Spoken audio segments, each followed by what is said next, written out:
我只是临时假扮关公唱了场戏，竟有人请我去当门神镇宅，在门口坐一晚就给500，乃至半夜遇到黄鼠狼上门申冤，只见他人立而起，双掌合拢作揖，对我跪拜。关圣帝君，小黄冤屈，还请关圣帝君为小黄做主。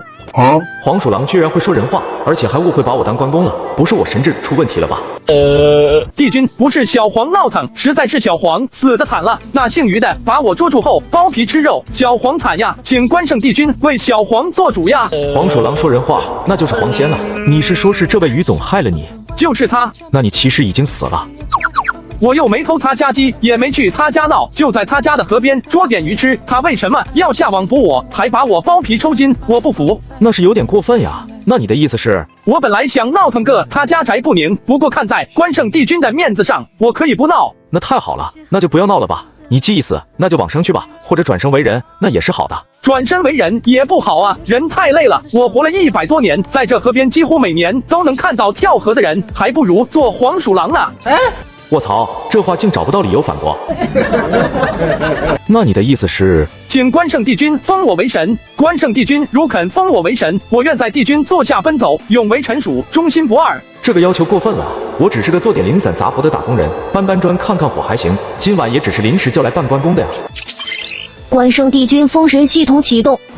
关羽就是关圣帝君之域，关域之内你最大，无论谁进来了都要受他压制。关域可以扩大，他可以封神，封得的神先进关域，关域已开，请尽快进行封神。我靠，我居然要像姜太公一样封神，可我这关公是假的呀。黄鼠狼见迷彩久久不语，以为他是不愿意，也不敢勉强。小黄知道自己没什么功德，如果关圣帝君实在不愿封神，那请关圣帝君跟姓于的说一声，让他明天中午祭我一祭，给我烧炷香，我看关圣帝君的面子也就算了。他说着冲朱剑锋又拜了一拜，转身不甘不愿地走了。迷彩觉得他可怜，想叫住他，张了张嘴又闭上，因为他不知道这个关圣帝君封神系统到底是真是假。第二天早上，于荣看到朱剑锋还持刀坐在门前，而且一脸精神奕奕的样子，心中欢喜。迷彩辛苦了。迷彩昨夜可是得了大彩头，哪里会觉得辛苦？不辛苦。于总，你是不是捕杀过一只黄鼠狼，还剥了它皮，吃了它肉啊？是有这么回事，有几年了吧？迷彩你怎么知道的？这个于总就别问了。这样好了，你今天中午弄几个菜，搞2杯酒，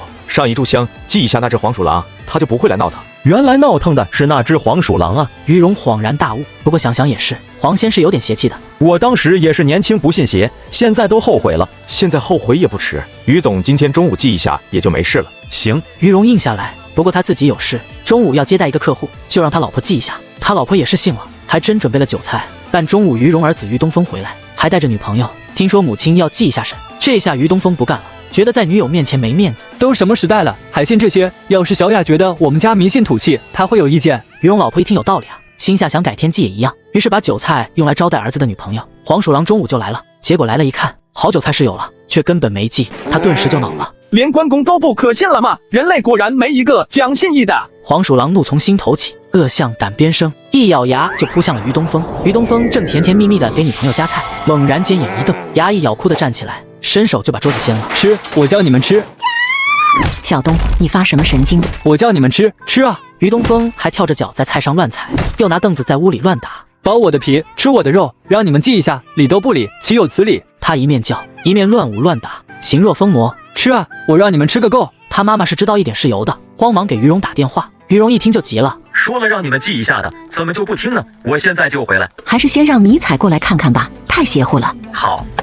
我很快就来到了于荣家里。对不起啊，迷彩，我中午接待的客户没在家，本想让我老婆祭一下的，结果我儿子带女朋友回家就没祭成，想着以后祭也一样的，结果我儿子就知道了，是个误会，我看看能说得清楚。我来到屋里，微微一眯眼，就看到于东风肩头蹲着一只黄鼠狼，黄鼠狼也看到了我，一脸委屈的对我说道：你也骗人的吗？黄兄，这是个误会，我昨天跟于总说了，他也让他老婆准备了酒菜，但因为他儿子带女朋友回来就没祭你，并不是诚心骗你。这样好了，你不是想要封神吗？关圣帝君愿意封小的为神吗？可以。黄鼠狼，你想做什么神？但凭帝君赐封，小的愿意在关圣帝君跟前为帝君奔走。这样啊，那某家就封你为左路先锋吧。多谢关圣帝君，左路先锋将黄二毛拜见。免礼。第一次封神成功，奖励丹凤眼。我只觉得两眼间微微一麻，脑中同时获得信息，这个丹凤眼和关公的丹凤眼有些类似。关公的眼睛很有特色，细而狭长，平时总是半睁半瘪，一旦发威，陡然瞪大。所谓关公不睁眼，睁眼要瞎人。系统奖励的这个丹凤眼有着同样的威能。黄鼠狼不在了，于东风自然就好了。贵公子现在无大碍了，带他去休息一下就好了。迷彩，太谢谢你了。于荣连连道谢，当场就给迷我账1万块。我想到这是给关二爷面子，也就收下了。迷彩还有几吨水泥没搬完呢，就先行离开了。我觉醒关圣帝君封神系统，收服前来复仇的黄大仙，却因为我是农民工出身，被工地老板看不起，不惜重金请来了大师帮他工地驱邪。看看，这才叫专业嘛！嘿嘿，一个道人带着2个女弟子，那女弟子脸上写满了春意，明摆着不正经。这种货色也能称大师？晚个把你匀，算什么？有真本事就行。行，我今天就来看看这马大师有什么真本事。不，老板，我师傅说了，你这工地确有鬼气。我师傅11点过8分开坛，帮你把鬼捉了，以后就不会有事了。有老马大师了，只要能除了邪，工地安生了，我们这边必定还有谢意。那我就禀报师傅开坛了。时间到了，麻大师的弟子们布好了法坛，做起法来。男弟子敲锣打鼓吹唢呐，女弟子舞剑。看，这就叫气场。花架子有个屁用！画不画架子我不知道，反正能压住人，也能镇住鬼，那就行了。就在他说话之间，意外发生了。麻大师突然大叫一声，一剑劈在一名女弟子身上，见女弟子倒地，又追向了其他弟子。不好了，师傅给邪物碎着了！这一叫，全场顿时就炸了锅。什么？马大师给邪物碎着了？这邪物大白天的赶出来，好厉害啊！马大师杀过来了，快跑啊！这要怎么办？牛包头傻眼，他也不知道要怎么办。快请如来佛祖！不是，快请迷彩。上次我儿子也是这样，给碎住了。是迷彩大师过来收了那邪物，才没出大事。老于，你和迷彩关系好一点，你给他打。行。于荣这会儿倒也没有推辞，当即就给迷彩打了电话。迷彩离得不远，就在另一个工地上搬砖，接了于荣的电话，他飞快的就赶了过来。迷彩，事情麻烦了，麻大师给邪物碎住了，你想想办法。真要是闹大了，老布这工程就完了。他这不是故意夸张，以前还只是零零碎碎的伤人，也可以说是工人不小心，但今天搞这么一出，明眼人一看就知道不对了。工地上有邪祟，谁还敢来干啊？就算出得起高价，把工程搞完了，有邪祟的房子，谁敢来买啊？布局当然也明白这一点，几乎要哭了。没事，交给我。他来得及，没穿官袍，也没拿关刀，不过他有丹凤眼，倒也不怕。他迎着麻大师走过去，麻大师也注意到了他，提剑就向他冲过来。何方邪物，还不快滚！说着，他微闭的眼陡然一睁，凤眼发威，眼眸中2道冷箭一闪。吓跑了。他除了有关御风神榜，就只一个凤眼，要是吓不住那邪物，他还真不知道要怎么办才好。麻大师在地上躺了一会，爬起来就看到迷彩，也不吱声，转身就走。师傅，你我没事了，那个谁的钱，你回头退给他，我们回去。这就溜了。牛包头这下可臊得不行，他拨打麻大师助理电话，接电话的是那个30多岁的女弟子。我师傅今天不太舒服，法力发不出来，你这边的钱我们会退。说了这一句，他就挂了电话。麻大师说他今天不太舒服，法力发不出来，你这边的钱他们会退。钱退不退的倒是没什么，但现在怎么办？我跟迷彩说说。迷彩，那个邪怪给你除掉了没有？只是吓退了。还在这里面吗？在吧。他最初觉得丹凤眼无用，刚才用了一下，好像还行，鬼物都给吓走了。但这会儿一看，发现这凤眼除了吓人，好像确实无大用，并不能找到鬼物。那要怎么办？大师，请你一定帮我呀！这时他手机短信响了，是银行发的收款提示，那边要了8万的，退了6万回来，辛苦钱还是要的。布局这会儿也没办法，他索性又加了4万，10万块直接给迷彩转账。迷彩大师，10万块，请你一定帮忙。这个数字倒是把迷彩吓一跳，他没文凭没技术的人，就是卖苦力，2、3年都挣不到这个数。不过他面上没显出来。我试试看吧，我回去准备一下，晚间过来做一碗看看。他这会儿除了关羽，就是一个凤眼，他觉得要把那怪物彻底吓走，可能还是要借关公的威慑。迷彩来做一碗，肯定管用。我家里就是请迷彩做了一碗。辛苦大师，辛苦大师了。不辛苦，那我先走了。切，怎么着？你亲眼看到了，还是不信？没法信啊！我跟他太熟了，以前经常给他活干的，是个能吃苦的人。但你说他能捉鬼，这个我还真是没听说过。什么叫你给他活干？合着扛活的就不能是个人物？汉高祖刘邦不过一庭长，朱元璋更是个要饭的，你也瞧不起他们？可这也太神了啊！我这脑子实在转不过弯来。迷彩回到家后，就将关羽打开。帝君，你是在讲工地那个鬼物吗？那鬼物其实我认识。哟呵，你认识？会过几次，算是有些熟了。那鬼物其实不坏，他是400多年前这里的一个里长倭寇来犯，他带着乡里抗倭，死在倭寇手中。乡里人纪念他，给他建了个庙，也享了几10年香火。可惜后来清代明，他的庙也毁了，就没了香火，最终没能成神，也只是一个半阴身，不过也比一般的鬼要强得多，所以他白天能出来。难怪他白天敢搞事，原来是这样。既然这样，那我们去会一会那个孙里长。这片工地每到深夜便会传来细声，因此每到日落，工地便空无一人。即便白天，工地依旧事不频发。开发商为此愁白了头发，不惜出10万元让我办关公在这坐上一晚上。帝君，我去找他。孙里长，这便是我东家迷彩，得了关圣传承，代关圣帝君封神。原来是关圣帝君弟子孙元，这厢有礼了。先前不知，得罪之处，还望迷彩先生恕罪。孙里长客气了，我听老黄说，孙里长还是抗倭的英雄，倒是失敬了。迷彩先生是为工地的事来的吧？是，孙里长是抗倭英雄，多护乡里。但这工地是怎么回事啊？是他们得罪了你吗？他们做的有些过分。这工地下面原只是我的庙，庙的后面其实有我的骨灰坛子，他们拿挖掘机毁坏了我骨灰，还要霸占我的墓地。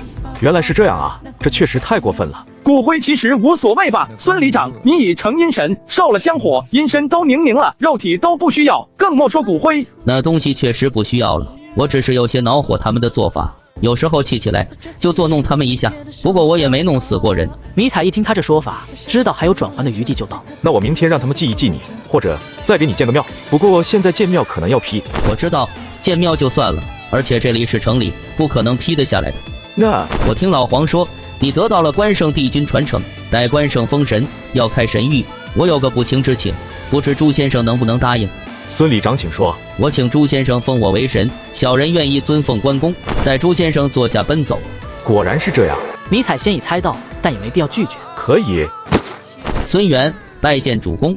主公这个称呼，倒真适合关羽那个时代的习俗。迷彩听着也高兴，就也回了一礼。孙里长请起。孙里长，你想封什么神？但凭主公赐封。要不等我在主公帐下立了功劳，到时再封。那也行，那你先跟着我入榜上来，我这关羽对你会有好处，也许能完全凝聚阴身，成为阴神呢。多谢主公。主公，这工地老板布局是请你解决我的问题是吧？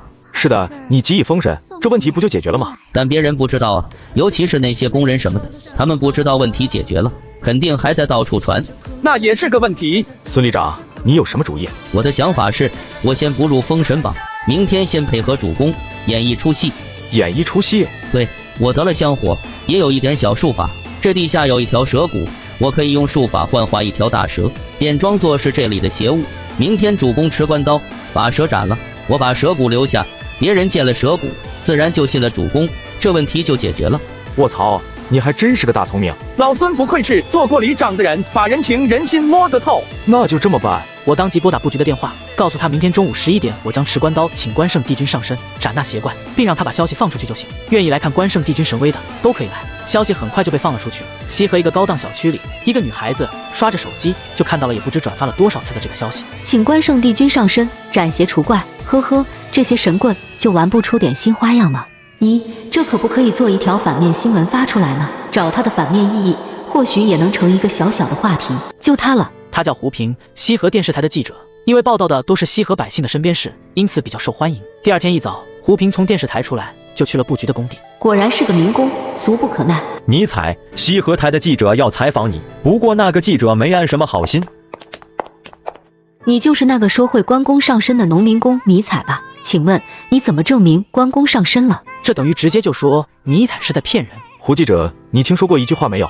什么话？关公不睁眼，睁眼要杀人。这和我的问题有什么关系？胡平稍有点恼了，这些神棍就是这样，惯于绕来绕去的，把问题绕开。有关系。有什么关系？你看着我眼睛。我在看着你。迷彩运起凤眼，眼睛突然一睁，胡平只见得眼前一道冷光闪过，脑中瞬间一片空白，什么也不能想，只感觉到一股强烈的杀气，就好像有一把刀劈头盖脸砍下来一般。你做什么？你看见我做什么了？大理确实没看到他做什么。迷彩和胡平之间至少隔着半米的距离呢，可胡平为什么突然这样呢？胡平，没事吧？你怎么了？胡平这会儿才醒过神来，但给这么一下，先前那一枪间怒火什么的，突然间全都卸掉了，整个人心气都有些萎靡不振。我没事。他做了什么？怎么看一眼胡记者就吓成这个样子？他看一眼就能把西河台的美女记者吓成这个样子。可是不对啊，他在我手下揽活的时候，不是最老实、最肯吃苦的一个吗？不，老板，时间差不多了，那就辛苦大师了。妖邪，光天化日之下，竟然敢扰人生事，某家关羽在此，速速出来受死！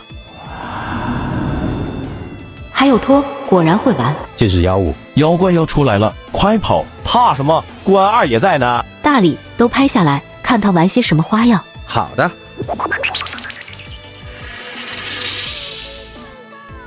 昨天我还在工地里搬砖，今天就成了别人口中的驱邪大师，只因我觉醒了关圣帝君封神系统。现在我将要当着所有的面除掉这只蛇妖。蛇妖为什么在这里祸害民众？这本是我家，我的窝在这里几百年了，你们占了我的窝还反咬一口，人类永远这么无耻的吗？我操，蛇会说话，蛇成精了啦！我看到活的白娘子了。蛇会说人话？不可能，应该是录音之类的假把戏。但这么大的蛇到哪里去找？机械蛇、人工录音、AI 合成，可这也太逼真了啊！科技有这么发达了吗？这本是人类世界，念你修行不易，又却是情有可原。去山里，另外找个洞做窝吧。休想，这是我家，谁也别想赶我走，即便你是关公也做不到。那某家就不客气了。来呀，你以为我怕你呀？妖孽猖狂，受死！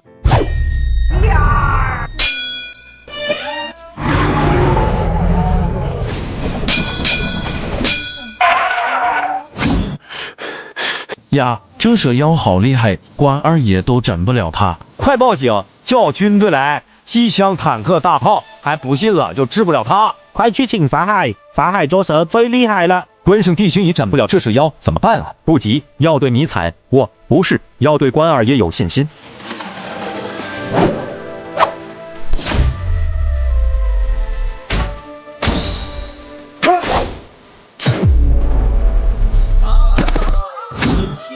你们发现没有？关二爷跑的时候，刀是拖着的，这是著名的拖刀技啊！对对对，这是关二爷的绝招。关圣帝君万岁！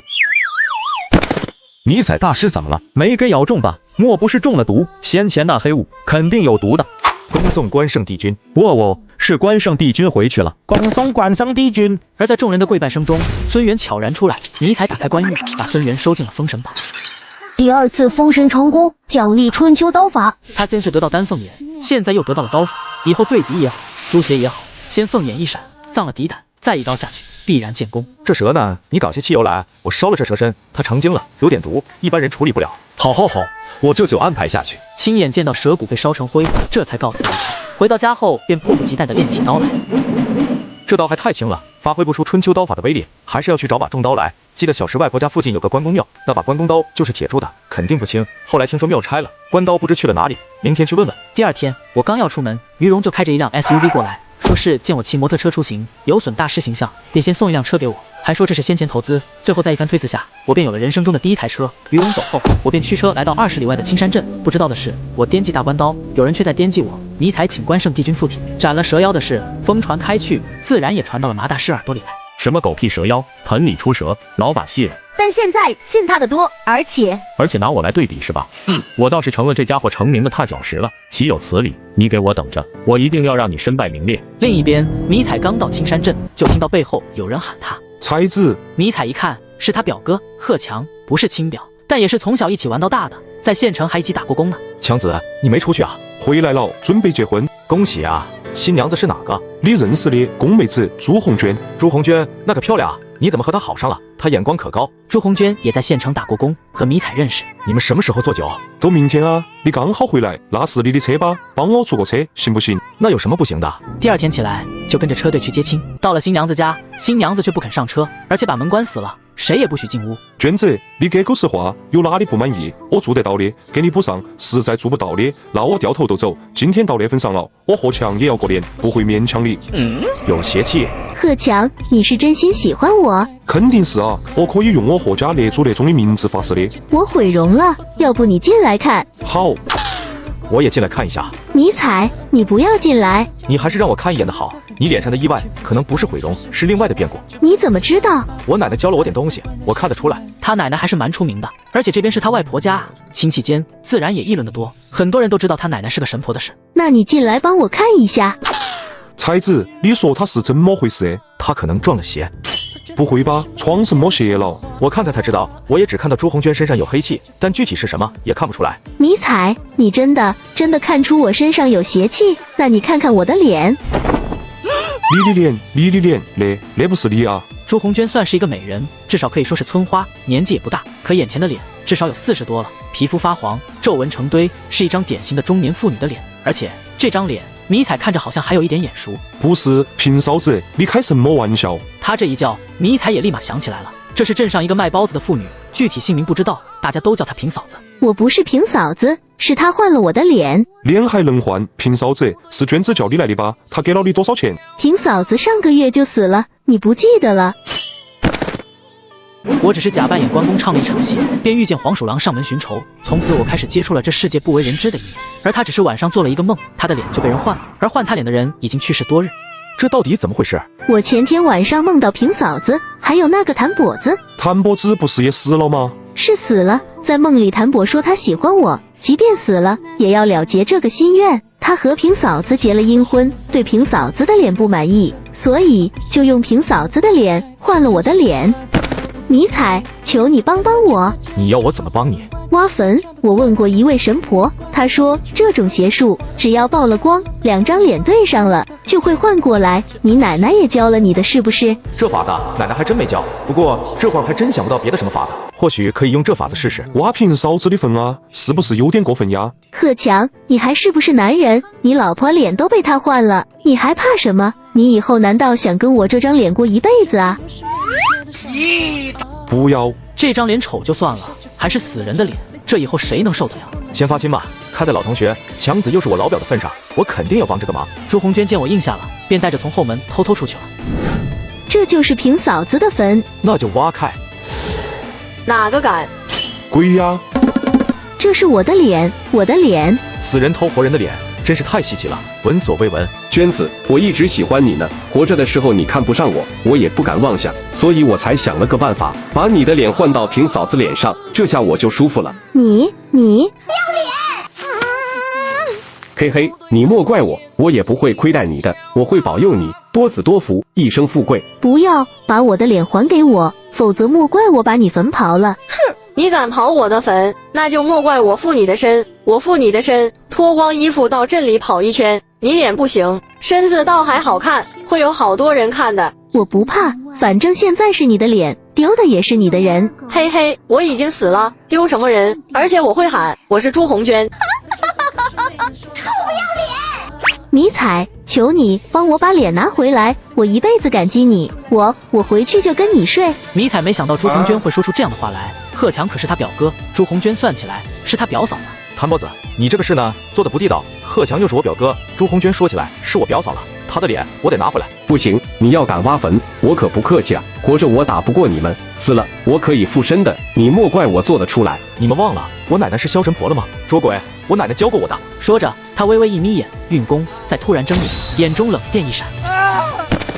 谭伯子，是哪个帮你做的法？是双峰村的山师公。山师公有这本事？奶奶虽然挂着神婆的名，但其实也是借名头哄人骗人，并没有什么真正的法术。山师公也和奶奶是一路人，师公神婆都吃这碗饭，但山师公居然能偷活人的脸给死人，这就是术法了。挖吧！他当先开挖，朱红娟与何强很快也加入进来，三人一齐动手，很快棺材就露了出来。我来吧。我不知道怎么换脸，不过估计和黑气有关，这是一团邪气，是山师公做法凝成的气场。黑气散开，棺材里的脸瞬间变换，换回了平嫂子的脸。哎，我的脸回来了，我的脸回来了。此刻平嫂子与谭伯子一脸的灰心丧气，他们的心情迷彩是不关心的。他盖上棺材板，把土回填。谭伯子、平嫂子，恭喜两位成了阴婚，我们就不打扰两位了。打扰，明年清明我给两位烧纸钱多烧一点。快跑！回到贺强家，迷彩就打听关刀的事。那关刀啊，我知道，在五马城村主任周军那里，现在也快天黑了，都住一晚，明天再去五马城。迷彩知道他是害怕平嫂子与谭伯子过来报复，也就只好住一晚。迷彩，我家主人请你去赴宴。你家主人是谁？我家主人是山河道人。山河道人是山师公吧？正是，凡间福人是这么称我家主人的名号，请跟我来吧。行，那就去会一会山师公。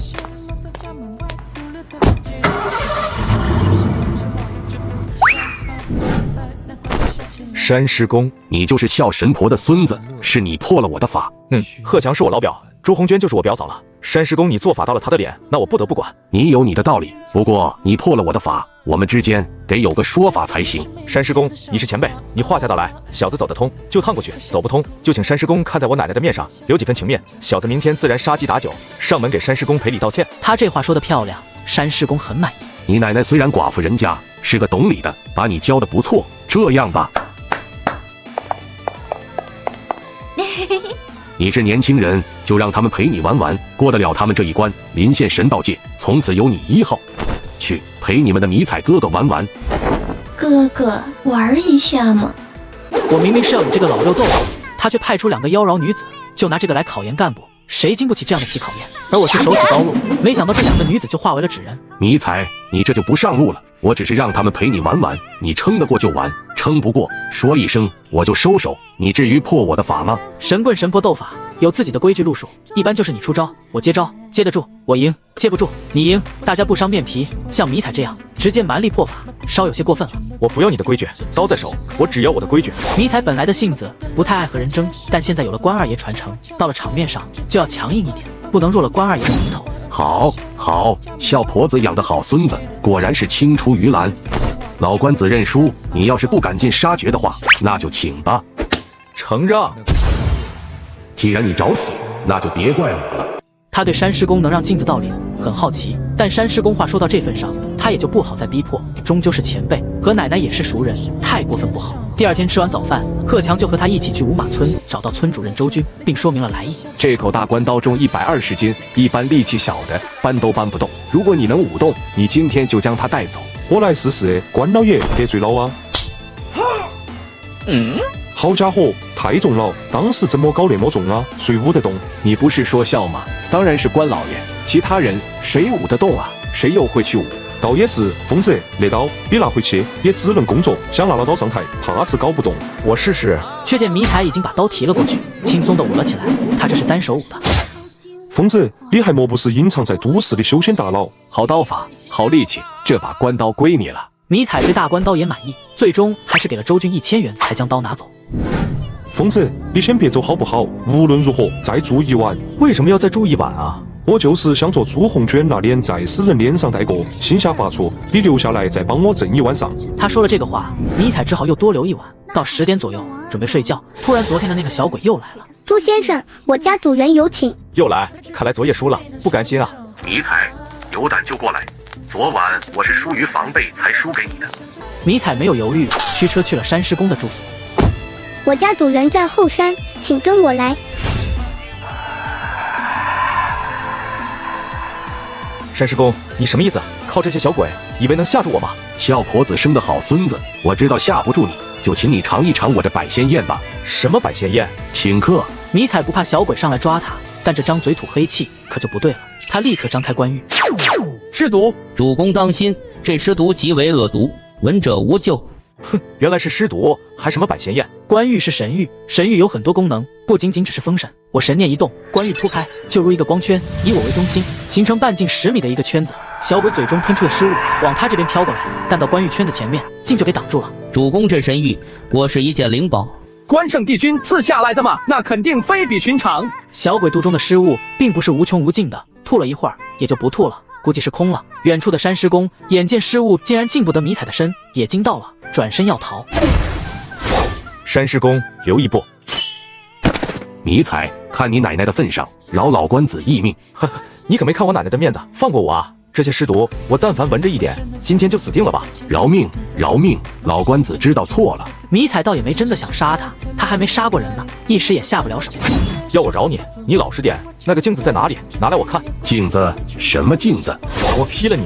镜子也是我的。我想起来了，我这就给。山师公见迷彩竟然能驱使黄仙，旁边还站着一个神道，更害怕了。我何必要招惹他呢？可笑婆子一个孙子这么厉害，谁想得到啊？获得灵宝天机镜，关羽扩大1倍。同时还有一些信息转入脑中，原来天机镜并不仅仅是盗脸而已，它最大的功能其实可以盗取气运。山师公本来和迷彩的奶奶一样，画符做法都是假的，后来无意中得了天机镜，才有了法力。可惜他没有系统，搞不清天机镜的功底，就只会盗个脸，其他的功能没用上，最终落到了迷彩手里。你滚吧！是，我这就滚。这次也就懒得再和贺强纠缠了，直接开车回家。第二天早晨起床，正准备去找工作，没想到戏班的老板找到他，让陪他一起去坟场放场电影。是这样，我有个新项目，给鬼放电影，但没有人敢陪我去，你愿意陪我去吗？我本是一个跑龙套唱戏的，由于扮演关公太过逼真，就连知道我底细的戏台老板乔成也请我和他一起去给死人放电影。本以为只是走个过场，谁知在放电影时，地下的人竟真的来看电影了。鬼呀！他只是想通过放电影来祭奠下父母，却没想到早就过世的武公公都来了。你不要怕，我们都是你的祖辈，不会害你的。再说了，你来祖坟放电影，不就是放给鬼看吗？对呀，这些都是我家的，我怕什么？武公公，我爸妈呢？他们往生去了，我们这些是不想再做人的，就留了下来。我靠，真的有阿飘呀！迷彩有鬼，有好多的鬼。我们今天来坟山放电影，不就是放给鬼看的吗？怎么他们来了你倒是害怕了？可是他们是鬼呀，怎么不怕？这是沈家祖坟，来看电影的都是沈家祖辈，沈敬龙也是一片孝心，放电影给他们看，他们自然不会加害他与我们放电影的人。听我这么一说，乔成一颗心才慢慢放到了肚子里。电影放完，那些鬼散去，我们就收拾好东西向山下走去。关圣帝君，救命啊！你是焦长子？对，是我。你不是前2年死了吗？是死了，我来求关圣帝君救命。你碰上什么事了？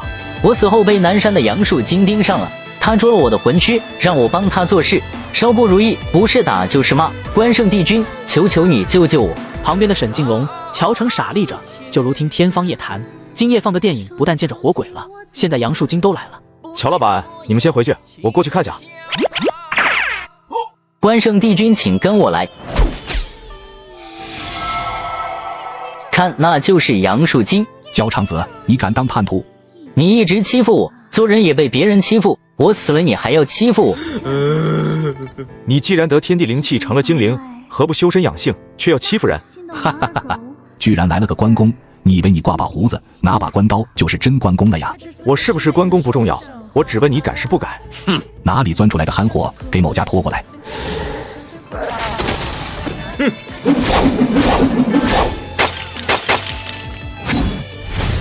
这是南山老杨，你们认识？听说过。这老杨有年头，早年间要罚他，斧子下去有血水渗出来。从那以后没人再来砍他，甚至有人给他上香，没想到还成了精。今天既然惹上了主公，那今天就灭了他。就你们几个也敢来招惹某家？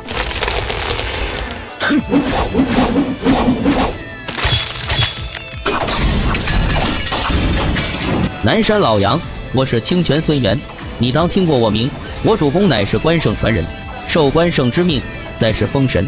你束手受擒，我看在古人面上，可劝我主公收你为下属，封你为神。封个毛线的神！我好好地主家不当，要去给人当奴才。关羽他自己都是个断头鬼，封的什么神？你既然找死，那就成全你。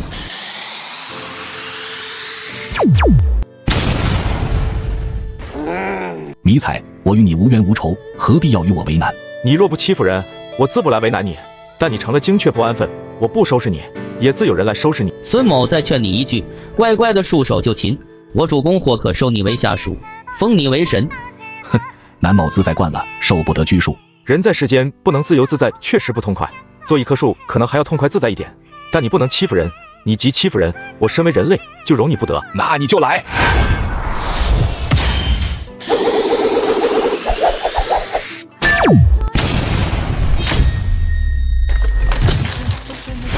死了吗？没有，他根没断，他就死不了。说着，黄二毛双爪挥动，就往树根底下跑去。居然敢来我南山发狂！今天我老杨就把你烤了，尝尝你这扁毛的滋味。死到临头还在嘴硬，怎么，你还有本事杀了我不成？他杀不了你，我可以。看到我过来，南山老杨急得跳起来就要逃跑。关圣帝君，饶命饶命！小的愿为关圣帝君马前卒，奔前跑后，忠心不二。你这又是何苦来哉？主公，这南山老杨虽成精怪，驱使鬼物，不过并无伤人，罪人可饶他这一次，让他在主公座下奔走，若有功可再封神。好，那就依你所言。多谢主公收留。第3次成功封神，奖励天书3卷。脑中同时传来关于天书3卷信息。这天书3卷前一个主人是汉末张角，此刻我才知道，原来张角的天书居然是个真的。不过我又疑惑他为什么没成功，反而自己病死了。我没多想就收了老杨下山回家。回到家中，迷彩就研究起了3卷天书。天书上卷是祈福，中卷解厄，下卷驱邪。以迷彩现在练刀数天所得的功力，根本不可能完成祈福与解厄。不过这下卷的符咒还有一个方便法门，不需要画在纸上，只需1碗水，手指在水面上凌空画符，同时念咒就可以起效用。是了，张角的黄金教最初就是以符水给人治病，凝聚的人心。原来他这个符是这样一个方便的法门。我只是用凤眼一瞪，这个美女记者差点被吓尿。后来又斩蛇妖，彻底打破了她对这个世界的认知。现在打电话来告诉我，想要了解关于神秘文化方面的东西。神秘文化啊！迷彩心中突然生出一种恶作剧的感觉。嘿嘿，胡平很美，这样的美人，如果让她花容失色、尖叫呻吟，是不是别有一种趣味呢？胡记者，你胆子大不？我知业内的事，无论是什么，我都敢于去了解。好，那今天晚上6点半，你来我这里，我让你了解一下神秘文化的核心。哎，神秘文化的核心那是什么？嘿嘿，你来就知道了。好，我来。最终确定了时间与位置，才挂了电话。当然，做一个虽然胸大但并不无脑的职业精英，他虽然答应去，却也有所准备。一瓶防狼喷雾，一根电棒，这是他去下面采访的标准配备。另外，手机上也调好了报警电话。神秘文化的核心不会带我去见鬼吧？呵呵，活了26年，我倒还真想看看鬼是什么样子的。胡记者，你还真是守时。他一个民工，居然开 SUV， 神棍还真是赚钱啊！去哪里？去山上，再等一个人。迷彩走了。好，你前面带路，我在后面跟着。有个朋友一起去玩吗？行啊，这美女正点呀，晚上不得被吓得找迷彩投怀送抱。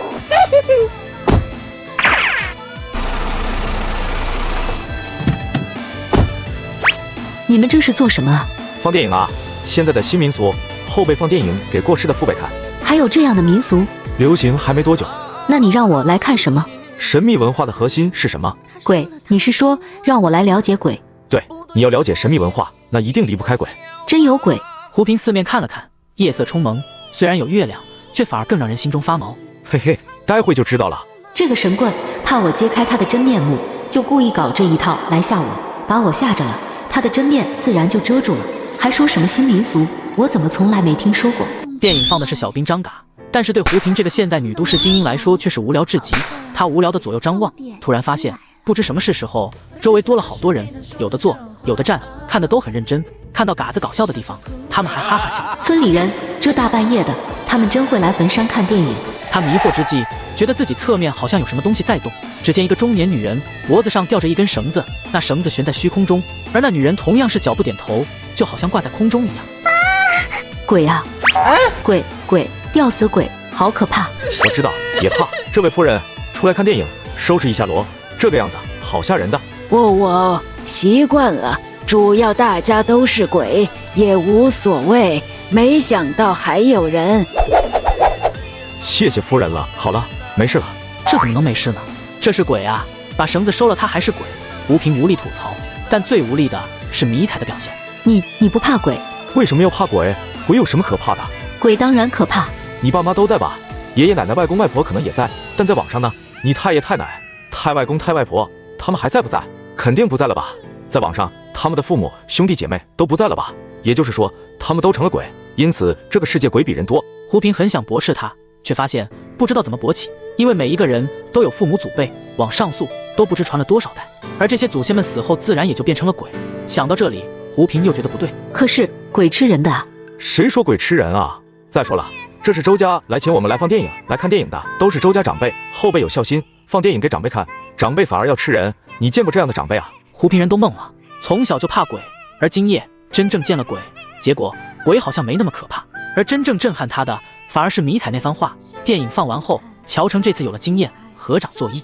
老少爷们、大娘大婶们，电影完了，是你们后辈周昌学的一片孝心，你们要保佑他发子发孙，当官发财啊！是个孝顺的，要保佑他有这样的后辈，我周家肯定会兴旺的。听着他们的这些话，胡平莫名的有几分感动，后辈纪念祖辈，祖辈又护后辈。我们没有信仰，但我们知道感恩。走了，胡记者，我送你回家。胡平回到家后，突然发现莫名的手脚发软。胡记者，时间也不早了，我就走了。迷彩，怎么了，胡记者？我怕你走后我睡不着，要不我们聊一夜好不好？就是辛苦你一下。我无所谓啊，但是明天晚上呢？胡平僵住。是啊，过了今晚还有明晚，明晚怎么办？这样好了，我给你画一碗符水，你喝了马上就能睡着。我等你睡着了再走，可不可以？画符？你不是关公上身吗？关公不画符的啊。我就知道张角天书和关公扯上，必然是不伦不类。那这符水，纯净水就行。你拿一只碗，装小半碗水吧。胡平就拿了一只碗，倒了小半碗纯净水，递给迷彩。这怎么感觉与我采访过一些神婆神棍一模一样？行，那我试试。胡平就端着碗进了屋，进门他随手关上门，还打上了道锁。他实在不想喝，这侮辱了他的智商啊！要不试一下？胡平想了想，一咬牙，仰头把水一口喝干。只是没过2分钟，眼皮子好像有些打架，他就往床上一歪，睡着了。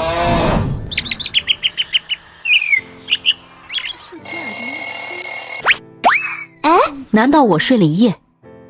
深夜我带着美女记者去坟地见鬼，吓得他晚上不敢睡觉。无奈我画符水助他睡眠，刚从我这里拿走符水，布老板便匆忙的赶了过来。迷彩大师，迷彩大师，布老板，什么风把你吹来了？迷彩大师，是这么个事，有一家公司和我一样开发了一个盘，但同样惊出怪事，听说了我的事，就拜托我来请你20万，请你去给他们驱邪，行不行？要是价格低了，你开口，我去谈。不低不低，已经很高了，谢谢布老板啊。这算什么？没迷彩师傅你，我那盘可就完了呢。你可真是我的救命恩人了。布老板客气了，是哪家公司啊？是豪林公司，在西河，他们开发了一个盘，5个亿呢。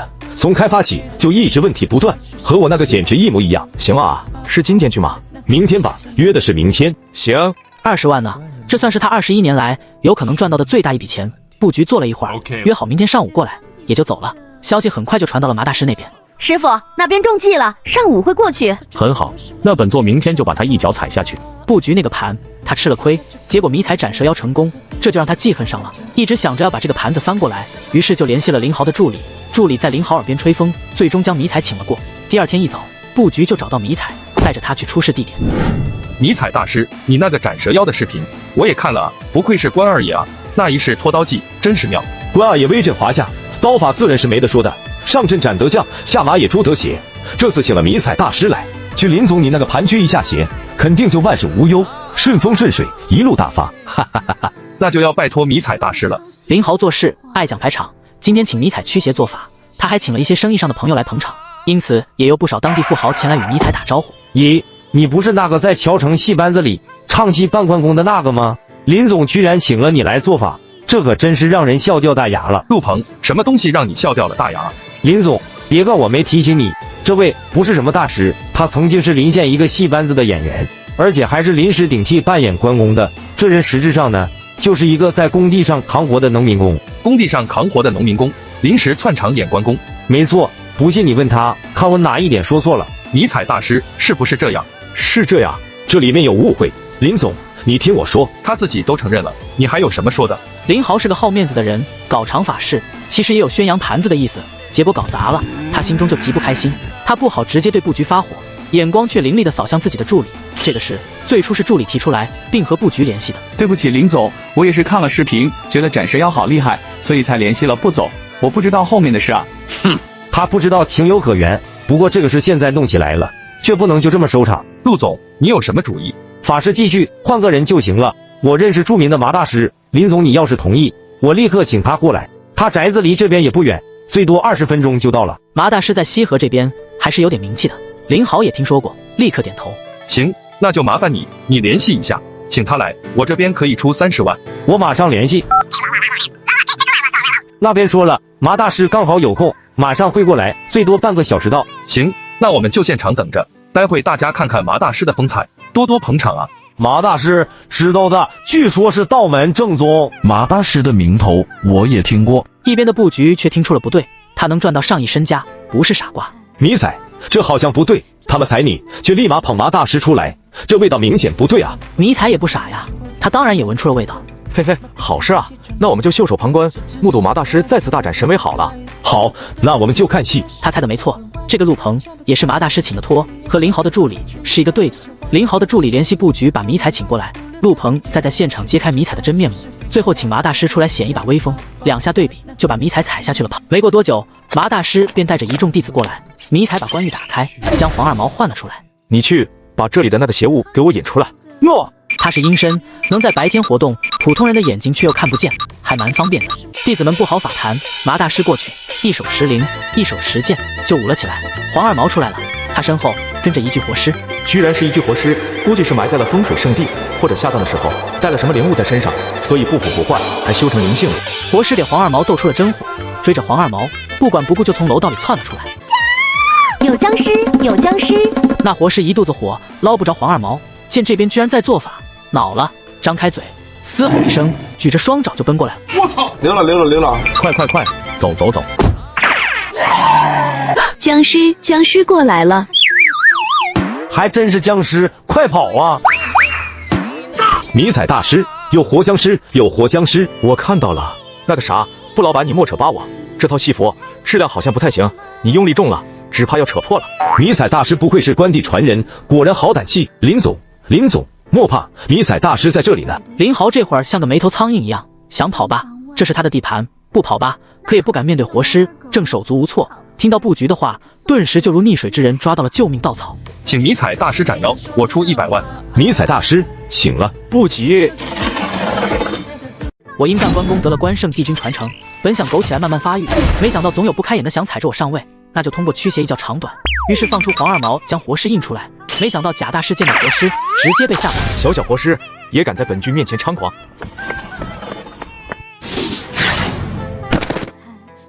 僵尸被斩了，关二爷威武，不愧是关二爷，果然好刀法，了不起。迷彩大师，这个僵尸要怎么处理？这僵尸有毒，得拖几车生石灰，围着僵尸打一圈，然后等相关部门的人来了，看他们怎么处理。好，林豪当即就叫人拖了生石灰来，围着僵尸撒了一个圈，又通知了文物部门。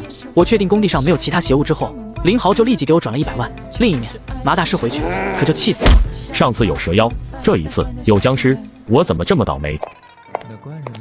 师傅，那边有消息说那个农民工把僵尸斩了。真的斩了？真的斩了，有人发了视频。没想到这个迷彩居然这么厉害，这下更不能留他了。师傅，现在怎么办？你平时主意多，你说说看，有什么办法？很简单，让他栽个大跟斗，打掉他的气焰。怎么做？找人请他去做法，中途找个女子撞他一下，说他耍流氓，把他抓进联防队，吊起来抽一顿，把手脚打断，他再也耍不了刀，气焰自然就没了。我给你批30万，不50万，你去将这个事情办了，我会让你连续侍寝1个月，这个事要快，不能拖。好，我这就去办。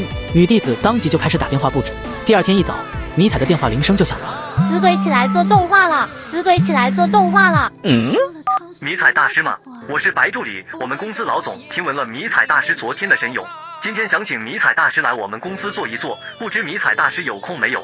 费用方面，我们可以出20万，只要迷彩大师答应，我们立刻支付。可以，我这就安排一下过去。坐一坐，20万，为什么不答应？这有钱不赚，乌龟蛋呢。挂完电话后，就收到到款通知，我照着对方提供的地址就赶过去。帅哥，你好帅哦，带妹妹去玩好不好？这一看就是风尘女子，迷彩倒是没有偏见，以前是没钱，现在是没时间。对不起美女，我现在不空。来吗？带我去玩吗？我现在真没时间。不想。那妖娆女子突然变脸，一手抱住我胳膊，同时尖叫：啊！来人啊！抓流氓啊！她大声大叫，还把衣服扯破了，路人纷纷侧目。不过没人过来，现在爱管闲事的不多了。万一呢？你不是流氓，为什么要凑过来？流氓，好大的胆子！抓住他，带到联防队去。是他诬陷我，我没有耍流氓。有什么话到联防队去说。迷彩知道一时半会说不清楚，只好跟他们去。说你叫什么名字？为什么耍流氓？我没有耍流氓，是他诬陷我。那巷子口有摄像头，你们可以调视频查看。还敢嘴呀？看来不打你是不招了。他拿起一根橡胶警棒，照着我脑袋就要抽下来。我没想到联防队作为一个机构，居然这么不讲道理，明显是与他们一伙的。想明白这一点，我就不能忍了。小平头立刻给定住了。这是天书下卷驱邪符咒中的一个咒，就叫定字咒。二赖子不能动了，他被定住了。有妖法，大家一起上。他连点3下，把冲在前面的3个联防队员又给定住了。你最好不要走，否则后果你恐怕承受不了。怎么回事？鸡飞狗跳的。有人会妖法，他把二赖子他们定住了，二赖子他们不能动了。把二赖子定住了？你搁我这里说评书呢？队长不信，你看啊。文队长当然不信，他走到门口一看，屋子里4尊泥塑木雕，尤其是二赖子，扬手举着橡胶警棍，那姿势格外夸张。二赖子，你搞什么鬼？二赖子此刻不能说话，但神志是清醒的。定字咒定的只是身体，不是神魂，这也是定字咒定不了鬼的原因。定不了僵尸，是因为僵尸有阴力，迷彩的功力不够。呦！这是碰上高人了，是你干的？是。你好大的胆子，你敢施妖法？妖人！枪才掏出来，整个人就失去了控制，持枪的手回转来，枪口居然指向自己。他一掏出枪，迷彩就让黄二毛就给他附了体，控制了他身。这位小兄弟，别冲动，有事好好说。我有事，我要报案，有人污蔑我，连防队的人也不问青红皂白就要打我。我接警，我亲自接警。那个啥，你先放了他。行。迷彩看一眼善受警察肩头的黄二毛，黄二毛立刻收手，善受警惕瞬间就能动了。收枪，那个到底是怎么回事？我今天一早接到一家公司的电话，说要请我做个法。路过一个巷子口，那个女人突然出来拦着我，说要我带她去玩。我说不空，她突然就扯烂自己衣服，说我耍流氓。他们就从旁边店子里冲出来，把我抓进来了，要我承认耍流氓。我要他们调监控，那个二赖子就要打我。这就是全过程。马所长可以调监控来看。好，我立刻调监控。那里面那几个人，你能先还他们自由吗？不能，我很怀疑这是一个陷阱，有人要害我。而这帮子联防队的应该给他们买通了。你放屁！我们的人掌嘴。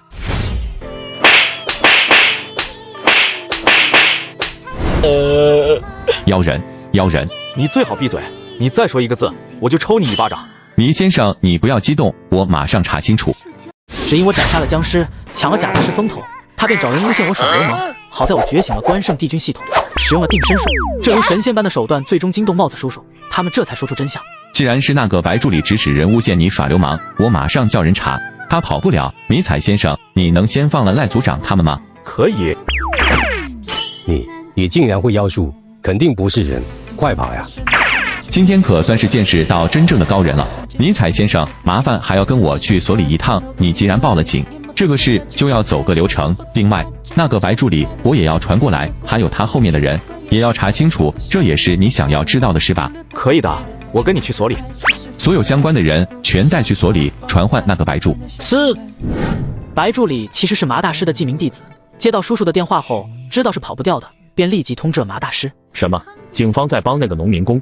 不知道具体原因，白师弟说这个事办砸了，帽子叔叔传唤了他，他只能过去。一帮子废物，现在怎么办？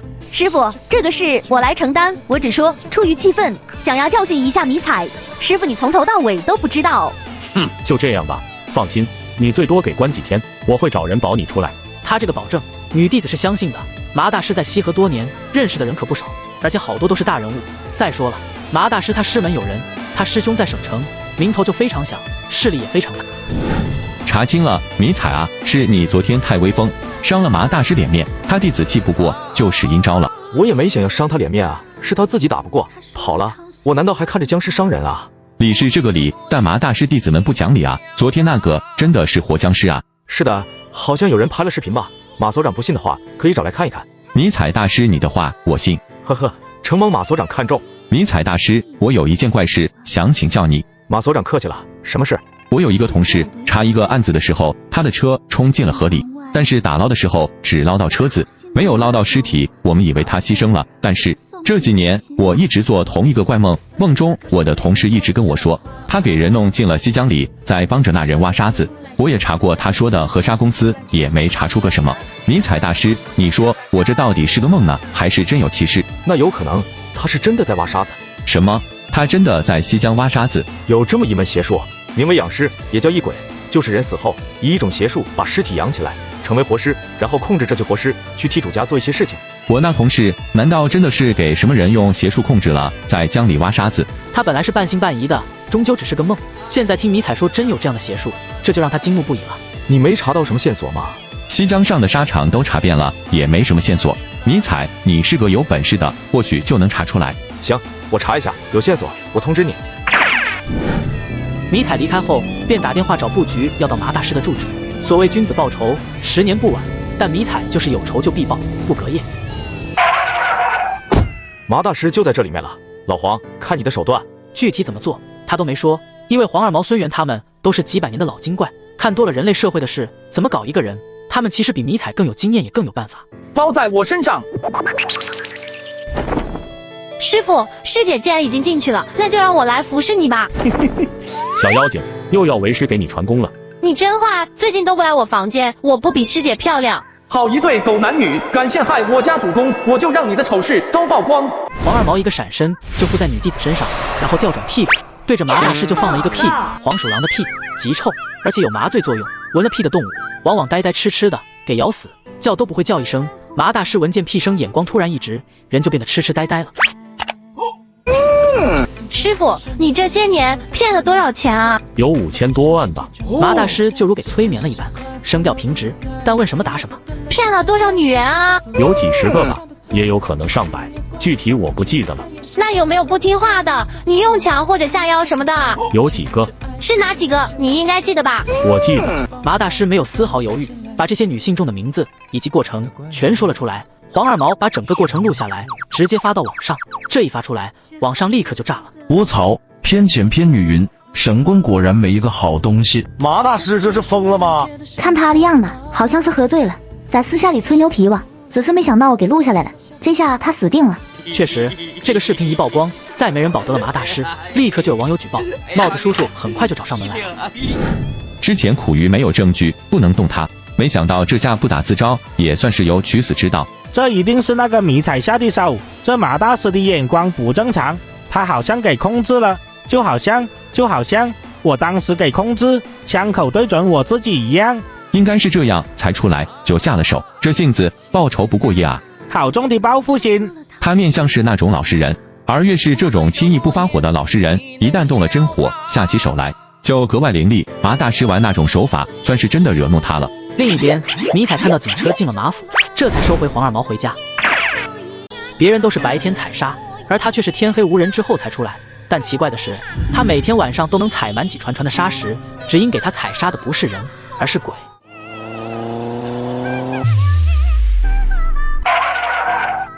你谁啊？跑我船上来装叉，吓我一跳！你连鬼都敢一使，还怕人？你什么人啊？鬼扯些什么？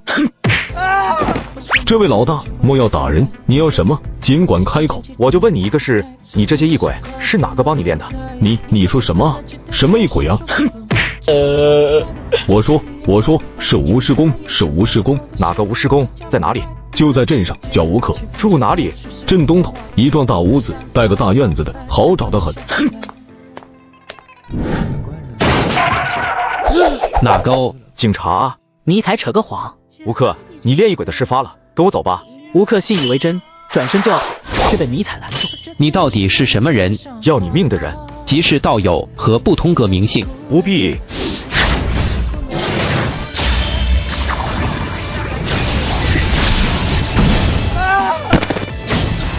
吴师公，你为什么害人？害死人还不算，还要把他们的尸体变成异鬼，让他们魂魄不安，不得往生。你休要血口喷人，我什么时候害过人了？你敢说西河里面挖沙子的那些异鬼不是你练的？是我练的啊，但我练的是诗，我从来没有害过人命。我这一门只异鬼不杀人。他义正辞严，迷彩倒是信了。神道中人也有所顾忌，有些事不敢做的，尤其是牵涉师门。吴克明显是真修，说他这一门只异鬼不杀人，那很有可能就是真的。但你练诗同样是害人啊！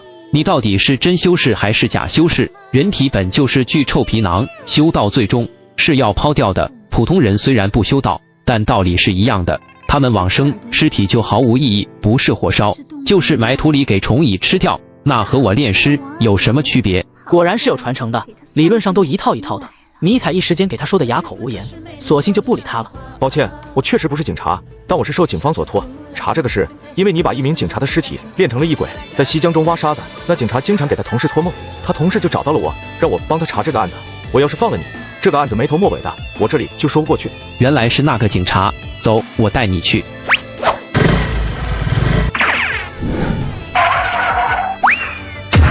我给警方打电话，等他们来了，你当着他们的面把江中挖沙的异鬼叫出来，这样或许可以减轻你的罪责。我就练个诗，有什么罪了？我说师傅啊，现在是法治时代，侮辱尸体同样有罪的好不好？你练的事还不止一句，是不是？虽然有些奸商比你做的更过火，买卖几千尸体当人体填充料，但人家有后台，你可没有。迷彩看出来了，这家伙讲传统，不把现代法律放在眼里。但迷彩不同啊，他是系统给开了挂，开挂之前他可是老老实实的小百姓。迷彩又给马所长打了电话，没过10分钟，2辆警车还有一辆皮卡就开了过来。迷彩大师，案子侦破了，应该是吧？这是吴克，是虾头镇上的施工，他这一门专门炼尸成异鬼，卖给采砂人去江里采砂。这是挖沙老板，就是他买了你同事的尸体做异鬼。混蛋，你还敢瞪我？好了，你把别人的尸体炼成异鬼，涉及侮辱他人尸体，希望你好好和警方合作，或许可减轻罪责。我无罪，你还敢抵赖？我这一门不杀人，只炼尸。你说我侮辱尸体，那我问你，如果我不炼尸，那他的尸体能保存不？是不是给鱼虾吃掉了，骨头都不剩一块？狡辩！我说的是事实，我这一门是积有阴德的。最初我们是西江上的捞尸人，后来发现捞的尸体没人认领，烂了臭了，我们先辈才学了炼尸之术，炼成异鬼，即可以废物利用，等死者亲人来了，又可以把完整的尸体认领回去。这虾头镇一带，你们去打听打听，提到我江鬼门，哪个都要说一声好。你这是狡辩！你如果落水，我保证不捞你，也绝不炼你。烦死了！吴师公，现在法律社会和以前不同了，你配合马所长他们一下，把江中异鬼都叫出来，让警方验尸，让家属来认领，那绝对是功德。对呀，你说积阴德，为什么不直接报警，让家属来领尸，而要把他们炼成异鬼，还要卖给采砂人牟利？你不要吃饭啊，你不要赚钱啊，我捞了尸就让人领走，我吃什么啊？好了，那个吴师公，你有你的理，但国家有国家的法律，还是请你把炼的异鬼都叫出来吧。吴克哼了一声，但瞟一眼迷彩，他对迷彩还是有些惧怕的，就只好到江边，指着江中，口中念咒。没多会儿，江中就跳出7个人来。这7具活尸中，有1具就是马所长的同事，虽然是活尸，但同事的尸体确实是完整的，因此马所长对吴克就多了几分客气。迷彩也乘此离开了。第2天，马所长将这上报局里，局里又上报厅里。过了几天，马所长告诉他，局里会有1万元奖金，而迷彩也没有推诿，自然笑纳了。1个月前，我还是一个给强盛集团看门的小保安，而他却是强盛集团的大嫂。现在我觉醒了关圣帝君系统，成了驱邪大师，他却与记者胡平找到我，说来感谢我。没想到我们强盛集团出了一位真门神，是我走眼了。我今天特地来拜访你，是喝了你的符水。说真的，这是我睡得最安稳、最舒服的几天，真的要谢谢你。杨总客气了。另一个事呢，我这几年一直不顺，我想起迷彩，你帮我看看是什么原因。你是中了厌胜之术。神什么？你是说有人要害雪雪？是的。我是中了什么术法？是谁要害我？谁要害你不知道，至于你中的这个厌胜之术，是比较厉害的邪术。中了它会怎么样？杨姐，你脖子上系的那个是一块玉，是吧？是一块玉，要取下来吗？不必，这就是厌胜之术的引物。现在邪气笼罩，我估计就这几天就要发作了。这是厌胜之术的引物，我戴了好久了啊。应该有2年多了，本来应老早就会发作了，但却拖2年多，不知道是什么原因。这不可能吧？这是我老公送给我的，是他去东南亚旅游，特地请高僧开光，帮我请回来的。哦，迷彩，你是不是有什么话要说？你说好了，不需要顾忌。杨姐，你回想一下，你戴上玉佩之后7天之内，你老公是不是出事了？是的，我戴上玉佩的第3天，我老公就出事了。这说明什么？这说明你是个有福德的人，你自己没做过恶事，你祖上也积有阴德。哎，杨清雪愣了一下，这也太玄乎了，她根本听不懂。你是说，本来雪雪会在7天内出事，但因为在她戴上玉佩的第3天，她老公就出事了，所以就拖了下来。对，那就是她老公要害她。在这一刻，发挥出了她记者的天性，直指核心。那倒不一定，也许她老公根本不知道这玉佩是厌胜术的引物，只是随手给杨姐买个礼物而已。她这个话并没能安慰到杨清雪。她和她老公是长辈指定的婚姻，2家都是富豪，双方父亲认识，一家有女，一家有子，门当户对，也就让他们结婚了。如果那个厌胜术发作会怎么样？他会立一个草人，施术者对草人做法，引物在谁身上，邪术就会引到谁的身上，中此邪术的人就会与草人的命运相似。啊，不至于吧？杨姐，你老公是在坐牢吗？是，他判了2年半，快出来了，应该就在年底。嗯，怎么了？这玉佩上邪气浓厚，对方应该已经发动了。但是你老公又还在坐牢，也许不是你老公要害你。但她这话并没能安慰到杨清雪。玉佩是她老公帮她请的，而且说是高僧施了法，要她一直带着。如果想害她的不是她老公，会是谁呢？这个能害死雪雪？可以，不过有一个过程，先要封眼，然后才是摄仙。你是说我会先变成瞎子，然后才会死？基本是这样吧。那有没有解法？我可以画一道符，你带在身上。这个厌胜烛发动的时候，符会起作用，施术的人会以为他的术起作用了，实际上呢，并没有。而我的符还有一个追踪的功能，可以追查到施术的人，除掉他。迷彩大师，拜托你一定要帮我这个忙。没有问题。他当即就起身，拿了毛笔黄纸出来，画了一道符。杨姐，你回去后用符包住玉佩，然后连符带佩一起用一个袋子装了，再挂在脖子上。好。杨清雪加了迷彩的号，直接一次给迷彩赚了50万。又聊了一会儿，这才心满意足的离开。过了2天，胡平突然接到杨清雪电话：“平平，你快来！怎么了，雪雪？我左眼突然剧痛，现在争都不能争。你是说那个厌胜术可能发动了？我不知道，但我怀疑可能是的。我立刻联系迷彩，你在家是吧？我让他马上过来。迷彩，我眼睛好痛，不能睁开了。他的眼睛不会有事吧？不会的，有我的符挡着，只是痛，不会伤。”说着，迷彩去倒了一碗水，捏诀画符，把水递给杨清雪。杨姐，喝了符水就没事了。好。水一下肚，她立刻就觉得一股清凉之气直透左眼，眼中的那种疼痛立刻就没有了。哎，不痛了，我好像好了。没事了。这个东西这么邪的吗？其实杨清雪心中一直都不是完全相信的，直到这一刻，她才真的信了。迷彩，我能不能丢掉它？如果你丢掉它，我就没办法找到施术的人。那即便这个引物不起作用，他也可以用其他方法的。厌胜之术的引物是很多的。那我还是带着它。迷彩，你一定帮我把背后那个人找出来。我会尽力的。对了，你看一下那枚玉是不是有裂纹了？我看看。这是那个厌胜术发作的原因吗？是，它是一个引子，每引一次邪力，自身也会有一定的反射。那它下次发作？下次应该是你的右眼，再下次就会是你的心脏了。事不过3，一般是3次就能成功。迷彩，一定要等第3次发作，你才能找到那个施术的人吗？我试试看。这个术法一旦发动，中间间隔的时间不会太久，太久的话，前面的邪力散去，效果就不会太好。所以第2次发作有可能就在明天早上。那我要怎么办？杨姐，你不要怕，有符挡着，不会有太大的事，最多和这次一样，突然痛一下，喝一碗符水就没事了。杨清雪却一脸要哭的表情，先前那下真的很痛啊，就好像突然有人用针给她扎了一下似的。我待会另画一道符，等第2次发作的时候，我那道符就可以顺着邪力反追回去，就有可能找到那个施术的人。一定要找到他。我试试。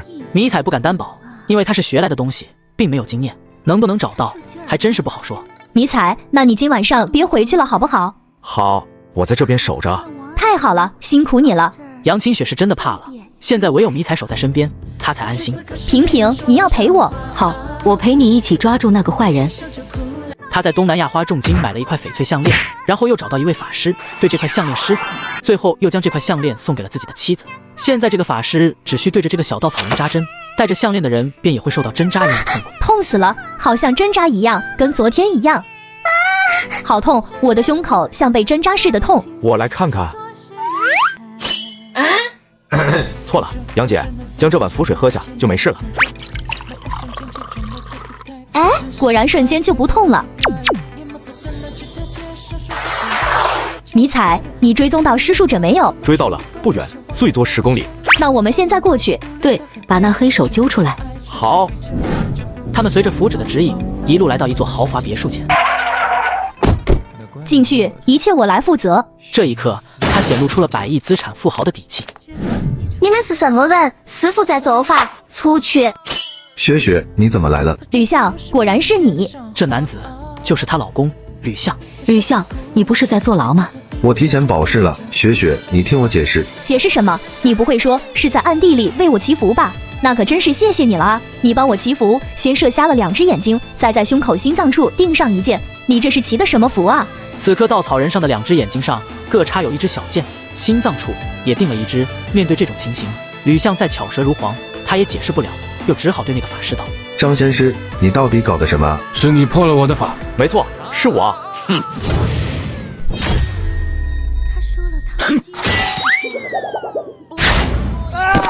啊！快跑！别杀我！别杀我！老婆，你听我解释。闭嘴，你让人恶心。但他除了骂，一时间却也没有太多的办法。报警，警察来了也无法拿这个来给他定罪，叫家人他也是不愿意的。思来想去，他现在拿吕相几乎完全没有办法。迷彩，你有没有什么办法让他把他做的这些事都自己招供了？可以。说着便打开关狱，把黄二毛放出来。你麻醉他，再操纵他，我来问话。诺。黄二毛移动到了吕相身前，屁股对准吕相的脸，一缕气如箭般直接射入吕相鼻孔。他是阴神，吕相看不到他，突闻的一缕臭气，脑子立刻就迷糊了，耳中再听到一些奇怪的音调，眼光瞬间就直了。主公可以问了。杨姐可以问了。这个玉佩是2年前你送给我的，是不是带有邪术？是。2年前你就想用这个邪术害我了，是不是？是。为什么？我有什么对不起你的地方吗？我想要强盛集团。为什么？我们是夫妻，我又是独女，我的公司最终不也就是你的吗？如果我们有了孩子，一切都是他的。那不同，我不要给孩子，我自己想要。你居然如此自私！谁不自私？他虽然给麻醉，但正因为这样说的话反而是最真实的内心反应。你也不缺钱啊，我们结婚，你爸爸也划了吕家的一部分资产给你，10几个矿呢，1年也有几10个亿。那些矿大多不行，品质差，开采难，最好的那家紫铜矿又出了矿难，死了几10个人。紫铜矿出了矿难，我怎么不知道？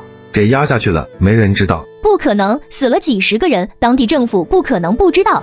他们当然知道，但如果爆出来，他们的官员要捋一堆的帽子，所以他们出力，我出钱。把事情压下去了，没有爆出来。紫铜矿居然出了这么大的问题，那还怎么开采？没办法开采，银行贷款越背越重，资不抵债，我支撑不住了。所以你打我的主意？是，你死了，你的就是我的。这是最真实的心里话。杨清雪一张脸涨得通红，身子发抖。你那个紫铜矿具体的矿难过程，你说一说。吕相给催眠了，也不管问的是谁，有问就答，说了具体过程。胡平直接录了音，胡平问完，杨清雪又补充问了一些问题，这才对迷彩道：迷彩，他这个样子会维持多久？会不会有事？不会有什么事，睡一觉醒来就没事了。那就不管了，我们走。杨清雪做出决定，他现在拿吕相也无可奈何，不能杀了他，报警也无用，能重新把吕相送回监狱的唯有矿难这个事。他准备揭发矿难，把吕相重新送回监狱，再和吕相离婚。到杨清雪别墅进屋，两女又商量了一会儿。那我先回去把节目做出来，最迟明天晚上之前一定上电视。迷彩，你今晚就先在这里保护雪雪，防止吕相狗急了跳墙。好。唉，迷彩，多亏有你，碰上了也算是缘分吧。真的非常感谢。如果不是迷彩，她将死得不明不白，而强盛集团则会落到吕相手里。她将以她丈夫的身份，合法合理的取得强盛集团的控制权。此刻她对迷彩的感激完全出自内心，又给迷彩赚了500万。这才回了自己的房间。杨姐，你这……我睡不着，你的符水也不管用，我要更有劲的。不要。晚上。要不起。炸弹。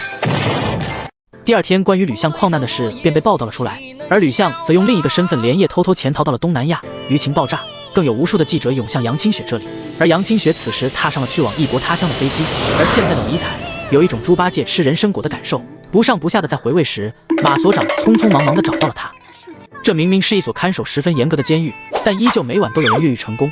而越狱之后的犯人，他们只是出去吃了个早饭，第二天又自动跑回来。问询之后便昏死过去，对之前发生的事情无一点记忆。操，不带这么羞辱人的。老严，这个是挺蹊跷的，我认识一个真大师，要不让他来给看看？行，就当死马当活马医吧。见到迷彩后，马所长就监狱中发生的事情讲了一遍，并希望迷彩过去看看。迷彩大师，你太年轻了，我们严处长对你的本事有所怀疑，所以给他来一下，让他当一会庙里的雕塑。迷彩大师，老马可没少在我面前说起你，尤其是那个定人的本事，你能让我见识一下吗？可以。迷彩没有任何犹豫，手指点向言和，口中念咒，手指滑动。言和只觉身上微微一麻，身子立刻僵硬，他想要动，身体却仿佛做手术全麻了一般，再没有丝毫感觉。卧槽，身体不听使唤了，这世间真有这等神器？怎么样啊，我的严大狱长？言和想说服了，信了，但他除了脑子，其他一切都不能动，眨一下眼皮都做不到。好了，迷彩大师，我想我们的严大狱长在亲眼见识、亲身感受了之后，应该是信了，你放开他吧。抱歉。神奇，神奇啊！迷彩大师，你是真正的高人，言和领教了。小数而已，上不得厅堂。迷彩，我们刚才说的那些犯人，经常能轻而易举地越狱成功，第二天还自己回来，而狱警全程都不知晓。你说那些犯人是不是被邪物附体啊？应该是的。那迷彩大师，你能抓到他吗？他现在附体在哪个人身上吗？现在没有，前不久附了一个，那家伙玩了个把戏，他一个人挖了一条地道，让犯人从地道中逃走。有犯人举报，我们去抓他，他竟然在地底下钻来钻去。他挖地道特别快，就像一只耗子一样，我们费了9牛2虎之力才抓到他。就是说，他不挖地道逃跑，挖出来只让其他犯人跑。就是这样啊，就好像一个顽童一样，有点意思啊。迷彩大师，我今天来拜访你，看你能不能帮我将他抓住。我可以试试。对这个怪事，或者说这个怪物，他也生出了兴趣。朝东监狱离着西河有100多公里，在另一个市，下午也就到了。这么看不出什么东西。那我把人集中起来，一个一个让他们在迷彩大师面前过一遍，你看行不行？不确定，如果那东西附在哪个人身上，我可以看到；但如果这段时间他没有附体，我就看不到。那可怎么办？言和一时不知道要怎么办才好。迷彩大师，你的意思是，只要那个东西出来附体，你就可以看到它，抓到它？这个应该没问题。那东西一般多久出来一次？这个不一定啊，有时半个月出来一次，有时几个月一动不动，没个定性的。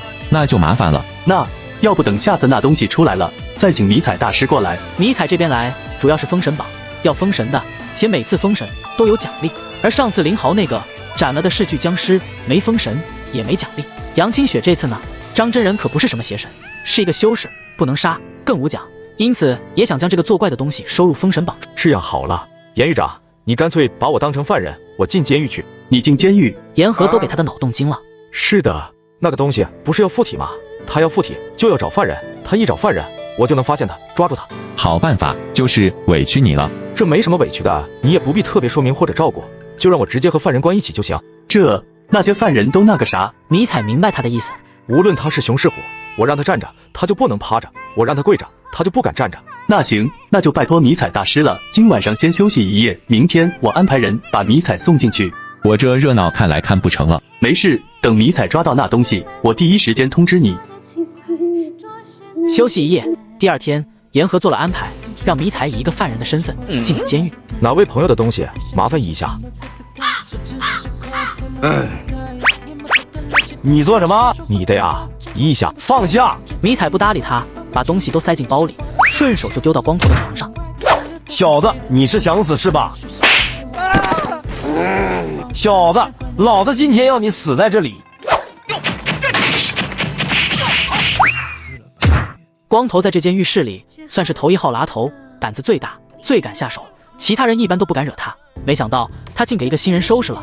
到3点，迷彩跟着出宫修沟渠，突然有几个人围过来。你猜萧贤黑伞来了，他是这边的老大。小子，听说你很屌啊，混哪里的？报个名给三爷听听。迷彩斜眼看着他，突然抬脚，一脚就踹在他肚子上。搞他，往死里弄！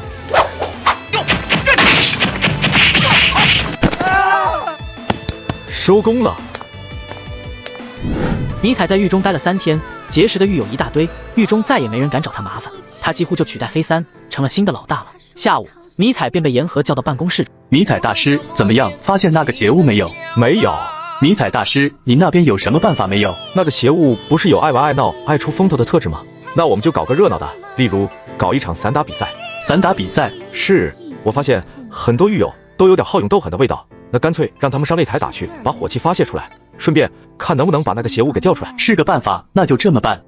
每到夜晚，这所监狱都有犯人逃走，但第二天早晨，他们又集体回来。为了引出元凶，迷彩在监狱举办了拳击大赛，终于在决赛遇见了那个幕后元凶。我就说打斗那么厉害了，原来是个兔子精，邪物出来了，附体在刀子身上。真的能抓住他不？要我怎么配合？让他单独和我到一个地方就可以了。好。言和挂了电话，就让人去通知刀子，说有上级领导来了，要接见冠亚军选手，给他们加油。刀子没有怀疑，跟着去了一个空房间。你可终于现身了，让我一顿好找。你能看见我？呵呵，你在监狱里胡作非为，真以为没人能治你了？我说怎么突然举办散打比赛？原来这是一计。他成精多年，见多了世态人情，智商显然不低。你能奈我何？你是束手就缚，还是要我动刀？我受关公传承，替关公封神，你若束手就缚，我可以收你为手下；若有功，可以封神。封神是姜子牙吧？你关公封的什么神？忽悠我呢？我可是看过戏的。你看这是什么？你这封神榜是假的。你一只翘尾巴兔子，只歪个屁！长耳兔一看是自己的天敌，扭身就跑。饶命！饶命！小的愿降。迷彩先不开口，黄二毛没接到他命令就不停口，咬得长耳兔哭爹喊娘。饶命！饶命！关圣帝君饶命啊！行了，老黄，饶他一命，你可愿为我手下？愿意，只求关圣帝君饶命。小的愿在帝君座前奔走效劳。你有什么本事？小的最善打洞，一日夜间可打洞100里。打洞100里，你就吹吧。黄鼠狼也会打洞，且同为精怪，但说一夜打洞100里，他是做不到的。帝君若不信，可以一试。行吧。迷彩可没心情去看他打洞，把他名字写在封神榜上。拜见主公。且待着，若有功，可以封神。谢主公。第4次成功封神，奖励梅山神打。梅山神打，梅山神打发源于梅山，不需画符，不念咒，他是请神来附身，也就是常说的请师傅。师傅一旦附身成功，就可以借到神力，然后就有了神通。哟呵，这个好呀，在关键时候也是一个大杀招。不过这会儿没时间琢磨梅山术，迷彩带了刀子出来。怎么样？成了，邪物我已经收了，以后不会再闹事了。真的？是个什么东西？你可能不会想看到它。那就算了。迷彩，真是谢谢你啊。那这个刀子呢？他没事啊，这会儿清醒了，比赛还是可以继续的。不过我要是拿冠军，你这边到时查无此人，会有些麻烦吧？这有什么麻烦的？我这本就是监狱内部的比赛，又不是全系统的比赛，我的事别人管不着。既然他说行，迷彩更无所谓。冠亚军决赛随后举行，不出意外，迷彩轻松的就拿到了冠军。就当迷彩准备离开的时候，言和又找到了他。迷彩，我二叔想见你一面。你二叔？我二叔以前是搞政法的，也当过警察，离休后回老家休养，就在西河。是有什么事吗？我也不知道，我把你的事跟我二叔说过，估计你是高人，他想见一见吧，可能要拜托你一点事。行啊。吃了饭，下午回西河，直接去了言和二叔家。二叔，这就是迷彩。迷彩大师久仰大名了。不敢，严老叫我迷彩就行。好。闲聊了几句，言青绕到了正题上。迷彩，我听我侄儿说你有定身术，可以瞬间把人定住，让人动不了。你可以在我身上演示一下吗？可以。严老得罪了呀。说着，指头划了2下，口中念咒。言青则眼光炯炯地盯着他。他干了一辈子警察，见过无数江湖骗子，他自信再高明的戏法也很难骗过他的眼睛。言青能清晰地感应到，身上微微一麻，就全身失去了知觉。真这么神？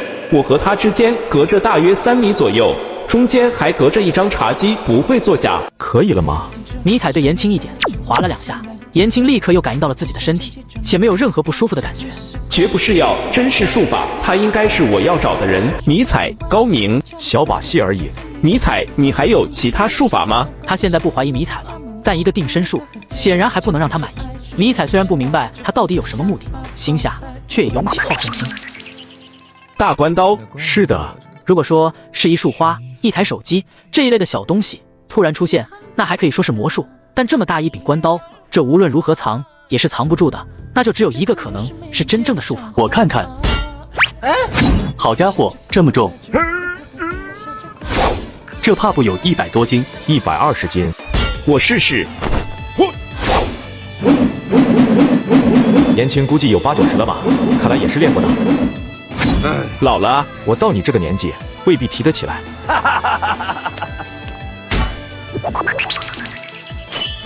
这真是神了！大关刀的出和收是关羽开张的结果，而言和他们是看不到关羽的。而言和在看向迷彩的眼光中，已经多了3分敬佩，3分惊惧。迷彩，你知道九鼎吗？九鼎，传说中的九鼎。对，大禹治水，华为9州，铸了9个大鼎。听说过。他不知道言青到底要问啥。言青虽然离休了，但这样的高官一般人是见不到的，也轻易不会见人。特意见他，又还让他演示术法，总不会是顽童心理，想看个稀奇吧？他手握大权，是国家高层人物，而我只是一个会术法的小人物。但他现在比我还迷信。他告诉我禹铸九鼎，以振国运。此后夏商周到秦汉唐宋气运如虹，但宋明反复失国，民国也曾差点亡于倭。这一切原因是因为九鼎失落。这个好像没有什么科学依据啊。尼采，你现在可能不信我的话，但你是高人，有传承的，你只要见到了九鼎的任何一个，你就会信了。九鼎在哪里？我不知道，这也是我找你来的原因。言和带他来，他想过各种可能。颜青老了，想请他治病或者求长生，诸如此类的。但结果颜青说找他来是为了九鼎。尼采，你坐一下，我稍后就来。过了一会儿，颜青出来了，他换了一身衣服。尼采，请正坐。颜青面向迷彩，双手成一，弯腰坐下一去。这是礼，而且是大礼。尼采大师，我颜青想拜托你一件事。颜老，请说。我请你找回九鼎，并守护他们，以振国运。尼采一时间真不知道要怎么应对，他偷眼去瞟言和，言和也明显有些懵。尼采大师，可愿受我所请？好，尼采不管3721，先点头答应下来再说。找东西嘛，找啊，有什么关系了？什么九鼎八盆子的都无所谓，找不找得到也无所谓，没人说答应帮你找就一定要帮你找回来的，没这个理。多谢尼采大师。这是证件，如果有特殊事件，可以把证件拿出来，里面的电话在必要的时候也可以打。颜青可不是一般人，言和说他现在还是高层的顾问之一，每年都要进京一次的。颜老，谢谢你的信任，我可以去找九鼎，不过你能提供一些线索吗？他们在哪里？我要去哪里找？或者通过什么方法去找他们？颜青看着他，稍稍犹豫了一下，似乎下了某种决心，猛地张嘴。禁地。话未落音，他嘴与眼睛突地闭紧。迷彩等着他往下说，什么禁地，在哪里？结果颜青闭眼站在那里，再不肯说一个字。颜老，颜老。言和也发现不对，立刻走过去，他扶着颜青。二叔，你。迷彩立刻走过去，一探，颜青已经没了呼吸，他竟然就这么站着死了。他脑中多了枚山术，他瞬间就明白了，这是应试。尼采，这是怎么回事？你二叔是应试了。应试，一般人发誓不起什么作用的，但有些人有些事不能随便发，发了如果不遵守会有反应，就叫做应试啊。赌咒发誓嘛，生活中常见，应试却好像谁也没见到过。你二叔应该是在某一个特定的场所或者时间或者事物发了一个誓，然后他没有遵守，誓就应验了。什么事？他刚才好像提到了。颜青刚才说了禁地2个字，然后瞬间就给封了口。言和真的给吓到了，以至于这2个字他都不敢说了。而我本来有些不信，什么国运系于九鼎，那真的有些扯。可现在发现不对，颜青给封口，不但应试追命，连魂都在瞬间打散。颜老跟我说的是，我答应他了，会去做，拜托了。随后就是处理颜青的后事了。秘书立刻开始打电话，迷彩反而没什么事了，他也没资格守在颜青遗体身边，行了礼，和言和打声招呼，也就回来去了。颜青这一次让我受到了极大的震动，心绪突然静了下来。看来这世间有太多神秘的东西我不知道，包括这个系统，它到底是什么？而九鼎居然牵涉到国运，这冥冥中真有那么一只神秘的手吗？连续几天我都是在思考这个问题与练习梅山术，练了大约半个月。这天接到胡平电话，死鬼起来做动画了，死鬼起来做动画了。小彩，你闭关结束了没有？胡姐是有什么事吗？想请你帮个忙，就不知道你有没时间。胡姐有令，那必须有空啊。算你会说话。是什么事啊？万山那边发现个古墓，可能给盗了，政府方面保护性发觉，然后就出了怪事，我要采访，有点怕，你陪我去好不好？好，约好了。第2天，迷彩开车带胡平去了万山。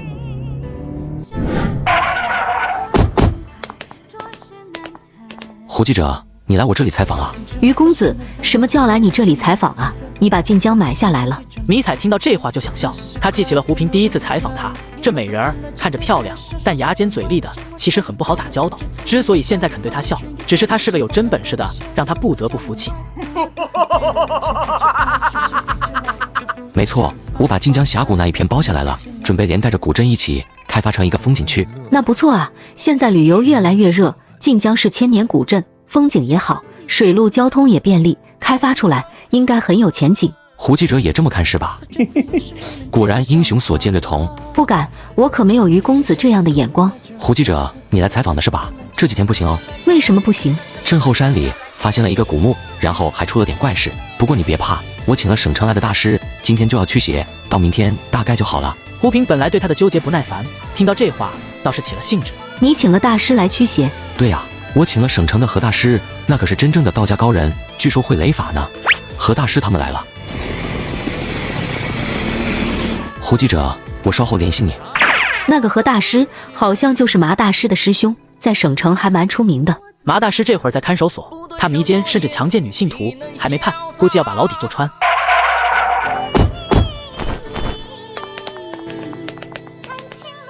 这个小镇每到夜里就会发生怪事，村民们便请来道士驱邪。没想到这些道士色胆包天，竟随意调戏路过的女子，这次却踢到铁板上。美女，过来陪道爷耍耍呀！滚！美女，别那么凶嘛，有好处。是真的哦，美女，这镇上有邪物哦。你这么漂亮，晚上邪物说不定会去找你。你跟我，我们可以帮着驱邪。不需要，滚开！美女，别走嘛！你敢打道爷？你好大的狗胆！知道我们师傅是谁不？何大师嘛，怎么着？他能吃人啊？什么？你知道我们是何大师的弟子？你是什么人？敢不敢报个名字？我叫迷彩。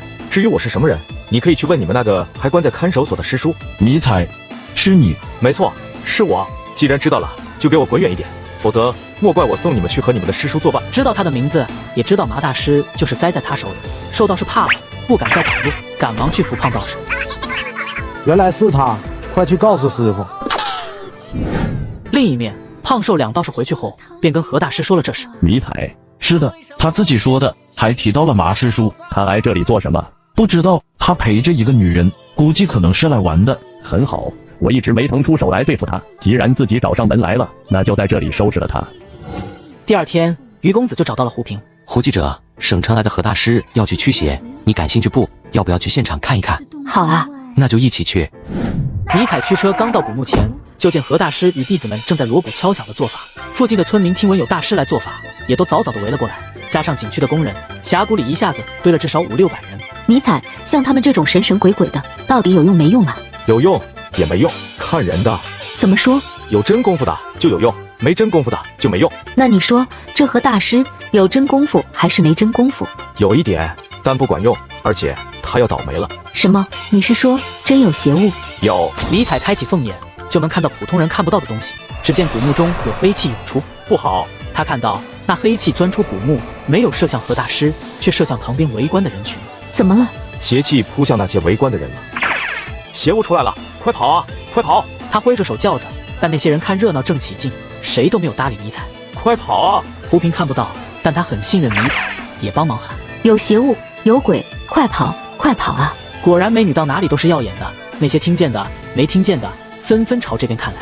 大白天的有什么鬼罗？我看是有妖精。嘿嘿，那一定是狐狸精。而那些给黑气侵袭过的观众已经开始异变。一个胖子2个箭步扑到一个少妇面前，一把扑翻，随即斧头下去。啊！耍流氓！话音刚落，就听得那少妇尖声痛叫。那汉子抬起头来，嘴上鲜血淋漓，他居然不是亲，是咬了一大口。而这样的情形，此刻正在到处在发生。何大师也看到了，但他却有点本事，手中铜铃猛地对着扑过来的一个妇人一摇。那胖妇人扑过来的身形猛地一滞，脸上有惊惧之色，竟不敢扑向何大师了，转身扑向另外的人。救命呀！救命呀！那股黑气却如灵蛇一般，在人群中四处乱窜，只要给黑气罩上，马上就会感染异变。而异变者在咬人后，被咬的又会感染，一时间异变感染的越来越多。就你们也想留下老夫？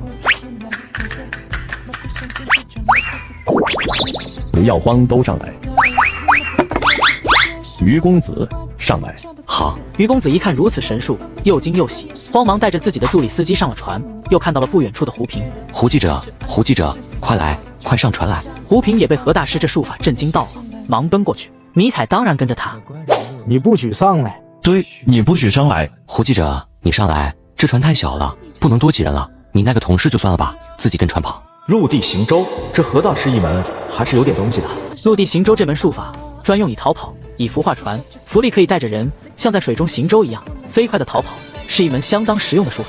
这会儿见胡平回头看我，我就不吱声，随胡平自己选择。算了，于公子，你们走吧。胡记者，这些邪物好厉害的，没有何大师这条船，你冲不出去的。你会给邪怪吃掉的。胡平理都不理他，反而拉住迷彩的手。迷彩，我们冲出去。不急，我们先来看看何大师的手段啊。注意了，不要乱跑乱动。他说着，驱动浮船就往外冲。还行。眼见着何大师驱使浮船冲开人群，冲了出去，迷彩倒也不吝赞赏。迷彩，我们跟在后面冲出去。没必要。他可不想沾何大师的光，他看出来了，这邪物虽然能感染人，但并不很厉害。感染者连浮船都不敢冲，有什么可怕的？我们上山，哪里热闹，哪里就有吃瓜群众。但这次他们却遭遇了不幸，黑气突然袭来，围观的人们瞬间变成了攻击性的活尸。哎，吃瓜需谨慎呀！迷彩，可惜你没带那个关刀，要是带了关刀，就可以像斩蛇妖一样斩了他们了。不能斩，为什么？他们虽然感染了，但他们其实是人，只要驱了邪气，就可以恢复正常的。哦，也是。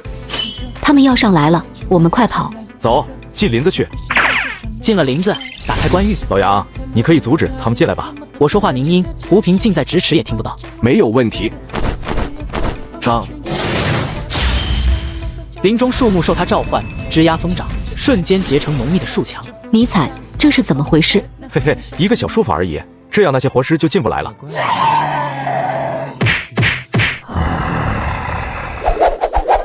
他们在做什么？这古墓中有一只邪怪，可能是尸王什么的，他们应该是想把它挖出。我好怕。现在是网络时代，现场做法的时候就有不少人拿着手机玩直播的，这里的事瞬间就传遍网络。完蛋了，变异者、感染者，末日要到了！感染者怕什么？派军队、飞机、坦克、导弹全扔过去，实在不行放原子弹。你有病啊！放原子弹，人类没给感染，先要给你炸死了。网上乱七八糟炒作一堆，政府方面则紧急行动起来，一是辟谣压热搜，另一面省市县3方面组成应急指挥小组，常务副省长傅源任组长，紧急赶到晋江，于天成给傅源第一时照了去。那个古墓是你们公司挖开的？最初是有放牛娃报告说发现盗洞什么的，考古队就去发掘了，我们因此停工，我们公司没有去挖的。哼，那个什么法师是你们公司叫去的？是我们也就是听考古队说有点古怪，所以请了法师来做一下法。何大师是道家正宗，他做法是驱邪，可不是他引来的邪物。胡闹！他问话间，军方的人也来了，来的是警备区参谋长梁峰。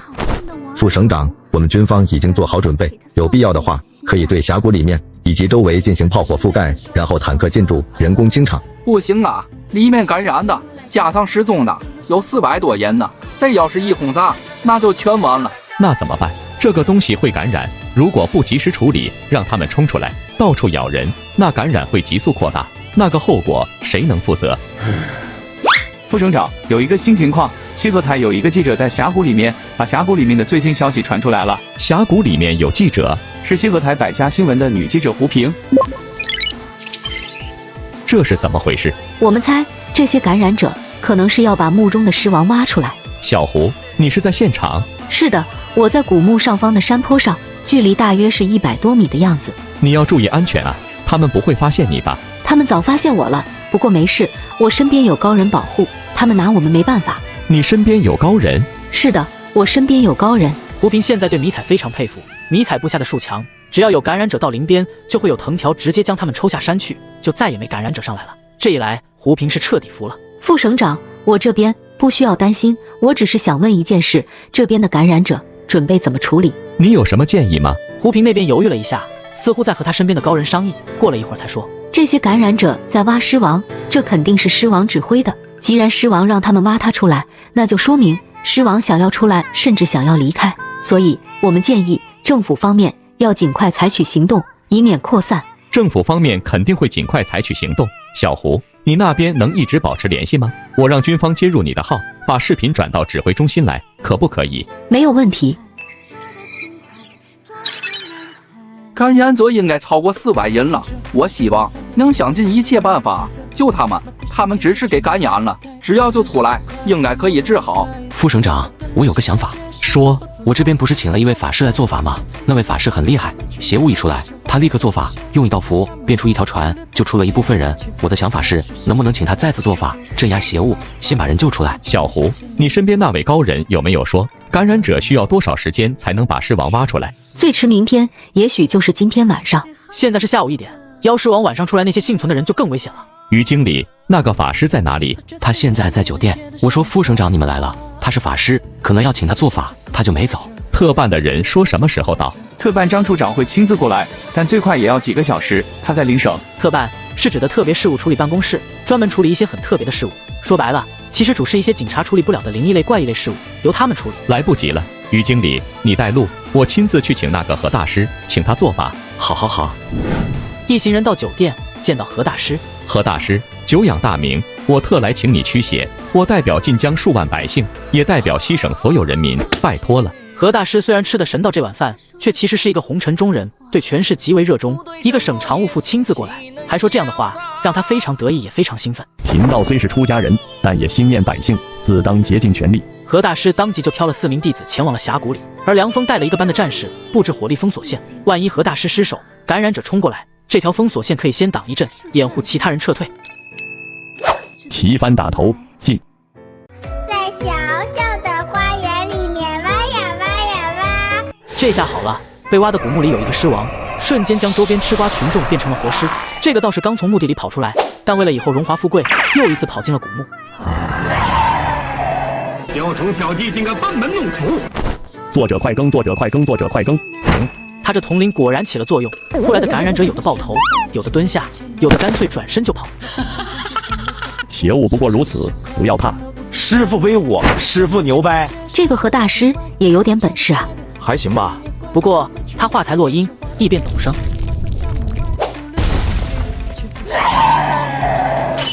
邪物出来了。有师傅在鬼叫什么？师傅，师傅，救命呀！孽畜，休要伤人！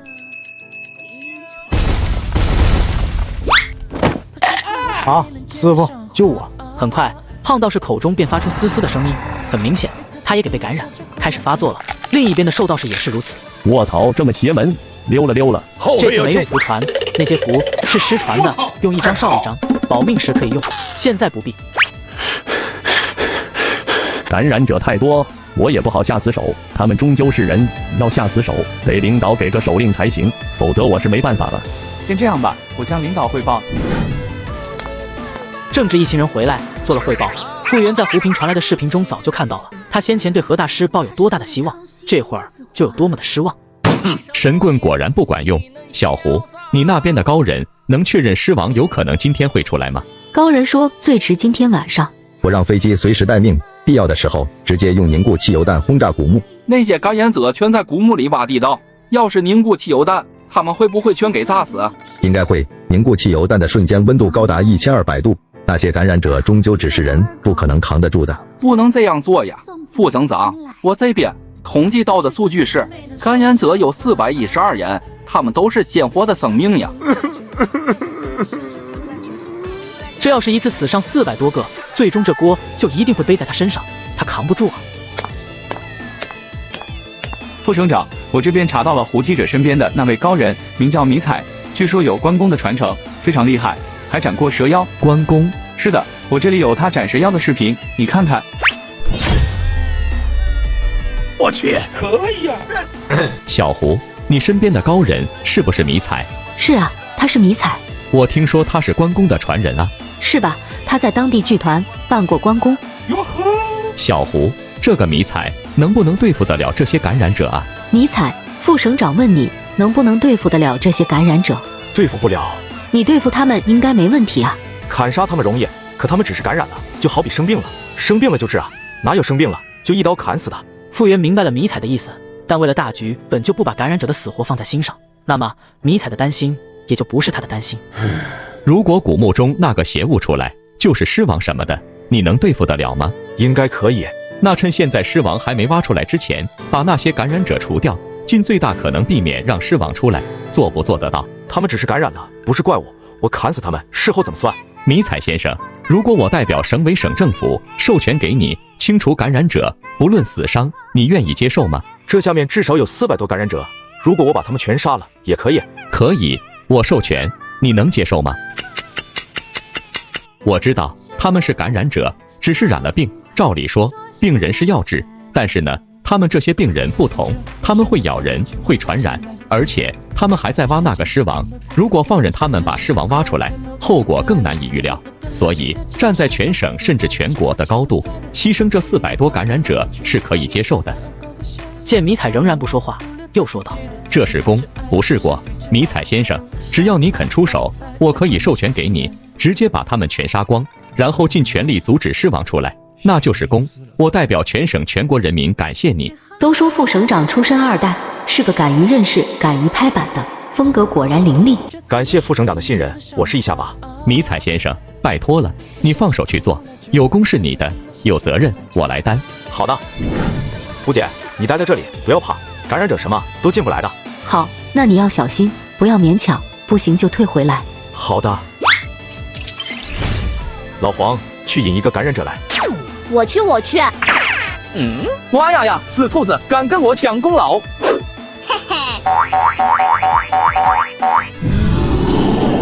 快跑！你来追我呀，笨蛋！迷彩的感应中，感染者身上的邪力并不强，或许定身术能行。哎，你们怎么不追了？刚才不是追得挺欢的吗？怎么现在不动了呀？嘿嘿，有效。这怎么回事？为什么那2个感染者突然就不动了？很奇怪啊，他这一划一划的，好像在练书法啊。系统托梦给他，教他点穴手。他练习了足足2年半的时间，学成后，系统又教他唱跳版画符，同样练习了1昆年。眼下这个场景，刚好可以试试他这5年的成果了。怪物呀！离古墓远一点，往峡谷外跑。我用符力把他身上的邪气驱除了，他现在好了。胡姐，你让外面的人接应一下，如果不放心，可以把他先隔离起来。副省长，迷彩把那个男的身上的邪气驱除了，你们让外面接应一下。邪气驱除了？是的，就是那个男的。哦，现在那个女的也能动了，也跑出来了。不过迷彩说最好先隔离一下。好，迷彩不错。先看到男的跑，再看到女的跑，复原性了。这2人邪气给驱除了，你立刻组织人接应他们，不过要先隔离，免得出意外。是，我立刻去办。而另一面，迷彩试验成功，也是非常开心。老黄、兔妹，你2个再下去，引几个人上来。得令。包在我身上。不多会，又引了2人出来。迷彩这一次也有了把握，连点2下，把2人定住，画符贴脸，2人瞬间清醒过来。往峡谷外面跑，不要急，那边有人接应。好的，谢谢。就这样，2分钟引来2个人，只要出来就能给治好，然后自己跑出去。小胡，这个迷彩很厉害啊，是个真高人呀。他确实厉害。那黄二毛和兔子是怎么回事？那应该是他养的宠物。他还带着宠物？他没带宠物，他可能能指挥野生动物，能控制指挥野生动物。如果能指挥控制动物，在战场上那就太有用了。他是军人，当然首先想到这一点。关刀、符水、催眠，可以指挥动物，还可以控制植物，他会的太多了。这样的一个人，居然在工地上打钢筋，给人扛水泥，这简直太不可思议了。5点半左右的时候，迷彩已经救出了300多，将近400人，还有几十人深藏在墓穴底下挖洞，却不肯出来了。就在这时，便觉得一股邪力如无形的潮水般压过来。主公，这僵尸就交给我与兔妹。老黄、兔妹，你们不要动，我要试试红毛僵尸的斤两。你过来呀！来，我叫你。好家伙，头这么硬！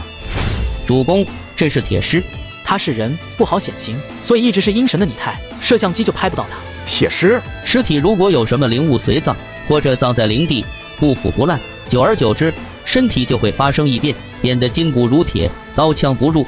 这么强？对付铁狮，最好是用火，用大火，再加火油，烧3天3夜，或者7天7夜，把筋骨彻底烧化，也就没事了。我斩！主公不可轻慢，这种至少几百年的僵尸，指甲牙齿都有剧毒，腹中可能也还有湿气，不可让它沾上。好的。对，就这样，揍他。为什么不用枪？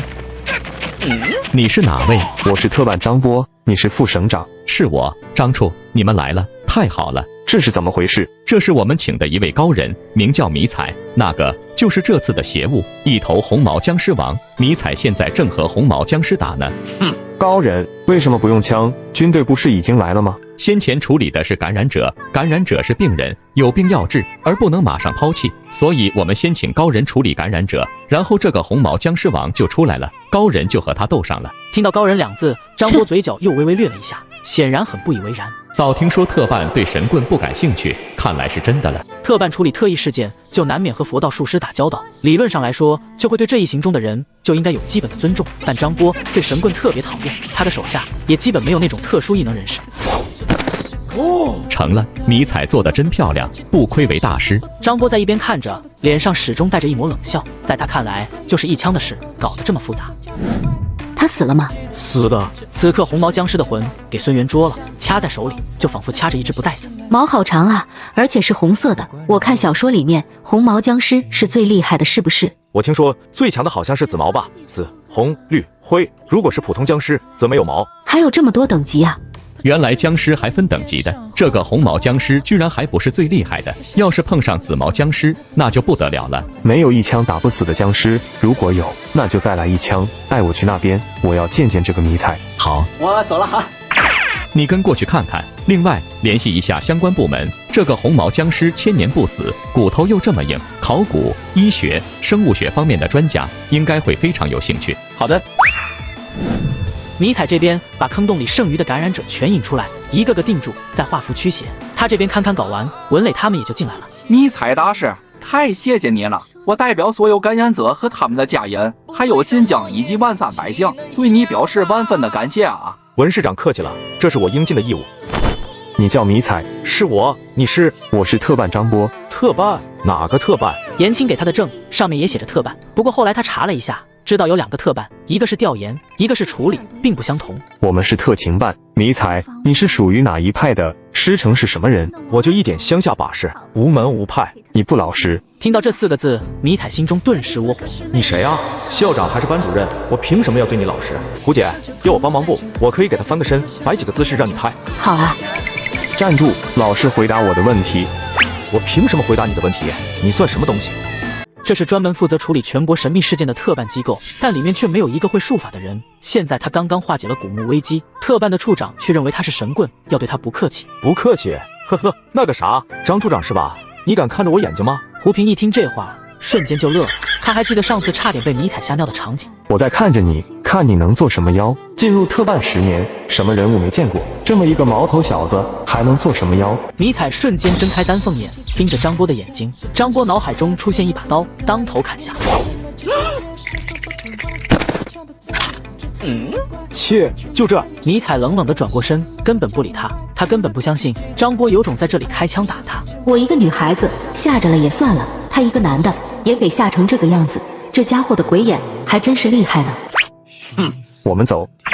看着他走远，文磊哼了一声，还真以为他是皇帝钦差呢，神经病！特办吗？当然牛。迷彩大师，我们不要搭理这种人。文市长叫我迷彩就行，我小老百姓惹不起，躲得起，我躲他远远的就行。红毛僵尸搞定，接下来就没迷彩什么事了。地方性的事务自有文磊他们操心。出了峡谷后，傅园亲自来跟迷彩道谢，并一起吃了饭，迷彩这才离开。而胡平也匆忙的去了电视台，想将这件事报道出来。另一边，张波回去后，把迷彩的底细彻底查了一遍，越看迷彩就越普通。几个月前还是个工地上扛活的民工，结果扮演一回关公，居然就成神了，这不扯吗？有古怪，他会不会是给什么东西附体了？叫宗岳过来见我。宗岳出身古武世家，练有内功，最擅长刀法。他让宗岳看了迷彩斩蛇妖的视频。宗岳，你觉得他刀法怎么样？还可以了，方位、火候、角度、力量都还是可以的。比你如何？精为主，他还要练练。你去会会他，他要是不老实，你看着办。是。没有任何犹豫，当即驱车直奔迷彩家。迷彩，是我。你是？特办中岳，特来讨教。你想跟我打架？我临接桌，你不敢应战吗？果然还是特办的人，骨子里的傲慢，气势凌人。我就一个问题，我要是打伤了你，你会不会赖上我？带上你，你能打伤我再说，行吧？还是先说清楚。伤者自负，你若有本事打伤了我，我自己走不动，我爬也自己爬出去。那行，稍等。你这是木刀？是啊，有问题吗？你确定？拿把木头刀来战他的钢刀，这是蔑视他吗？我确定。来，我叫你，来了。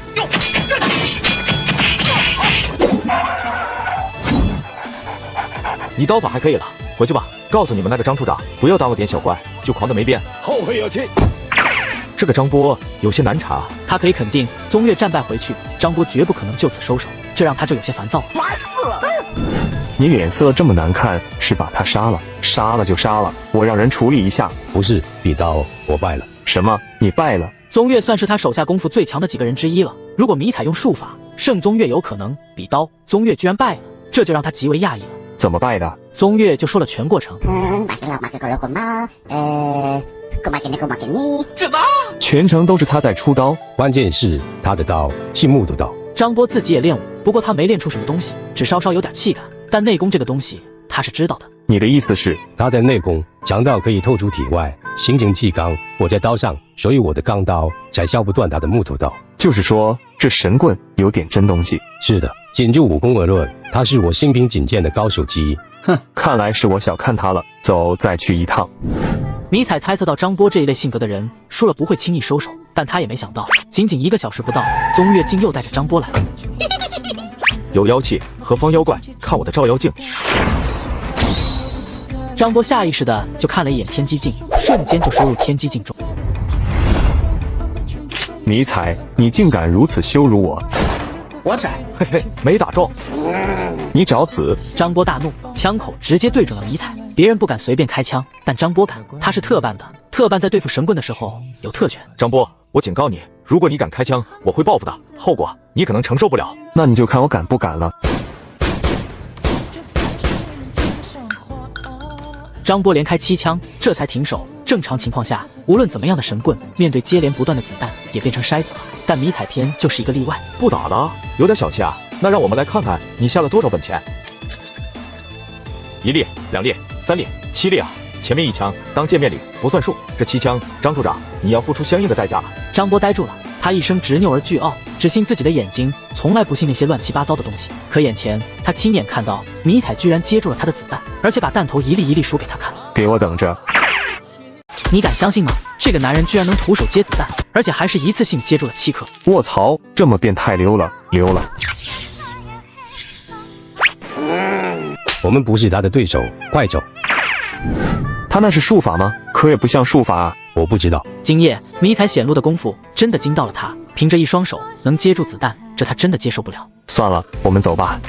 他想算了，迷彩却不想这么放过他。只见迷彩拿了纸和笔，画了一张人脸，在墨汁上沾了刚刚弄到的血液，就在左脸上写了一个欠字，右脸上写了一个抽字，左右脸合起来就是欠抽。第二天，张波6点半就起来了，他洗个脸准备出去跑步，一照镜子，突然发现不对，这怎么回事？他揉了揉脸，再又洗了把脸，2个字还在，不是在脸的表皮，而是隐在皮肤下面。我中了鬼神书。这种在人脸上或者身上写字的术法，不独是眉山派有，其他一些门派也有，还是比较出名的。张波和无数神棍打过交道，虽然没见过，但至少是知道的。好大的狗胆！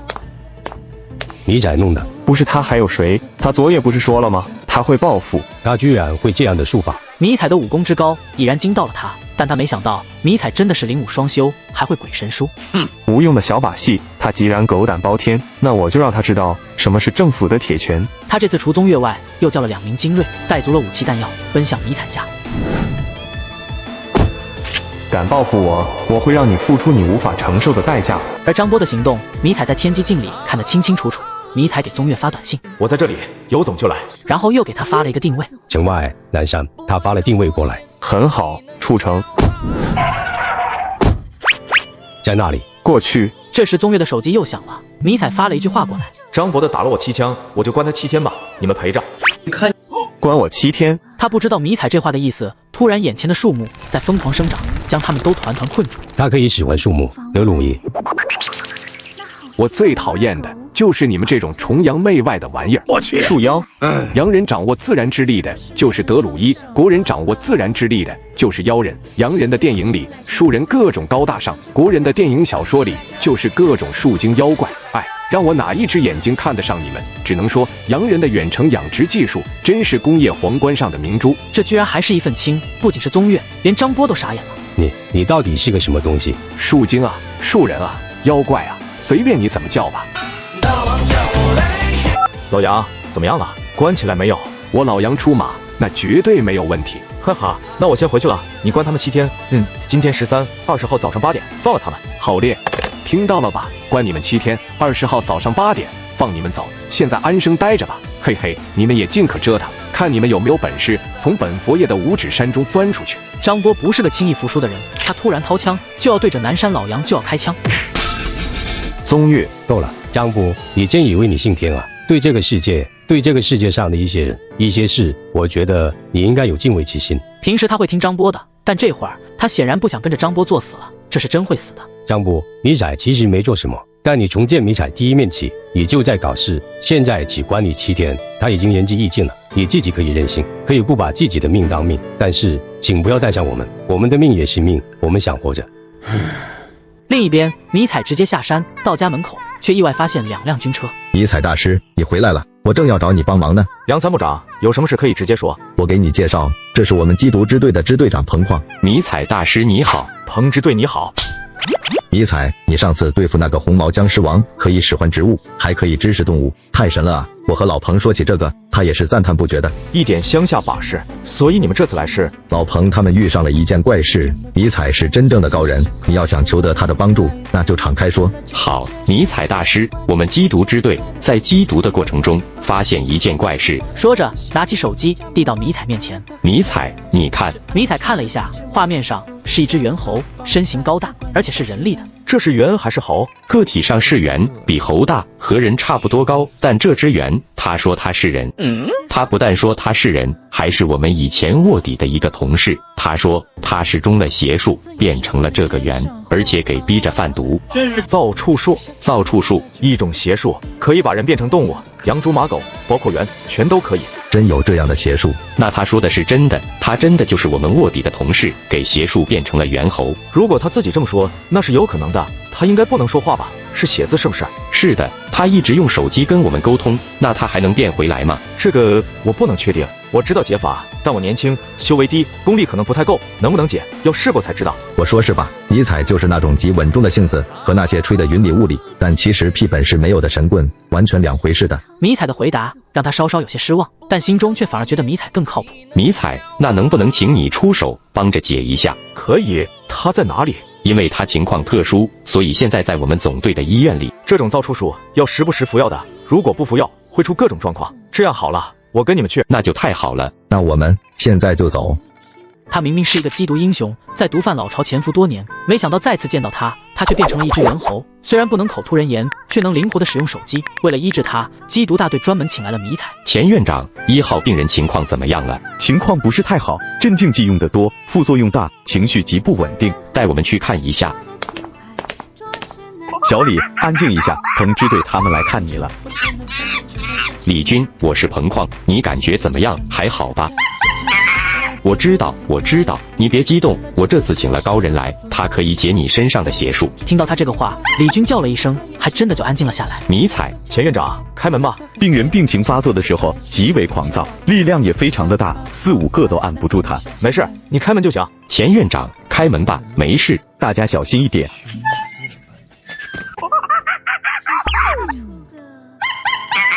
果然定不住。李军中了造畜术，身上有邪力，这股子邪力把迷彩的定身术给冲开了。抓住他！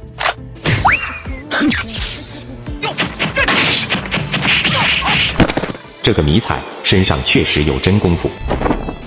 这是做什么？拿水来。迷彩画了符，见水中浮起一层灵光，知道符成了。喝了它。李军，快抢救，快！不必。你想害死人吗？这里我是院长，你滚一边去！话没落音，缩在地下的李军突然一变，竟然变成了一个人。什么？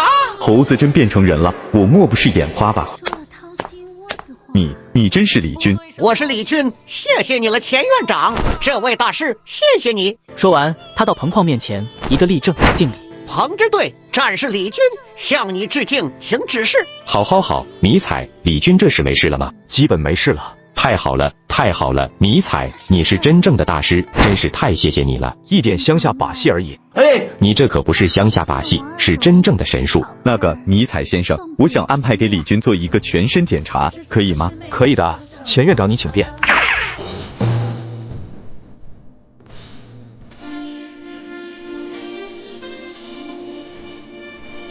彭矿，那个视频我和局里其他领导都看了，非常神奇。迷彩这个人是真正的高人，我这边查了一下，他没有正式工作，你想个办法把迷彩招进缉毒局。坚决完成任务。那个猿猴变人的视频上报林局长那里，同样极为惊讶，也极为兴奋，因此便起了招揽之心。第二天上午，彭矿先去找了梁峰，把总局领导的意思说了，让梁峰帮着打边鼓。你也上报了，领导也对迷彩感兴趣了。肯定的啊，这样的事人变圆，圆变人，我怎么能不上报？这样的术法，迷彩这样的高人，领导肯定感兴趣啊。那我不管，现在人在我这里，得先尽着我来。好了好了，一箱毛子。其实一样嘛，等迷彩进了我们缉毒支队，你们需要他帮忙的时候，招呼一声，难道我还不给你面子？我要他帮忙，到时还得找你，不拿一些毛子，你会轻易松口。随后他们又来到迷彩这边。迷彩，昨晚睡得还好吧？你们无事不登堂，是有什么事吗？是有个事要找你说，你得答应我。彭支队，你说，你先答应我。彭支队，你先说，能应的，我肯定都会应下来。迷彩啊，不瞒你说，缉毒难呢，苦呢，每年牺牲在缉毒战线上的干部战士数不胜数。他这是明打明的苦肉计，但也是事实。迷彩脸色就严肃起来，点点头，不过他也不说话。如果只是普通的犯罪分子，那还好，可对付邪人，我们就没有办法了。像李军中了这样的邪术，我们只能看着，一点办法也没有。眼见迷彩不接枪，彭矿没办法了，直接说出了这次的目的。我昨天跟总局领导汇报，总局领导激动的不行，让我带他们向你表示感谢。不敢，这是我应该做的。另外，总局领导给了我个任务，想请你加入我们缉毒局，你看行不行？他耍半天花枪，其实迷彩早就猜到了，因为前面有严青那个例子，他怀中甚至还揣着中委特研办的证呢。彭支队，感谢你和总局领导的信重。道理上来说，作为一个普通公民，能为缉毒做贡献，我义不容辞。但是我师门有规矩，神道中人不入宫门。这话一下就说死了，而且扯上了师门，彭矿即便想劝都没了办法。你总不能让人家不遵师命吧？而神道中人不遵师道，可就不知道有什么后果。这才是真正的高人，不像那些骗子专往权贵身边凑。既然你师门有规矩，我们当然是尊重的。不过这样，迷彩，你能不能给我们当顾问？这不算正式入职，你想顾了就问一下，不想或者不方便的就不顾不问，这样可以吧？这样倒是可以。迷彩这下就不拒绝了，顾问嘛，顾得着就问，顾不着就不问，那有什么关系啊？太好了，我立刻向总局领导汇报，请你出任我们缉毒总局的顾问，有迷彩大师助力，总局领导一定会非常开心的。迷彩，我代表警备区也先打声招呼，我回头向战区请示，也请你当我们的顾问，可不可以？我说老梁，你凑的什么热闹？嘿，要不是我给你介绍迷彩，你这会儿还在抓瞎呢。再说了，顾问嘛，又不是正式入了你们缉毒局，你们能请迷彩当顾问，我们为什么不能？迷彩，请一定答应我。可以。顾问在迷彩心中10个8个的，无所谓。另一边，特办的人联系不上张波，不过特办要查什么极为方便，一路绿灯，副处长白辉很快就查到了与迷彩有关。你瞅啥？我瞅你咋了？你再瞅，瞅就瞅。确认过眼神，我遇上对的人。哎呦！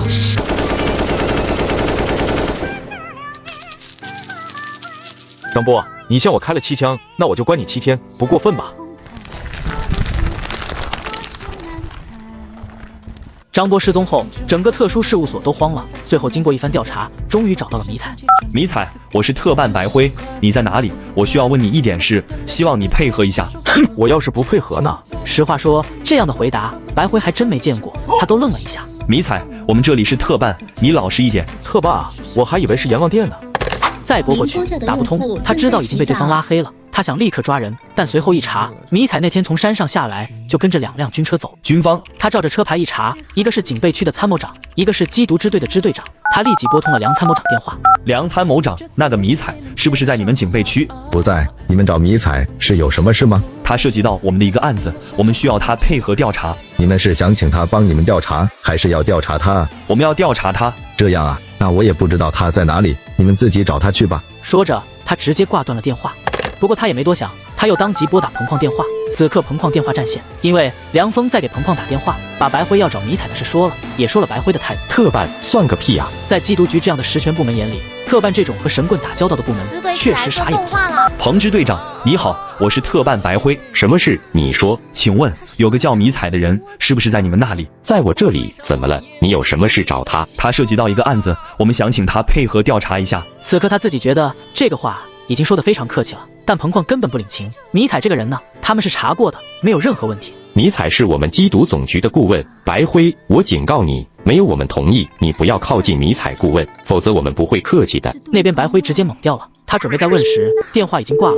缉毒总局和别的部门不同，他警告你了，你最好认真一点。缉毒抓人，你敢反抗，他真开枪的。这一点上和特办的特权一样。白辉头一次碰到这样的事，他一时间竟是不知道要怎么办了。一把手张波又失了踪，白辉只好直接上报，上面却只让他去找当地警方配合找人。于是，一批边防连队与民兵便被组织了起来，上山找人。他们这一出动，南山老杨就给迷彩打电话了。主公，他们找到了车子，开始大举进山了。怎么样，撑得住不？实在不行，放他们出来得了。怎么可能撑不住？这种普通人，别说几百，就几千几万，我也能让他们在山里寸步难行。主公放心，说7天就7天，但凡少1天，丢了主公的面子，老杨我自己买块豆腐撞死。哈哈，行，那就交给你。诺，张处长，你们的人来找你了，自己看吧。他说着，把手机高高举起来，直接就给张波宗岳起个直播。进山的人不少，至少有几百，但上了山却寸步难行了。不但树木荆棘，那些蛇虫也多了起来。没多久，便有搜寻队员受伤。组织进场的官员一看不对，也不得不下令撤退。张波也终于意识到，这世上却有一些神奇怪异的存在。现在的科技并不能看透一切。另一面，在一个叫大毛的小镇，镇上有一家家具厂，很多毒品就藏在家具里。这一次出动了几百警力，刚准备强攻，厂里面就跑出来一群疯狗，向军警们冲过来，又扑又咬，最终借着人多的优势，把大部分的狗打死，少数几条赶走。这绝对不正常，这些狗太疯狂了，应该是有人用术法控制的。那可能那个会用造处术的妖人就在里面。有可能，我进去看看。好。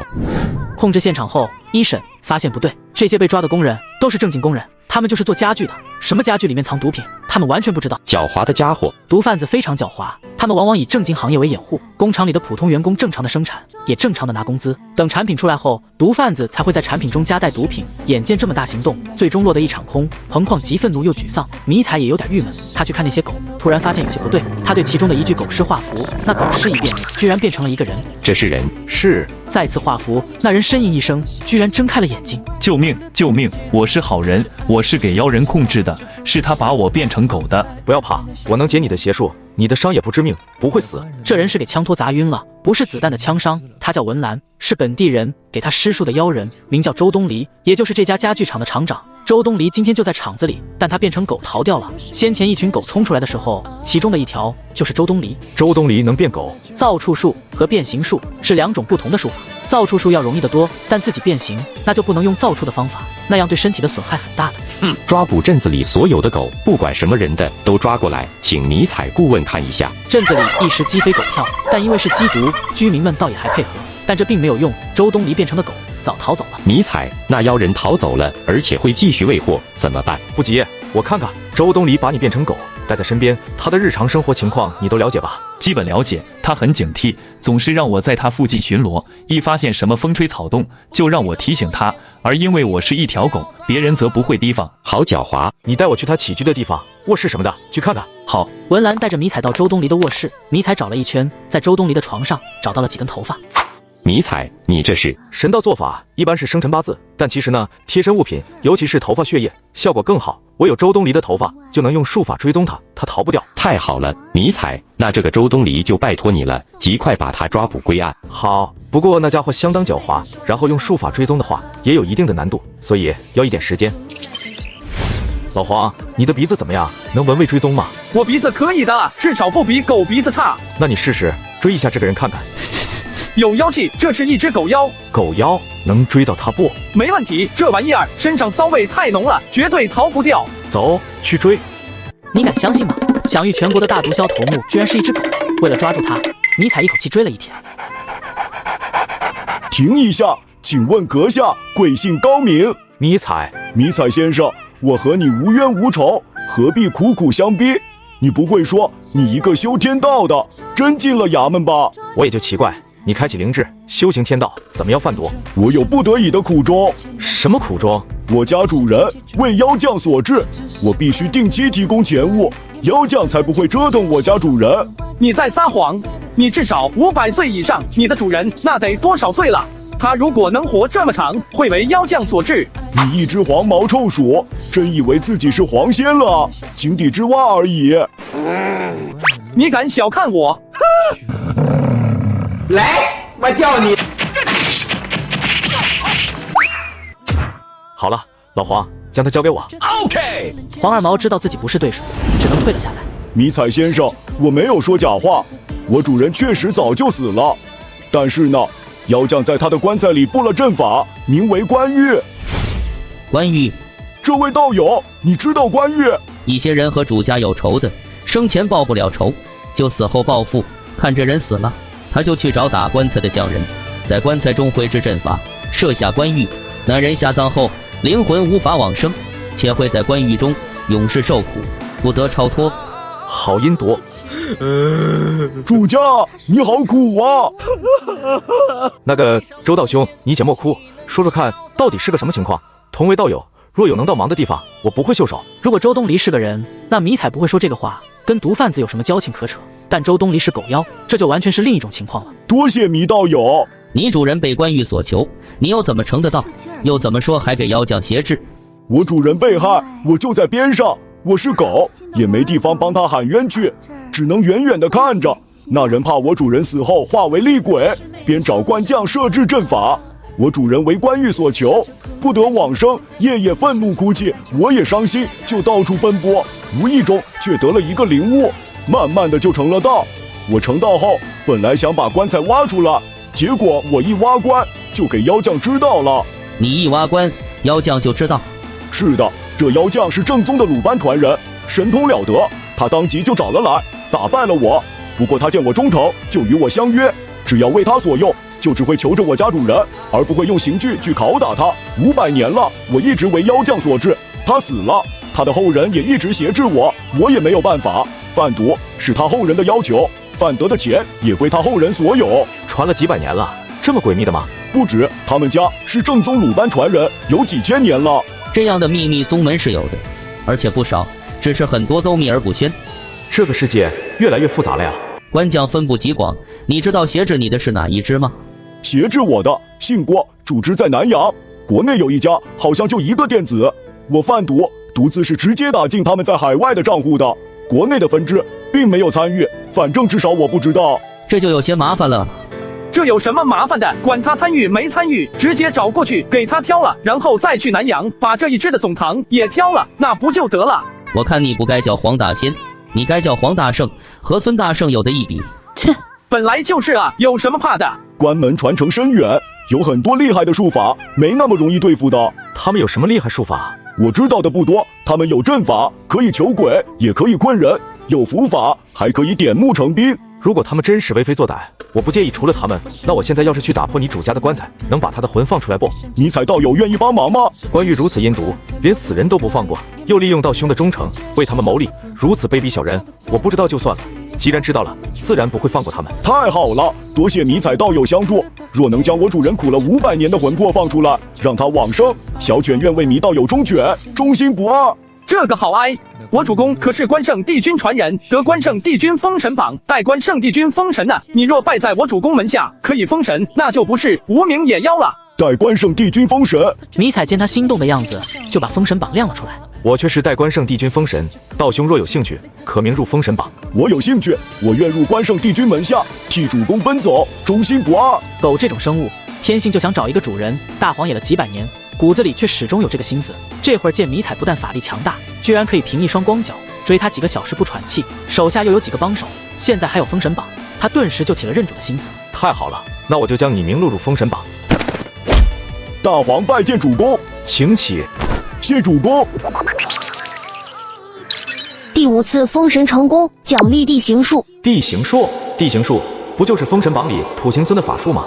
可日行千里，有了这门神通，天南地北不就1日可往返吗？大黄，你主家墓地在哪里？我们去看看。主公随我来。只要我一挖着坟，就会触发妖将的禁制。妖将最初只是以关欲求我主家的魂，后来发现我成了道，怕我偷偷来挖坟，他就在关外布了符阵，有黄金力士。还有黄金力士？正宗的鲁班传人，会的术法多，不稀奇。鲁班，他小时候就知道鲁班，但直到这一刻，他才清晰地意识到这个名字究竟代表些什么。那是一个术法大神啊！妖孽找死！我闪！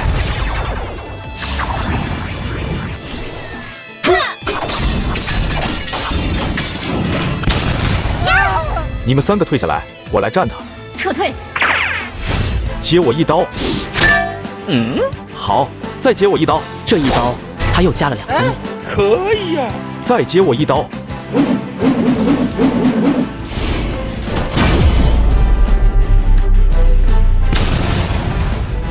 哇，主公神力惊人！那还用说？主公可是关二爷传人，关二爷那是什么人？武圣啊！大黄，现在打开棺材就可以了吧？我也不知道，不过打败了黄金力士，棺材上的符阵破了，应该关玉就破了。应该是这样。迷彩直接把重刀往前一插，插在棺材板上，他感应到有一股气泄掉的感觉。主人，他一生行善积德，只因提前一天回家撞破了妻子与管家的丑事，便被他们杀害。然后又找官将在棺椁上布下阵法，让他不得超生。好在他养的忠犬不离不弃，终于在500年后将他救了出来。那贼奴后来如何了？可遭了报应？没有。为何如此？他不但没有遭报应，霸占着主人的财产，又买了官，其实而终，传到现代，子孙也一直香火不绝。我知道了。我以前受制于妖将，怕他们对主人不利，让主人在官狱中受更多的苦，不敢动作。现在主人既然出来了，我可以去掘了他的坟，把他与那贱妇的后代全都杀了。不必，这个仇我自己来报。主人，我在关中500年，也悟出一些东西。我将往生托生于他后代腹中，出生后我将毁掉他家的一切，而且会让人说是他们自己的后代不争气，出了败家子，最终家破人亡。糜公子，多谢了。大黄是条忠犬，我没法照看他，就请你多多关照他吧。周翁放心，我急于报仇，等不得了，这就去了。宋主人，主公，那妖将一门着实恶极，大黄请命先去挑了他们在西省这一门，然后再去收拾南阳的老窝。理当如此。大黄，我来帮你。主公是红尘中人，须得手持剑法，不能全以天道行事。况且你和特办的人还有冲突，若给他们抓到把柄，很麻烦的。没事，我自有办法。你们看，这是《封神演义》中的地形术。是我从地底下去，从地底下出来，再从地底下回来，警方也能怀疑到我。在去之前，迷彩先回家准备了一番。他一回临县，白辉就知道了，他立即带了人直奔迷彩家中。不巧的是，迷彩收拾完后，运起地形术，直接向右江赶去。迷彩先生，我是特办白辉，特来拜访你。迷彩先生，特办白辉来访，有事请教。白辉把态度又放低了一点，请教2字都用上了，但迷彩仍然没回应。红外扫描显示屋中没有人。没有人？他不是回来了吗？车子也在啊。他手机信号也消失了，人不见了，手机信号也突然没有了，这怎么可能？未必他难道底下钻出去了？回答正确，可惜没人给他加分。此刻迷彩运起地形术，没过多久就到了右江。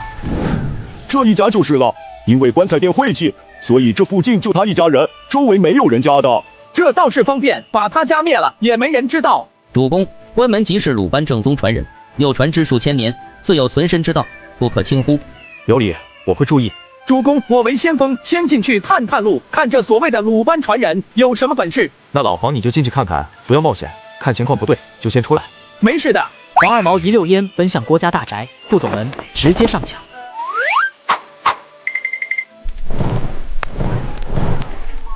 果然来了，嘿嘿，我倒要看看是哪路高人敢来挑战我关门。这汉子便是郭奎，鲁班正宗传人。迷彩打破关狱，郭奎这边就知道，他料定能打破关狱的必然也是神道中人，所以郭奎就预先做准备。我操！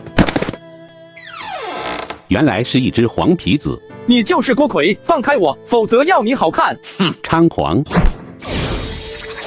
我斩。请问道友贵姓高明，夜入我国家，可为何事？迷彩。大地瓜那么烤地瓜，1块钱能买仨。我操！不知迷道友为何事而来？我为何事而来，你自己不知道？鲁班名传千古，可你关门，却居然有关于这样的邪术，害人不算，居然还拘役灵魂。我替鲁班大师教训一下你们这些不孝后辈。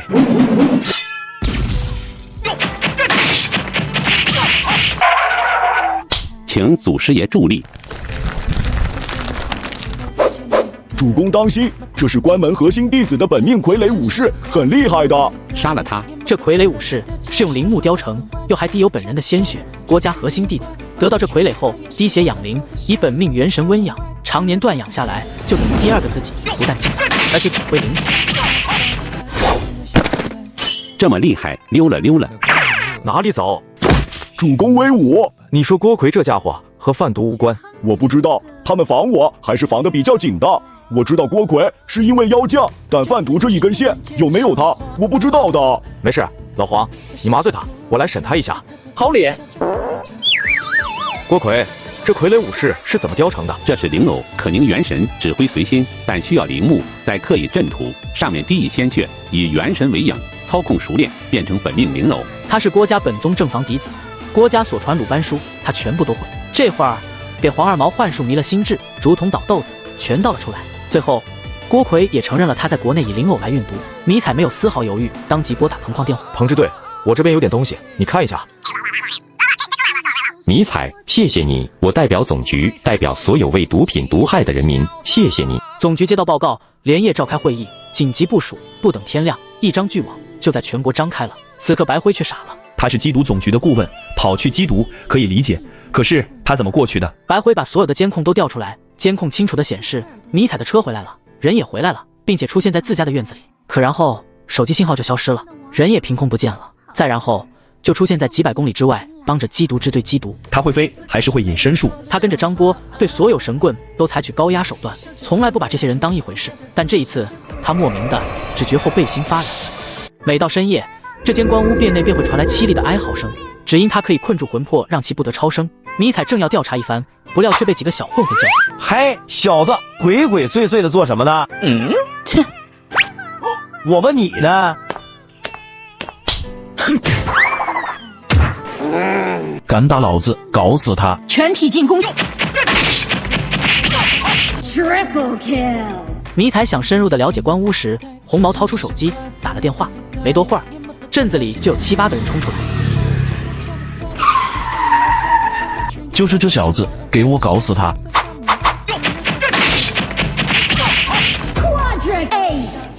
解决完小混混后，迷彩直接走向了官屋。没想有生之年还能见到官屋，这得有多大的仇怨才将让葬在此处？又是将门所为，连死人都不放过，他们真是该死！迷彩找到一处别人看不见的地方，施展土行术，直接进了官屋。这到底什么人啊？又有什么怨？要让他永世不得超生？看这里有人生活的痕迹，难道还有守墓人？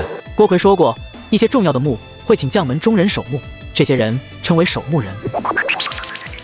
请问道友贵姓高明，所为何来？迷彩，迷彩道友所为何来？并无因果，只是白天路过，看到官屋，好奇而已。原来迷彩道友只是路过，相逢也是有缘，不如去寒舍共谋一罪。这官屋镇压的到底是什么人啊？我也不知道，我只是受屋主所托，为他守屋而已，其他的一无所知。那我进去看看，可不可以？迷彩道友，你即是同道，当知我是守墓人，你当我面这么问，是觉得我好欺负吗？而是觉得我将门中人好欺负？那倒不是这个意思啊，我就是好奇，想要知道这到底是怎么回事。迷彩的性子虽然有些倔，但不是个无事生非的人。之所以这会儿带着挑衅之意，是因为关门，堂堂鲁班传人，竟做些伤天害理的事。迷彩道友，我劝你回去吧，这个门你还是不要进去的好。我若硬要进呢，那就失礼了。请祖师爷助力。这是一个泥人，也是守墓人必会的2种秘术之一，泥人竹。拿下！哟，请祖师爷助力。没错，这就是跟郭奎学的木雕灵偶。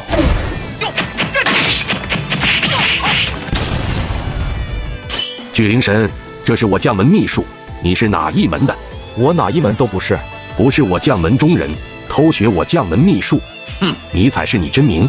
没错，迷彩是我真名，你尽可上报师门来找我就是。迷彩说着，还报了家庭住址，怕就不做，做就不怕。关二爷怕过谁？很好，我们一定会去找你的。要跟将门干上了，哇呀呀，好刺激！将门中就没好人，尤其是关门，一定要挑了他们。主公不可大意，将门是大了。鲁班亲传弟子36，各有神通术法，虽然几千年下来多有失传湮灭，但传下来的仍然是一股极庞大的势力，不可轻忽啊！关门做得太过分了，今天碰上的气门，看这官屋也不讲什么道义，那我既然撞上了，当然要碰他一碰。守墓人离开，迷彩也没再进厅屋去看的打算了，便直接回家了。第3天晚上，气门的人便找了过来。是迷彩先生吗？这是一个泥偶，但涂了彩饰，跟真人几乎一模一样。正是在下。我家主人令小子送上拜帖。迷彩敬起，明夜子时，南山一会，专候。转告你家主人，明晚子时我会去的。多谢，小子告辞。第二天晚上10点，迷彩便来到了信中的位置。管师傅，鄙人管荣，不知迷彩道友师出何门？师傅是哪位高人？我师傅是关公。迷彩道友要为师门保密，可以理解，但说是关公传人，有点不合适啊。关公可不会道术。谁说关公不会道术了？关公读春秋，春秋有大道。小子狡辩，你的灵偶术哪儿学来的？我将门哪位师傅传了你？你能告诉我吗？是我抢来的，或者你也可以认为是我偷来的。迷彩道友，你即是修道之人，当知道偷学偷抢别派技艺乃是大忌。我知道，可我就是抢了。管师傅，你准备怎么办吧？小子，你是不是太狂了点？相比于你将门中人学了鲁班大师的绝艺，却用来贩毒、拐卖人口，甚至人死了都不放过，以官狱官污，镇压死者灵魂，我觉得还是你们更狂一点。师传法门各有门道，我将门如何行事，不是你一个后生小子可以评论的。可我就是看不顺眼，怎么着吧？那就不必多说了。小子发狂，让老夫看看你到底有没有发狂的本钱。鲁班大师智商250，膜拜，鸡蛋膜拜。团战可以输，鲁班必须死。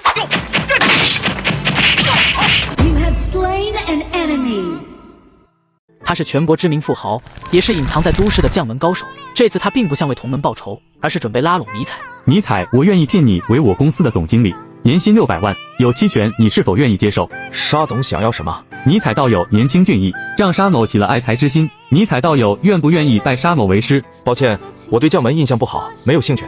哎，关屋是顾客的要求，我们只是匠人，顾客怎么要求，我们就怎么做，这一点你应该能理解吧？我觉得有些事可以不做。沙总，收徒一事，不必说了，你还有什么要说的吧？既然如此，那这样，我们可以不追究迷彩道友的聚灵神术法来自何处，也不收回，但迷彩道友需要保证，以后不使用这个术法，而且绝不外传。如果迷彩道友能做出这样的保证，那就能赢得我们将门的友谊，也是我沙某的朋友，你看如何？沙总，还有第3条吗？迷彩，如果你硬要选择与我将门为敌，那么我告诉你，你的选择将是一个巨大的错误。是吗？我读书不行，成绩不好，最喜欢做的还就是选择题，所以沙总的3道题里，我选第3个。迷彩道友，你会后悔。哇，这姿势真酷！胡平坐在马路对面的一辆车里，碰巧瞧见了这一幕。迷彩，迷彩，这里。你都看到了呀？对呀，没想到你还有这么强硬的一面。说着却又咯咯一笑，以前瞟一眼都是多的，现在看着却莫名的觉得很有魅力。还没吃饭吧？走，姐请你吃饭。哎，好气愤呀！什么事？你自己看。1打2，什么原因？为什么打架？儿子打爸妈。什么？这中年人是他爸妈？不会吧？什么不会？周边人拍下来，作为新闻素材发给我的。这王八蛋叫李贵，可惜我去采访没找到他，他爸妈也拒绝了我的采访，没能播，否则我真要给他出名，气死我了。这小崽子确实不是人。迷彩6岁没爸，7岁妈也跑了。小时候他对别人有父母是非常羡慕的，这个李贵居然打爸妈，这让他有一种莫名的怒火。养这种玩意儿不如养条狗。没人管。怎么管啊？他爸妈也不会报警，谁会去管？也是，家务事一般没人管的，而家里人也不可能报警，警察不接警，基本上也不会去管。迷彩，我不管，你给我想个什么法子出来，治一治这猪狗不如的玩意儿。这个呀，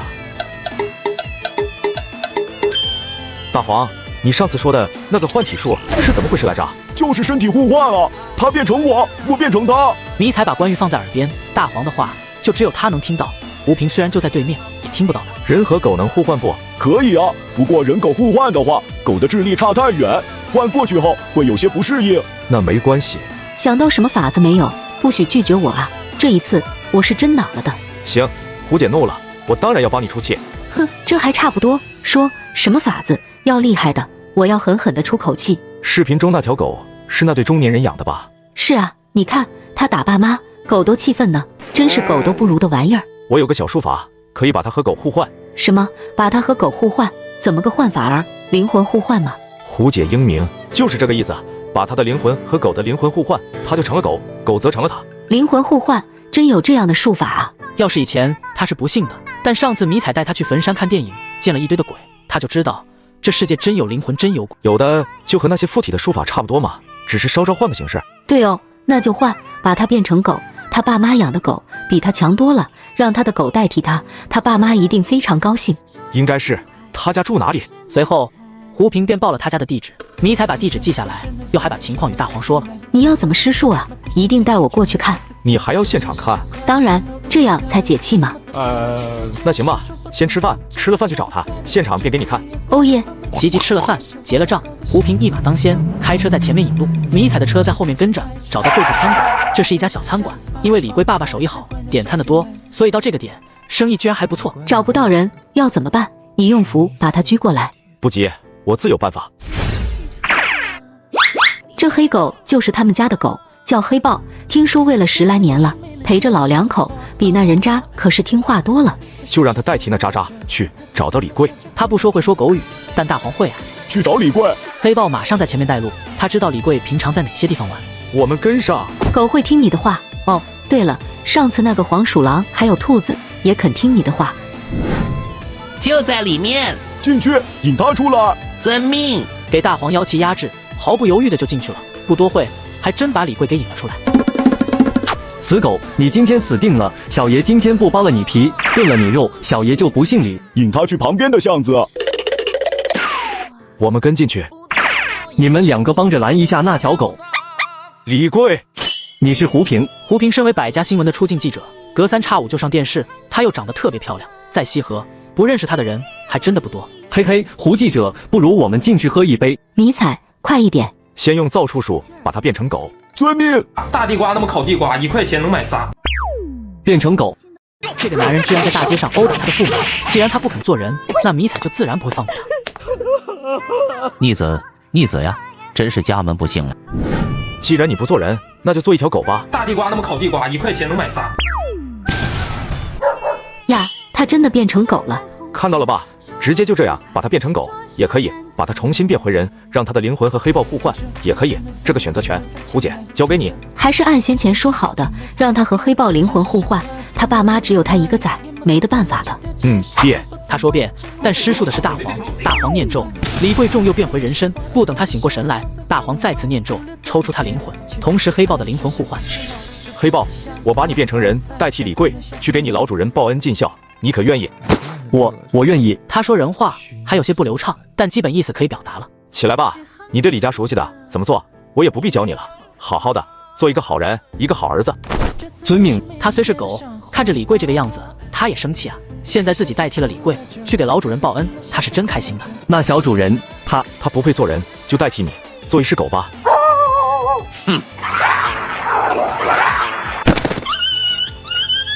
大王饶命！大王饶命！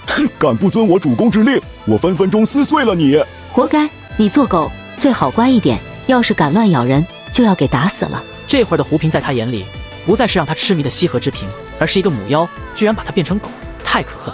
那个啥，黑豹，去你家店里，我们尝尝你爸的手艺。好，老主人的手艺都说好的。狗本来就有6、7岁孩子的智力，而他还是10多年的老狗。李有竹又是开店的，天天人来人往，他的智力也训得差不多了，熟悉一个李贵的身体，代替李贵完全没问题。说了，你以后就是李贵了啊，要叫爸妈。哎，胡记者，迷彩先生，请跟我来，我们去店里。妈，对不起。你个冤孽，你要做什么？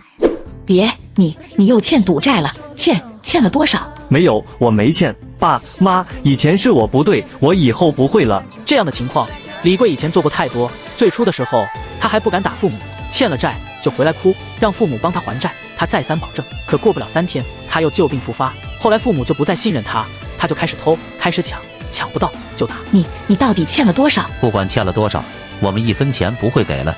你欠的高利贷，我们才刚刚还清，我们也没有1分钱给你还债了。我不会再赌了，我保证。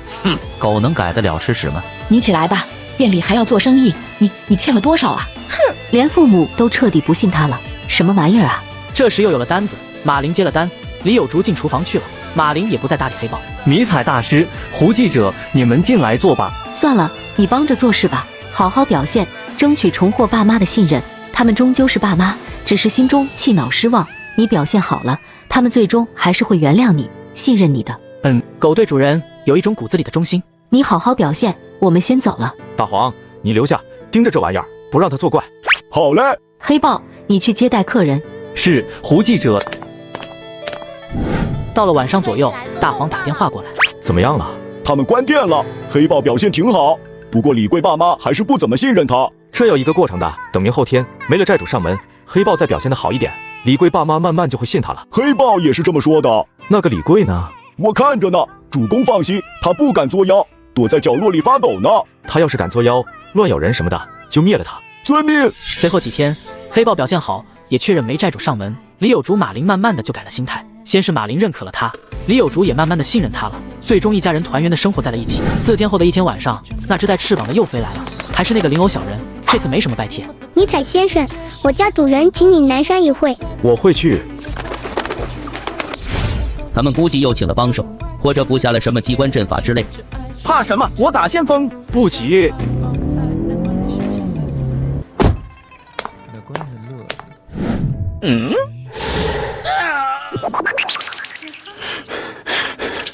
灵魂离体，极度危险，立刻返回。这什么术法？这么邪恶？这东西太邪门了，还是先离开。那是招魂灯，又叫天灯点魂，也叫点天灯的。点天灯，那邪术很厉害吗？确实厉害，我试了2次了。如果不待在神域里，心神就不安稳，好像有人在喊我的魂一样。待在神域里就没事。任何人只要和天灯中的天眼对上，灵魂就会给吸过去。主公的生辰八字还有姓名给他们知道了，更麻烦，不与天眼对上，也会时刻受他的召唤。也就是说，只要是有灵之物，看到天灯与天眼对视，灵魂都会给吸走。是的，天灯最邪恶之处就在这里。天灯吸灵魂做什么？点魂祭天。招魂灯不用灯油，点的就是有灵之物的灵魂，吸进去的灵魂越多，等于灯油越足，灯光也就越亮，天眼也就越厉害。把灵魂当灯油，这么邪？本来不看他就没事，但主公的姓名和生辰八字给邪道知道了，肯定把你的姓名八字贴在灯芯上，所以主公神魂难安。若不是有封神榜这个神谕，可就糟了。确实是，我现在只要关了神谕，心里就砰砰跳，脑子里也迷迷糊糊的。天灯时时在找你的魂，肯定是这样的。那要怎么办啊？主公得请帮手才行。他明明是个老师，却在学校表现得极为怯弱，连同学都经常捉弄他。但是谁知道他居然是一个隐世的墨家门徒，一念就可定人生死。一层玄关一层山，千般佛法千般路。罗老师，来人是3中的地理老师，迷彩中学读的就是3中，上过罗老师的课。迷彩，怎么是你？你怎么招惹了天灯妖道？罗老师，你也是修行人？我是墨家传人。原来罗老师还是墨子传人，失敬了。你怎么招惹上了天灯那个妖人？和将门有关。迷彩没有隐瞒，把原委说了一遍。从最初的郭奎关门贩毒，到发现官屋，碰上守墓人，到最后斗法，最终惹来天灯道人。关门中人贩毒，官屋压制的是谁？不知道。我因为巨灵人和守墓人冲突上了，他们在临县这边的气门中人就一直找我麻烦，没去查官屋里是什么人了。我明白了，你姓名八字泄露了，神魂不安。是，我先帮你把这个邪术解了。滴一滴血到枝条上。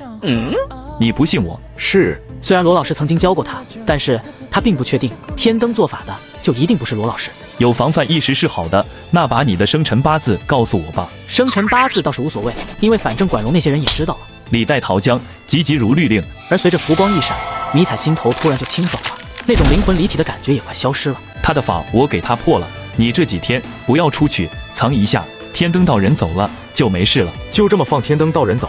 那你要怎么样？天灯道人邪术厉害，我可没什么术法能制住他，你有吗？没有。输了就输了，斗法这种事有输有赢，很正常的。我倒要看看那个天灯道人还有什么道行。管师傅，那个迷彩魂已入天灯，贫道会让他慢慢燃尽，他的肉身就此成了行尸走肉，你想怎么摆布他都可以。多谢真人。小事儿，那就出谷去吧。说是出谷，他却走到一边，解开裤子放水。他外表是高人，骨子里贪财又好色，女人很多，有些虚，一天小便的次数就多了。去取那道人一滴血。诺。天灯道人只觉手上一痛，不过他也没在意。茅草带着锯齿，一个不注意割出血，很正常嘛。很好，请师傅上身。死！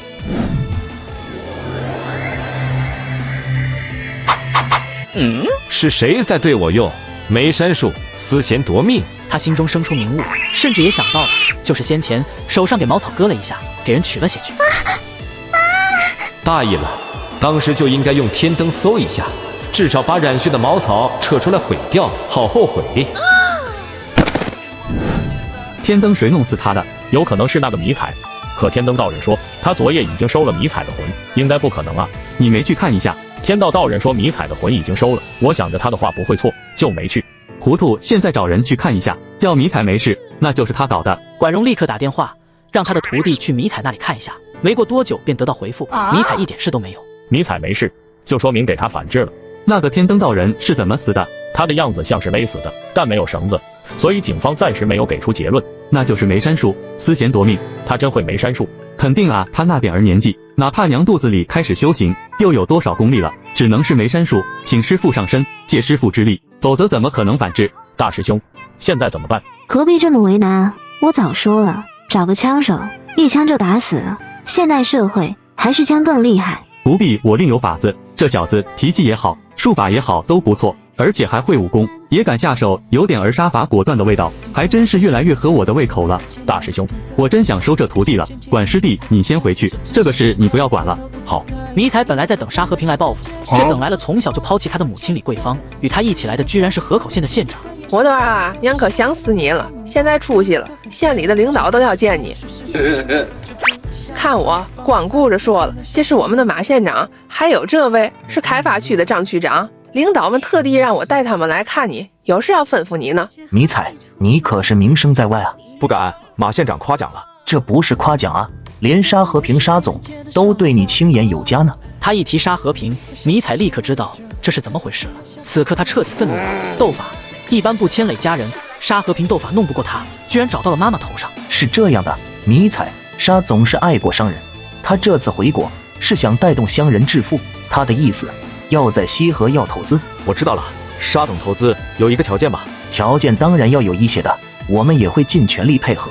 迷彩不吱声，就看着沙总说了，迷彩啊，他想你应下第一条，没有问题吧？沙和平给了迷彩3个选择，第一个是收迷彩为徒，无论什么要求，迷彩你都要应下来。有什么困难，我们河口还有你们邻县肯定都会帮你想办法，好不好？好，这就对了嘛。年轻人就应该勇往直前，迷彩，我很看好你啊。马县长完全不知道关玉中的关刀在嗡嗡震动，好重的杀气！主公动了杀心，怎么回事啊？主公一般比较平和的，什么事让他这么怒了？你忘了，主公是关公传人啊，关公不睁眼，睁眼要杀人。马县长达到目的，又说了几句不要油盐的话，也就走了。他爱好男，喜欢女，但这次却打起了迷彩的注意，为了逼迷彩就范，不惜找到迷彩的家人，这让迷彩对他起了杀心。取他一滴血。是。请师傅上身。4。思贤夺命，他竟敢对我下手，我早该提防的，后悔。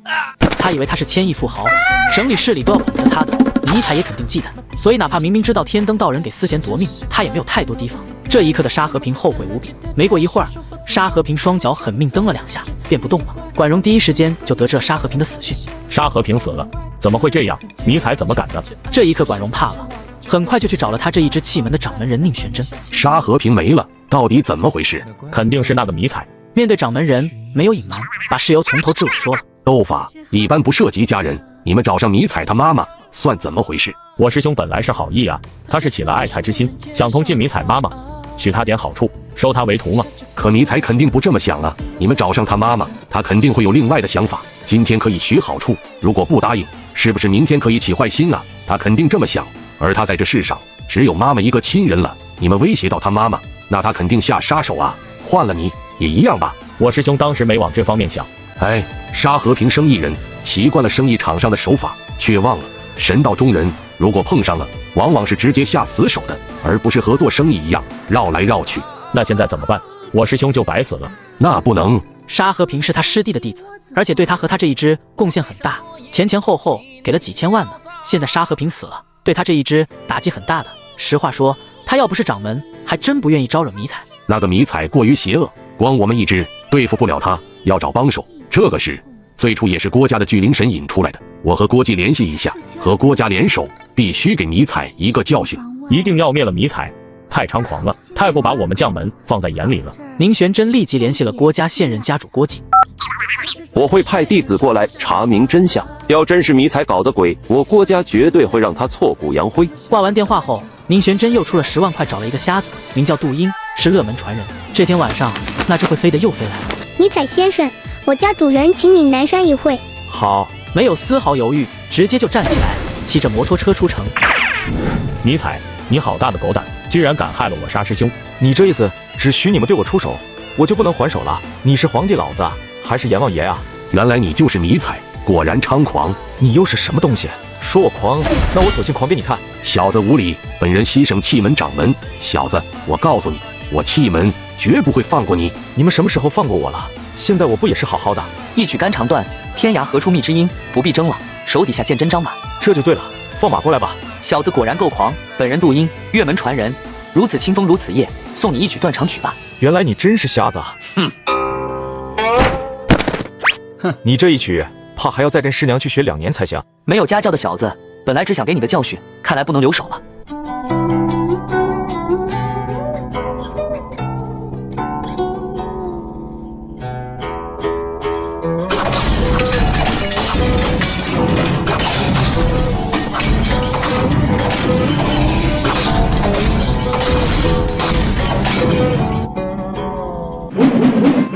没想到这个瞎子这么厉害了，是我小瞧他了。不对，他的琴应该是件灵器，好功力。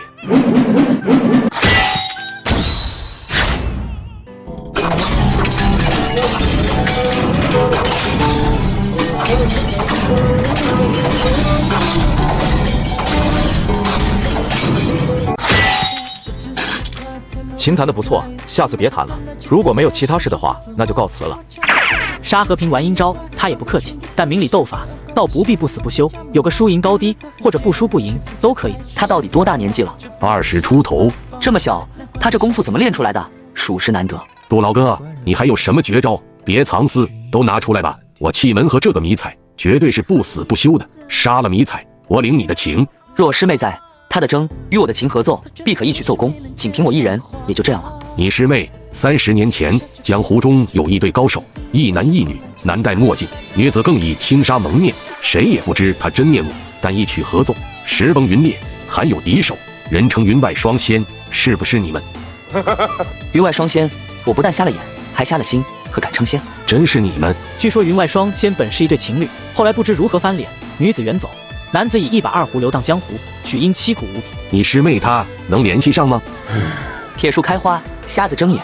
说完，他摸索着下了大石，手中一根竹杖轻点，自行出谷去了。第二天，关门的郭全就找到宁玄真，管荣把前后经过大致都说了。可以肯定，我堂哥一直就是栽在这个迷彩手里，他真是个扛活的民工，不是警方的人。应该不是，他是突然冒出来的。在几个月前，他一直是个扛活的小工，后来演戏办了几次关公，突然就窜起来了。他好像和征服方面有过一次合作，有可能他就是那一次和征服方面的人扯上了关系，但具体的我们没查到，尤其缉毒这一块，国内很敏感，不好查。不管了，把他抓到手里，不信考不出来。这小子功力极高，而且好像会梅山术、天灯道人，还有我师弟沙和平，都给他害了，用的好像是梅山术中的丝弦夺命。碰上我关门，任他功力再高10倍，也只能束手就缚。他这话说的极为骄狂啊，但是宁玄真则更乐得在一边看戏。废话，废话呀！你别走，等等我。老不正经的，一把年纪了还占人家便宜。别追了，总部下了命令，今晚必须让迷彩死。知道了，烦死了！既然得不到，就让他消失了。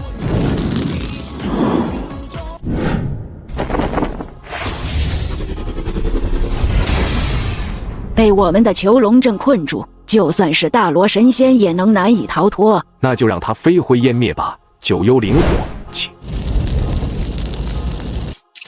危险！危险！请宿主速速离开！卧槽，又是谁在阴我？迷彩本想通过地遁烛离开，但发现地底似乎也被一层能量罩围住，无法离开。以为这样就能困住我吗？迷彩打开关狱，直接躲进了关狱中。他不相信外面的人会不离开，会一直用阵法困住他。大半夜的，你们干嘛呢？滚！住手！刚才让你滚，你迷路了是吗？既然找死，那就下去与那小子陪葬吧。罗老师，你等着，我这就给你报仇。走，这活有问题，报仇什么时候都可以。嘿嘿，你们就跑吧，中了我的9幽灵火，最多活不过7天。老师，你的伤口越来越严重了，有什么办法可以去掉这火毒？那2个人是关门的黑风双煞，我中的应该是9幽灵火，除非能找到水灵芝。水灵芝是，不过水灵芝极为难得，乃是灵物，必须在水底崖壁之上，而且是有灵气的地方，一般的江崖上也是找不到的。800里西江应该会有吧？不一定，不过鬼门洞那边应该有，但那只有进去的鬼，没有出来的人，谁敢进去啊？我去试试。迷彩不可冒险，古早的渔民传民早就说过，但凡进去的，十死无生，所以才说只有进去的鬼，没有出来的人。没事，我有一术可以入水。他不肯细说，但他是道术之士，既然敢开口，当然有一定的把握。而石州也不好细问，各家术法各自保密，逮着问就失礼了。那你要小心，千万不可冒险。我会的。他先把石州送回家，然后又驱车来到石州说的鬼门洞，见左左无人，迷彩把玄龟甲拿出来，手往龟甲里一伸，整个人倏一下给吸了进去。带上龟壳，迷彩似乎就像在陆地上一样，可以自由呼吸。千年玄龟甲果然有点奇绰。好大好粗的棍子啊，不会是定海神针吧？因为迷彩可以感觉到从棍子的顶部传来阵阵灵力波动。孙大圣的金箍棒可大可小，可长可短，也是灵物啊，我也来试试看。小。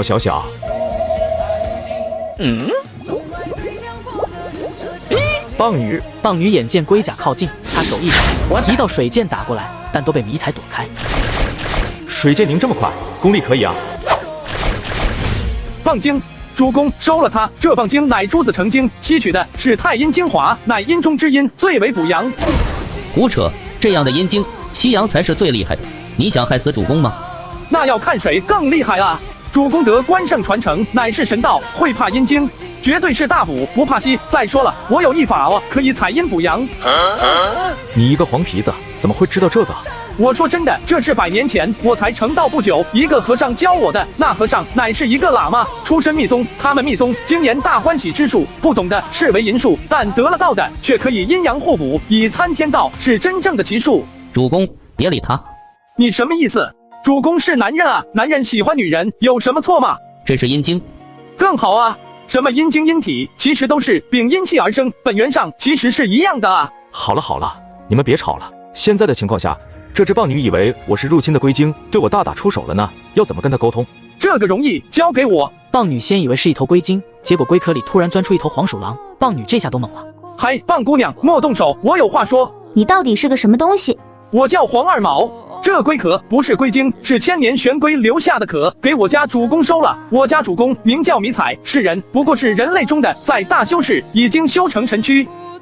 我家主公不仅自身修成神道，而且得关公传承，得封神榜，带关公封神。对了，关公你知道的吧？知道。关公死时，我刚刚成道，夜晚吸月经时，要去外面也听一些渔民议论。关公死时你成道了，那你不成道几千年了？应该有了吧？我在水底，经常一觉醒来就换了朝代，好像有什么汉、唐、明、宋，诸如这些。你知道关公就好了。你在这水底虽然修成人身，但终是一个野物，成不了正果。我家主公待关公封神，你若拜在我主公座下，便可成为神道，才能成正果。主公，请封神榜。黄二毛要收棒女，让迷彩采阴补阳。他本来是反对的，但知道棒女修为几千年，他却动了心。这就是我家主公，我主公手中的便是封神榜。其实不用他介绍，关羽和封神榜那强大的灵力场已经震撼了棒女。小女子拜见关圣帝君。请起，我不是关圣帝君，我叫迷彩，只是得了关圣帝君的传承，替关圣帝君封神而已。对，我家主公乃是替关圣封神，就如姜太公替元始封神一样嘛。棒姑娘，你只要拜在我家主公座下，立有功劳，自然能封神，也就成了正果。我愿意，请主公收纳。好，我可以封你为神，你可有名字？我给自己取了个名，月长。月长，好。迷彩当即就把月长的名字写在了封神榜上。至于封什么神，且不急，孙元他们都没封呢。我觉醒关圣帝君封神系统，每当封神成功，便会获得一门功法。现在我又收服千年棒女，并成功给她封神。第6次封神成功，奖励太阴真水诀。所谓太阴真水是水之精华，水为阴，太阴真水是阴中之阴，也就是水晶。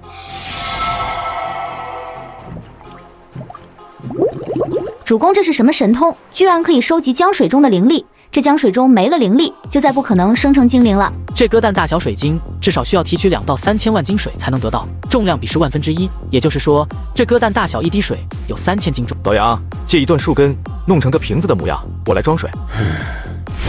这树根是他的精魄，有灵，可随意塑形。南山老杨直接将它塑形成瓶子状，瓶口还插了一根杨树枝。你要我扮观音吗？月长，你知道这江底哪里有水灵芝吗？水灵芝，这石柱上就有啊，而且好多的。去看看，我也只听说过水灵芝，没见过呢。请随我来。主公，你看那里就有。怎么这么多？我也在江中河中跑来跑去的，怎么从来也没见过？因为这石柱有灵，我也是借石柱灵力才能成道，这些灵芝也因之而生。主公，这灵芝要怎么采？迷彩给他问懵了，他也不知道啊。月长，这水灵芝采下来不会死或者什么的吧？没事，水灵芝灵气在体内，虽然采了后没有石柱灵力温养，但短时间内也不会失灵。那我采了。主公，一朵够不够？要不要都采了？够了，就一点火毒，一片灵芝估计就够了，用不着多采。黄二毛也就只采1颗，采完后，迷彩就将他们收入官狱中离开，然后直奔石州家中。是不是这个？就是这个，这水灵芝好大，灵气浓厚，你从鬼门洞里采来的。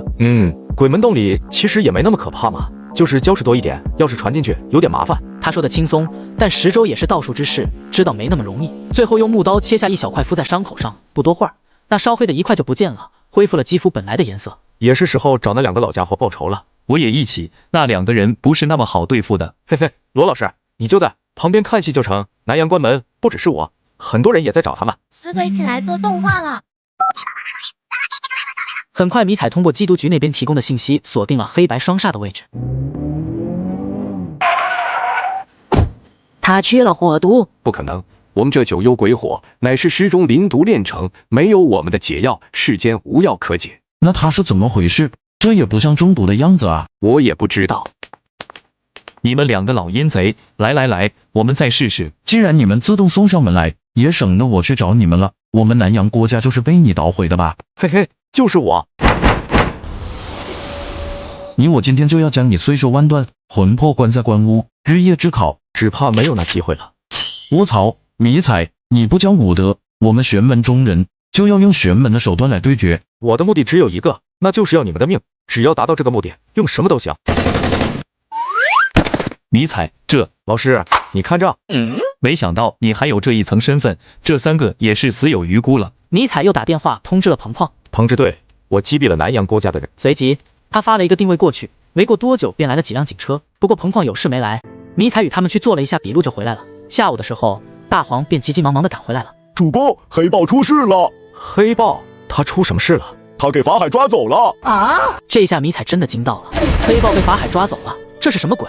那老秃驴又出来了。你认识他？我当然认识了，就是白娘子里那个法海啊。白娘子里的法海，那不是传说吗？什么传说啊？无风不起浪，因为有这么个事才会有人传啊。可法海、白娘子他们上千年了吧，怎么还来呢？白娘子给镇压了，小青不甘心，想尽了办法要救姐姐，而法海因为小青不除，有这一个因果，也一直未能正得正果，也到处找小青，过个几十年、百把年的就会来这个世界一趟。你是说每过几十年，法海就来这个世界一趟？是啊，我成道之初就听说法海来过一次，没想到这么多年又来了。他回哪里去了？上天啊！主公，你替关二爷封神，你不知道关二爷应该在上天啊！哇，原来天上还真有神仙！大黄，你刚才说什么？法海把黑豹抓走了？是我虽然过来了，但我叮嘱了那边的狗，叮嘱李贵。就在刚才，店门口突然来了个和尚，自称法海，说黑豹是狗妖，夺了人参，他就把黑豹抓走了，不过留下了李贵的肉体。那有什么用啊？不成行尸走肉了吗？是啊，本来黑豹好好的，给法海一抓走，他就成行尸走肉了。现在李老爷子他们都急死了，说好不容易儿子收心转性变好了，结果突然又病了，在那里哭呢。这老秃驴简直岂有此理，怎么专干这种没人味的事啊？抓白娘子也是这样，白娘子从不害人，也没惹他，他却偏要镇压白娘子。以我的脾气，以你的脾气怎么着？主公，法海不是普通的修行者，他是真的神仙，估计已修成罗汉之身，主公不可招惹。那黑豹的事就不管了，这世上的事你都要管，你是想替主公招祸吗？接，过去看看再说。走。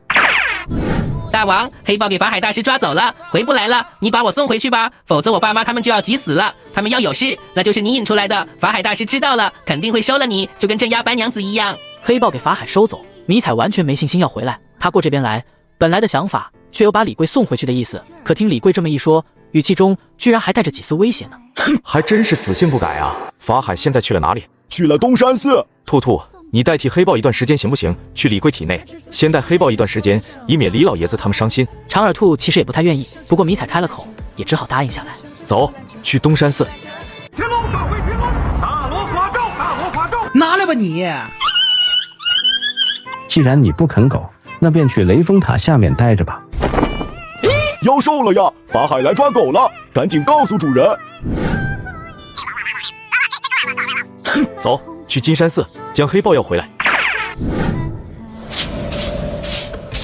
强，他肯定就是法海。法海大师，迷彩有理了。紫秃驴好狂妄！去你丫的！法海大师，小子迷彩久仰大名，有理了。迷彩，你带着一群妖类闯山门，好大的胆子！法海大师，你是和尚吧？法海大师既然是和尚，应该遵循如来佛祖的教诲吧？法海依旧没搭理迷彩。如来佛祖之前说过一句话：众生平等。法海大师又何必纠结人和妖？对呀，佛祖都说众生平等，你来分什么人和妖？你是不是和尚啊？我看他就是个假和尚。他们冷嘲热讽，然而法海却充耳不闻，千年修为，八风不动，区区言语想激怒他，不可能的。既与妖类为伍，自甘堕落，那就受死吧！开！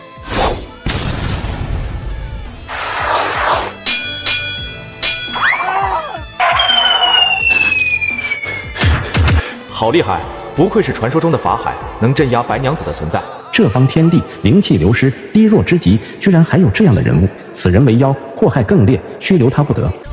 大罗法咒，大罗法咒！关公助我！居然拥有神域，如此更容你不得。他是这样的，越是大妖，他越容不下，反而是一般的小妖小怪，放过也就放过了。妖孽受死！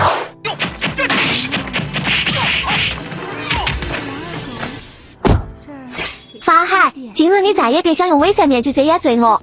小青，你也是冥顽不灵。正好，今天一起解决了你们。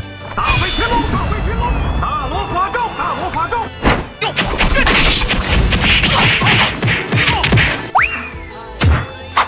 这和尚还不是我们能对付的，不如今天就到这里。好，这位道友，多谢相助，今夜先到这里吧。快跑！小青道友，我叫迷彩，打小听白娘子的故事，我坚决站你和白娘子一边的。今日得见，三生有幸。今夜多谢迷彩道友相助了。不用客气。见小青好说话，迷彩把关羽张开，孙元挤了出来。小青道友，这是我的几位朋友，也都听过你和白娘子的故事，也都是坚决站你一边的。青道友，鄙人孙元，我以前也是听你们的故事长大的，对你和白娘子的遭际，我们都是既同情又愤怒的。是啊是啊，小青道友，我们给你帮忙，打死法海那秃驴。他千年蛇妖，有自己的矜持骄傲，但与法海斗了1000年，深受挫折，性子倒是平和了许多，并不拿大。迷彩邀小青去家中做客，小青也答应了。青道友，白娘子现在在哪里？我姐姐会给法海压在雷峰塔下。雷峰塔不是早倒了吗？我姐姐不是压在这个世界啊。青道友，抱歉，我是野路子出师，实话说，其实没有师傅指点的，好多事呢，我都不知道，得罪之处莫怪。没事，迷彩道友没有师傅引路，能有这一身功夫，很厉害了。就是个野路子。青道友，你姐姐她是压在哪个世界？在离恨天。小青见迷彩好像确实不懂，就大致做了介绍。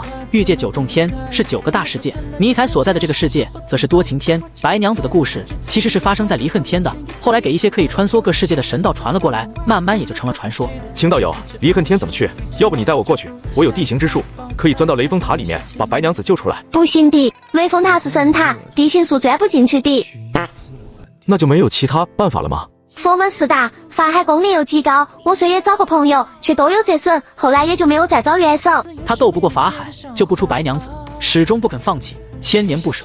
而法海给他缠着，因果不了，也挣不得大道，去不得西天，也就恼了他，甚至在各世界追杀他。迷彩道友，我这次在离人天修炼100年，才来这个世界不久，我发现多晴天变化极大。是，这几百年，尤其是最近的100来年，这个世界科技大发展，进展确实非常大。其他世界科技水平不行吗？其他世界灵气相对较强，神道魔道妖道比较苍层，科技方面则反而不行。这倒是可以理解的，有灵力就有道术法术，反而在科技方面就没那么用心了。青道友，你关心这个世界的科技，是想借科技的力量对付法海吗？对啊，法海老秃驴功力高，可以搞枪啊，步枪不行就搞机枪，扫他。机枪有点难，我全力一刀可以把万斤巨石一劈两半，但劈在法海的袈裟上一点用也没有。而枪的威力，实话说，哪怕是机枪，子弹的力量也还是远不如刀的。刀不行就用炮，炮也不行，炮爆炸的威力可能比我的刀强，但我估计强的有限。而法海可不只有袈裟，他自身功力极强，就他那只手掌，一般的炮弹爆炸未必就能炸得开。普通炮弹不行，黑弹嘞？核弹？小青这个脑洞过于惊人，迷彩一时间竟都有些结巴。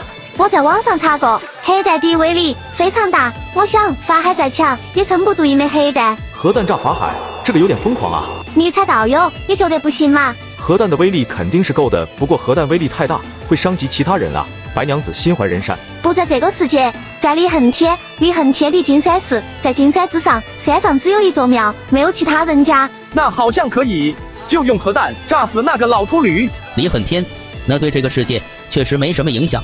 迷彩道友，你觉得嘞？他千年蛇妖，感应敏锐，虽然迷彩没有提封神的事，他还是看出来了，这里是以迷彩这个人为首。为了杀死法海，小青不惜来到这个灵气早已耗光的现代世界。尽管千年来修行无数，他最终决定动用这个世界的终极武器——核弹。核弹都会受到国家重点保护，想要弄到极难，即便弄到了，也要密码什么的，否则炸不了。我查到，前苏联有一款小型核弹，威力不大，大约是相当于3000吨 TNT 的威力，就装在一个手提箱里的。前熟练的核手提箱，你也听说过是吧？就是前苏联的黑手提箱。我查了一下，前苏联倒台后，俄国分了一部分，乌克兰分了一部分，两国说是都销毁了，但其实有人偷偷藏了几个。你怎么查到的？在暗网上。哟，你还能上暗网？他只听说过暗网，没上过。他电脑技术是渣，上网主要是打游戏，电脑对于他来说就是个游戏机。我发现这个世界的科技很有意思，最有意思的是电脑，所以学了点电脑技术。青道友，你太强了，佩服。我也是没办法，我想要救姐姐，可法海实在太强，我想尽了一切办法都对付不了他，倒是这个世界的科技可能是条路子。我觉得你这想法对，核弹的威力肯定是没问题的，到时只要将核手提箱只要偷偷放到法海所在庙外面就可以了，这个我可以帮。迷彩道友这个法子好，若迷彩道友肯相助，小心感激不尽。青道友客气了，你有核手提箱的消息了？是，我在暗网上找到了卖家。在哪里？在乌克兰，你等我消息，我还要去准备些钱财，到时拿到核弹再联系你。好，要是有需要帮忙尽管提。谢谢迷彩道友。不出几日，小青便带回来盒密码箱。小青道友厉害，没几天就弄到了核弹，现在我们可以直接去离恨天把雷峰塔炸了，把你姐姐救出来。我姐姐有希望出来了。离恨天在哪里？你还求师没有师傅啊，但却又有这样的功力，你还真是厉害。他这并不是拍马屁，一般来说，有这样的功力，师承应该很牛，也足以在各大世界中穿来穿去，拜师访友，寻宝觅灵。可迷彩却居然连离恨天怎么去都不知道，这确实是有点好笑了。我教你手印口诀，这个手印加上口诀可以撕开天幕。他教了迷彩手印口诀以及找各世界的方法，不仅是离恨天的，还有其他一些世界的。原来世界是这样的，离恨天不在天上，不在地下，而是在不同的时空中。真就如一棵树，不同的树叶就是不同的天。那这里离金山寺有多远？有几千里吧，跟我来。就是你姐姐故事里的样子是吧？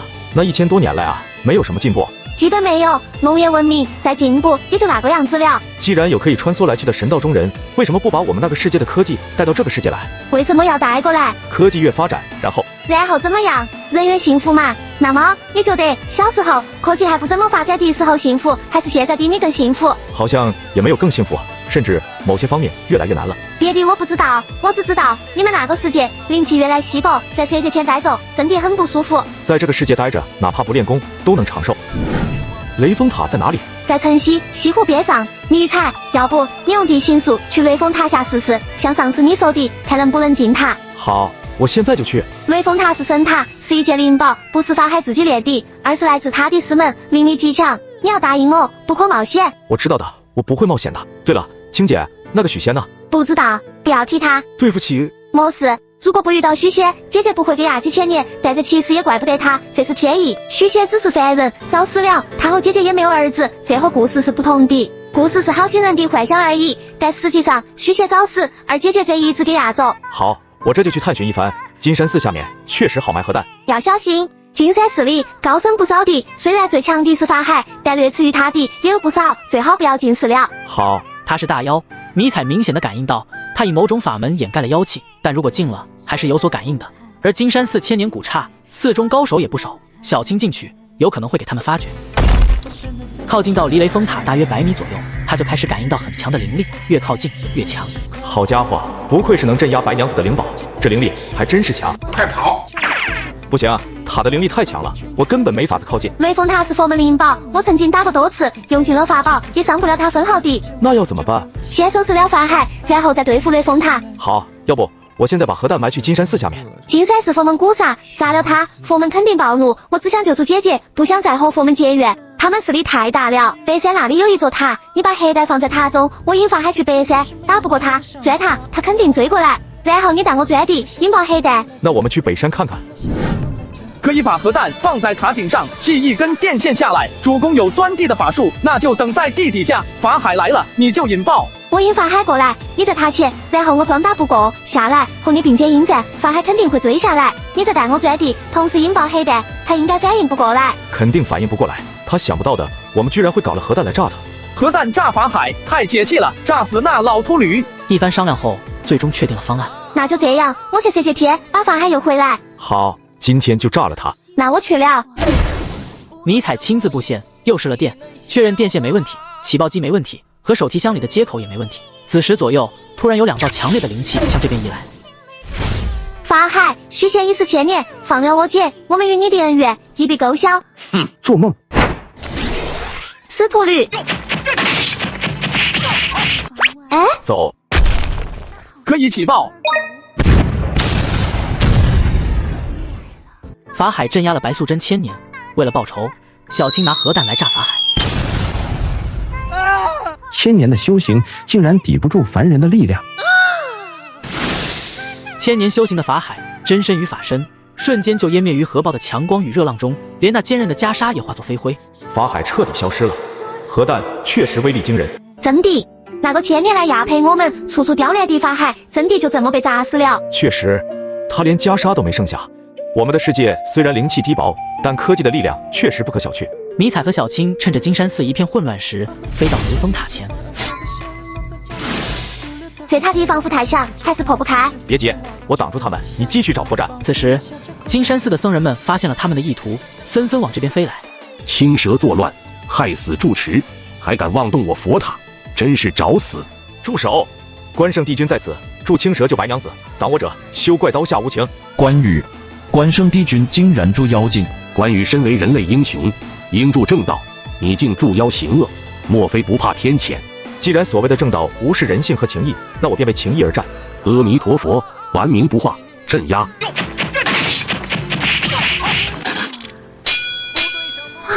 迷彩你，没事吧？我撑得住，你继续，我会挡住他们。青蛇竟然大胆到在此作乱，伤害我佛门弟子，罪不可赦。我姐姐白娘子不过是与许仙相恋，有何大罪？你们这样压她1000年，难道就是所谓慈悲？人妖殊途，法海只是履行天命，你不懂。你们自称慈悲为怀，实则冷漠无情。既如此，我便不再留情。顽固不化之妖，今日我便超度你。小青，我佛慈悲，不愿伤你性命，便让你与白娘子在塔中共度1000年吧。雷峰塔内，白娘子盘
你以为我怕你不成？现在正是缺人之际，如果收了他们，得了人手，也不知系统会给什么。你们可愿追随我，为我效力？虎女愿意，小的也愿意。系统奖励离火神眼和九转员工。有了离火神眼和九转员工的加持，即便是唐僧，我也有一战之力。迷彩使用离火神眼测试威力，神光射穿石壁，威力巨大，仿若激光般切割石头。帝君神威盖世，我等佩服不已。既然我已得此神力，便不会再犹豫。我要继续救出白娘子和小青。迷彩召集随从讨论核弹计划。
阿米的豆腐的，关羽你等着，我这就去摇人，还怕你不成？一直穿云箭，千军万马来相见。你们都给我等着，每个一个别想走了。敢欺负我师傅，吃俺老孙一棒！两只小蛇与一个人类，竟敢在我佛门领地撒野，真是活腻了。斗战胜佛，嘿嘿，算你有眼光，还知道俺老孙。斗战胜佛的确声名赫赫，然而我面前的你，终究只是披着猴脸的伪装。六耳猕猴，你还要继续欺世盗名吗？口出狂言，就你也敢质疑我？受死吧！看俺老孙一棒砸碎你的骨头！恩公，我们也来助你。两个小妖也敢挑衅俺老孙，一起去死吧！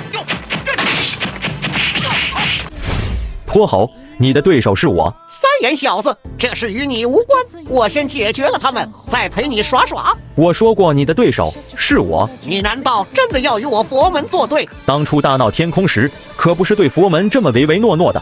莫非你真的是六耳猕猴？我现在功德加深，被册封为佛，为何不对佛门忠诚？你果然不再是那个猴子了。我来看看，你到底是个啥？你们三个小娃还不走？我这是在哪里？是摆脱了他们吗？没想到一场情劫就让我受困千年。姐姐，还有多谢迷彩导游相助，要不我们俩还要被关在里面。白素贞谢过恩公，这是我身上的本命鳞片，日后若是有所差遣，只需掏出鳞片呼唤我的名字即可。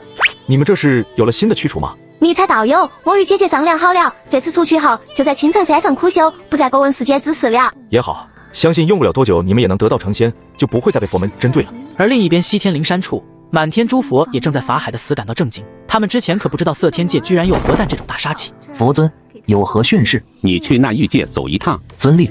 那地界灵气低弱，便是妖类也极少，而那迷彩法力不弱，若只我一个人去，只怕无妨。那欲界这几百年极度追求奇技淫巧，再无质朴之心，以致地魔有缺，只需你去一趟，那地魔自破，阴风吹进去，那世界妖类得了阴气，自然成长。你在界时成事，若能如狮驼岭一般聚得10万幽众，届时自然还你一个金身正果。诺。他得了令，便直往御界来。大鹏金翅鸟这一去，引动因果之力，天缺地残，阴气滋长，瞬间妖物横生。主公，不好了，御界出事了。什么情况啊？之前用天机镜监视杨波，现在天机镜上显示我们的那个世界出现了大量的妖怪。不行，我得立即赶回去。迷彩的朋友都在那边，他无法做到置之不理。此刻不止西河，全国乃至全世界都出现了大量的怪物。有人说末世来了，也有人说这是灵气复苏。死鬼起来做动画了。迷彩，你去哪里了啊？大半年了，电话都不接一个。迷彩无法解释，他总不能说白娘子故事是真的，我先碰上了小青，跟法海从色界天打到离恨天，然后又差点跟六耳猕猴打起来吧？我不是去了趟乌克兰吗？那边打仗信息不通，什么事啊，胡姐？现在出了好多怪事，就前几天西江里出了巨蛇，晚上步行间又出了怪物，不仅是西河，全国各地到处都有眼。你现在在乌克兰回来了吗？我回来了，我马上来找你，在家不许乱跑。不过半刻钟，迷彩便来到胡平家。迷彩，这到底是怎么回事？迷彩不能说这一切是因为他用核弹炸死了法海，并放出白素贞，被佛门报复才牵扯到色天界。可能真是灵气复苏吧？真的是灵气复苏？那是不是会出现许多有异能的人？应该会吧。那我可不可以修行？你想修行？我也想像你一样。我勒个豆！吴继子，长青街这边出了猫妖，好大一只黑猫，在吃人呢。猫妖，我马上来。长青街那边出了猫妖，我们过去。好。开枪！什么？猫妖来了，快跑啊！妈妈呀！哼！二郎神的三眼神通，你是异能者吗？哇塞，好帅呀！现在有异能者了吗？好像是有，上级也有指示，发现异能者要我们及时上报。那个啥，我能问一下你名字吗？不必了。哦，原来还是同事，谢谢你的援手。这只猫妖解决了，那我们先走。死对起来！迷彩能联系上你了，太好了。梁参谋长，是有什么事吗？迷彩呀，晋江那边出现了蛇妖，你现在方便过来吗？好，我离那边不远，现在就过来。好，我在这里等你。我也跟你一起去。好。迷彩，这个妖怪有点强，特办那边已经损失了不少人，没办法，这才找到你。他现在在哪里？他藏在水底下，怎么除掉他？这容易。迷彩运起太阴真水诀，手向江面一指，剑来。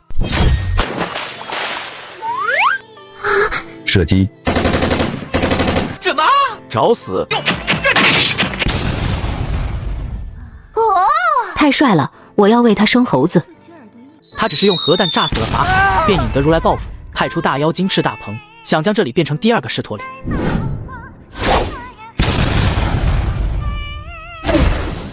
见过迷真人。公曹，我们这玉界突然妖气横生，妖怪增多，是什么原因？是地魔有缺，阴气进来了。阴气也是灵气，只是偏阴，正适合妖类生长。地魔有缺，那要怎么办？可用九鼎镇压。九鼎？迷彩一直在等言和的消息，言青的死过于惊触，言和怕了，因此也没有深入调查九鼎的事，迷彩自然也就得不到消息。迷真人可去江城博物馆看看，那里有一尊鼎。咦，他居然也不肯直说。知道了，多谢。第二天，迷彩就往省博去，见到了那口巨鼎。这鼎果然有古怪。怎么这里有这么多鼎？赶集吗？这就是失踪的九鼎，原来在这里。为什么他确定这就是九鼎呢？因为他在神庙中都没感应到什么灵力，而这9个鼎上却有着浓郁的灵气。你们为什么到了这里？是谁把你们弄这里来的？吞阳鼎是吞过人的，莫非阎老也进来过？后来放出来了，但发了誓咒，开口应是神魂俱灭。他把棺玉张开，黄二毛与孙元请出来。这么多鼎，主公，这是9鼎。我觉得应该是，我看看。哦，恭喜主公，错不了了，这就是大禹所铸9鼎。不管了，值日公曹说那个世界地魔有缺，可以用9鼎镇压，我把9鼎带回去就行了。主公补全地魔，与女娲补天，有得一比了。那可不敢。发现9鼎，9鼎为色界天镇运之宝，关羽扩出10倍。发现金箍棒，奖励大道神锤。随着提示音，金光一闪，迷彩手中多了一把锤子。大道神锤里面蕴含有一缕大道法则，可以破道，无论是谁的道，它都可以破。哦，这个牛啊！不管你有多少道理，我就是一锤锤过去，这比金箍棒还牛啊！孙大圣，你是什么人？敢来打扰俺老孙睡觉？孙大圣，俺是迷彩，我知道外面那个孙大圣是6耳猕猴，我还和唐僧打了一架，你可是我的偶像啊！惭愧，惭愧！逃逆之人，残破之身，不敢当啊！这不能怪你，是如来他伙着唐僧还有6耳猕猴他们搞鬼，道门天庭又各有盘算，也没人来说一句公道话。你势单力薄，实话说，能在如来手底下逃脱，也算是厉害了。你刚才说什么来着？你和唐僧打了一架？我也是借用了人类科技才打伤唐僧的。哦，科技是何法器？居然能伤了唐僧？也可以说是法器吧。迷彩就把玉界因为灵气太弱才走科技之路，然后研发出了核弹。他再用核弹把唐僧扎伤的事说了。欲界之人多情多欲，最是伤害本源，却居然能制出如此法器吗？是的，我们那个世界的人确实欲多情多，欲壑难填，但也就是因为想法多，欲望多，就拼命的研发各种工具，却也走出了另外一条路。这就是核弹的一种，它装药少，做成手提箱的形式，杀伤力可达1000米半径。而如果是装药多的，一次可以杀伤10万100万的人。我操，这么厉害！我金箍棒大人最多一扫一片，也就是110人吧。这个居然可以10万100万的杀人，有点害人了。这方面确实可以的。这边灵气弱，修不了神道，就把神通外化。核弹就像法宝，还有飞机比一般的驾云飞行要快，手机万里传音，又要胜过千里眼顺风耳，潜艇可以潜入海底，而且带有鱼雷，哪怕是龙王没有提防的话，挨上一颗怕也不轻松。大圣，出去吧！六耳猕猴冒你的名，太可恼了，去把他面具揭下来。大圣，不要怕如来，我帮你打架。西天势力极大，诸佛诸菩萨，还有500罗汉，10万比丘，各具神通。没事，他们人多，我们可以借力。借力，只怕道门天庭不肯相帮，无魔诸界也不会出手。不要他们帮忙，我是说借核弹之力。借核弹之力怎么借？炸吗？这个一炸，他们就跑了。上的上天，钻的钻地，第一次可能有效果，后面不行了的。大圣，你忘了一句话了吗？什么话？跑得了和尚，咦？跑得了如来，灵山跑不了，西天总在那里。你是说我们用核弹去威胁如来，要他交出六耳猕猴？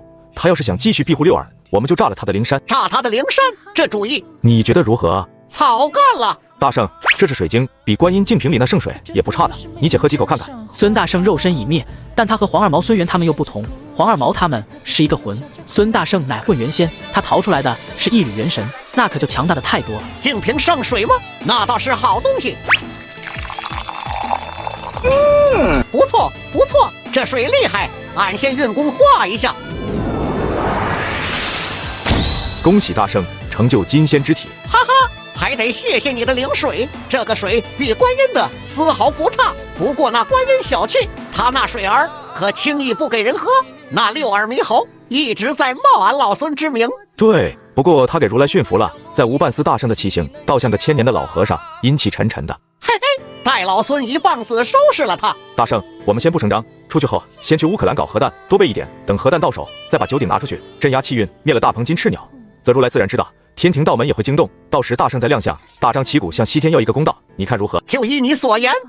一夜间，家里养的宠物都变成了妖怪，有的甚至直接吃掉自己的主人。为了不再让更多东西成精，迷彩寻九鼎，镇压九州，修复地脉，这才组织了这场浩劫。没有阴气，一般的妖也就成不了什么气候了。但大鹏金翅鸟是如来放出来的大妖，必须灭了它才行。那小雀儿与老孙倒是个旧识，且等老孙送他一棒。大鹏金翅鸟这会儿居然召集了上百妖怪，占了一个岛，正在训练。这世界灵气弱，虽然地魔穿孔后阴气进来，但时间还短。一般妖怪修炼真要成气候，也是需要年月的。嘿嘿，小麻雀还在这里为非作歹呢。你是那只石猴？正是俺老孙，今天让俺老孙碰到剑了，就做好受死的准备吧。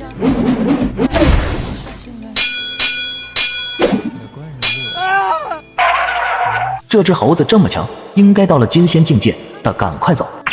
哪里走？吃我一锤！什么？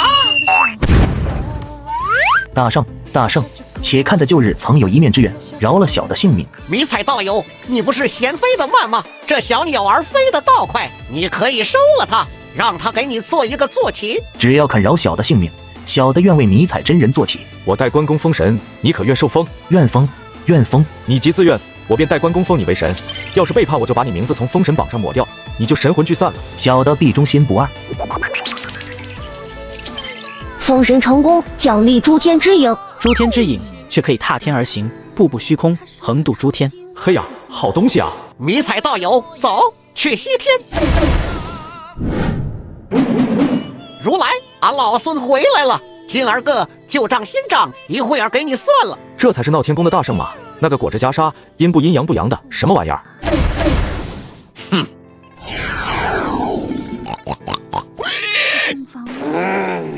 我把你个假冒户口的玩意儿，今天让你见识你爹的厉害！妖猴，你才是个假冒的！大圣，你想办法把六耳诱到高处，我来助你一臂之力。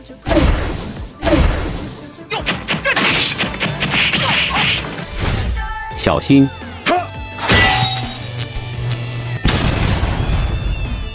六耳猕猴肉体毁灭后，元神跳出来，这就隐藏不住了，果然就是一只六耳的猴子。饶命！饶命！妖人敢来我灵山使幻眼术，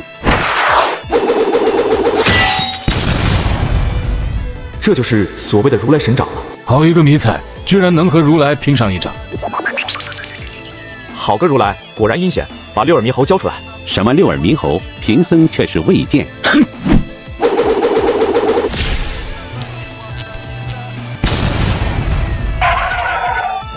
迷彩道友，我来助你。大圣不必和他打，如来如此阴险，我们也不客气了。走。妖人，你使的是何妖术？如来，你不必问，只把六耳猕猴交出来就算，否则休怪我下手不容情。区区小术，你以为伤得了贫僧？我是伤不了你，但有句话你听说过没有？什么话？跑得了和尚，跑不了庙。你跑得快，我是伤不了你，但你的灵山却须没有长脚，他也跑得了。你敢回我道场？你看我敢不敢？妖人尔敢！如来，交出六耳！护山大阵挡不住几次核弹攻击，如来能跑，灵山却跑不了。要是给炸了道场，那他的面皮也彻底剥下来了。可如果交出六耳猕猴，同样没脸啊！迷彩道友，且容老朽插句嘴。老行军请说。迷道友，这个事如果彻底撕破脸，其实并无好处。这不是好不好处的问题，这是帮孙大圣出气。孙大圣受了这么大委屈，岂能轻松放过如来？大圣，你来。老行军，俺知道你是个好和稀泥的性子，但今天这个事，如来不交出六耳，老孙绝不放手。大圣，你可知道？你知道你师父是谁？我师父？你是说菩提祖师？对，我也不知道啊。我后来去找过我师父，人去山空，再也找不到了。我师父不会也给如来害了吧？你知道如来是在哪里悟道的吗？听说过，是坐在菩提树下，一手指天曰：若不正道，再不起身，7天后终于悟的大道。菩提树。对，你师父菩提祖师就是助如来悟道的那棵菩提树，所以如来其实也是你师父的弟子，你和如来乃是师兄弟。他既然是我师兄，怎么如此害我？他自己也不知道。他也不知道。大圣，你还要闹下去吗？孙大圣彻底傻了，迷彩也完全懵了。他那个世界，网上也一直有讨论，菩提祖师到底是谁？传功之后，为什么菩提祖师就再没了身影？这中间到底是什么原因？直到这一刻，太白金星揭破真相，迷彩才恍然大悟，原来菩提才是所有这一切的幕后黑手啊！孙大圣性子虽然激烈，却是个尊师的人。既然这一切都是菩提祖师搞出来的，他也就只好认了。太白金星便又找如来，不过并不说菩提祖师的身份，只说迷彩这边愿意放一手，如来也就顺坡下驴，两边讲和。在问的迷彩爆炸用的是核弹后，他甚至送了迷彩一个佛号，大威大能和平佛。当然天庭为了拉拢迷彩，也送了迷彩和平显圣天尊。诸位想封什么神，可以自想名号。这世界的妖力低热武器其实蛮好用的，尤其是这6管加特林，现在外面都叫我6管加特林大仙了，就请主公以此号封我。好，就6管加特林大仙。孙元等人也各有封号，自此他们永镇这方天地。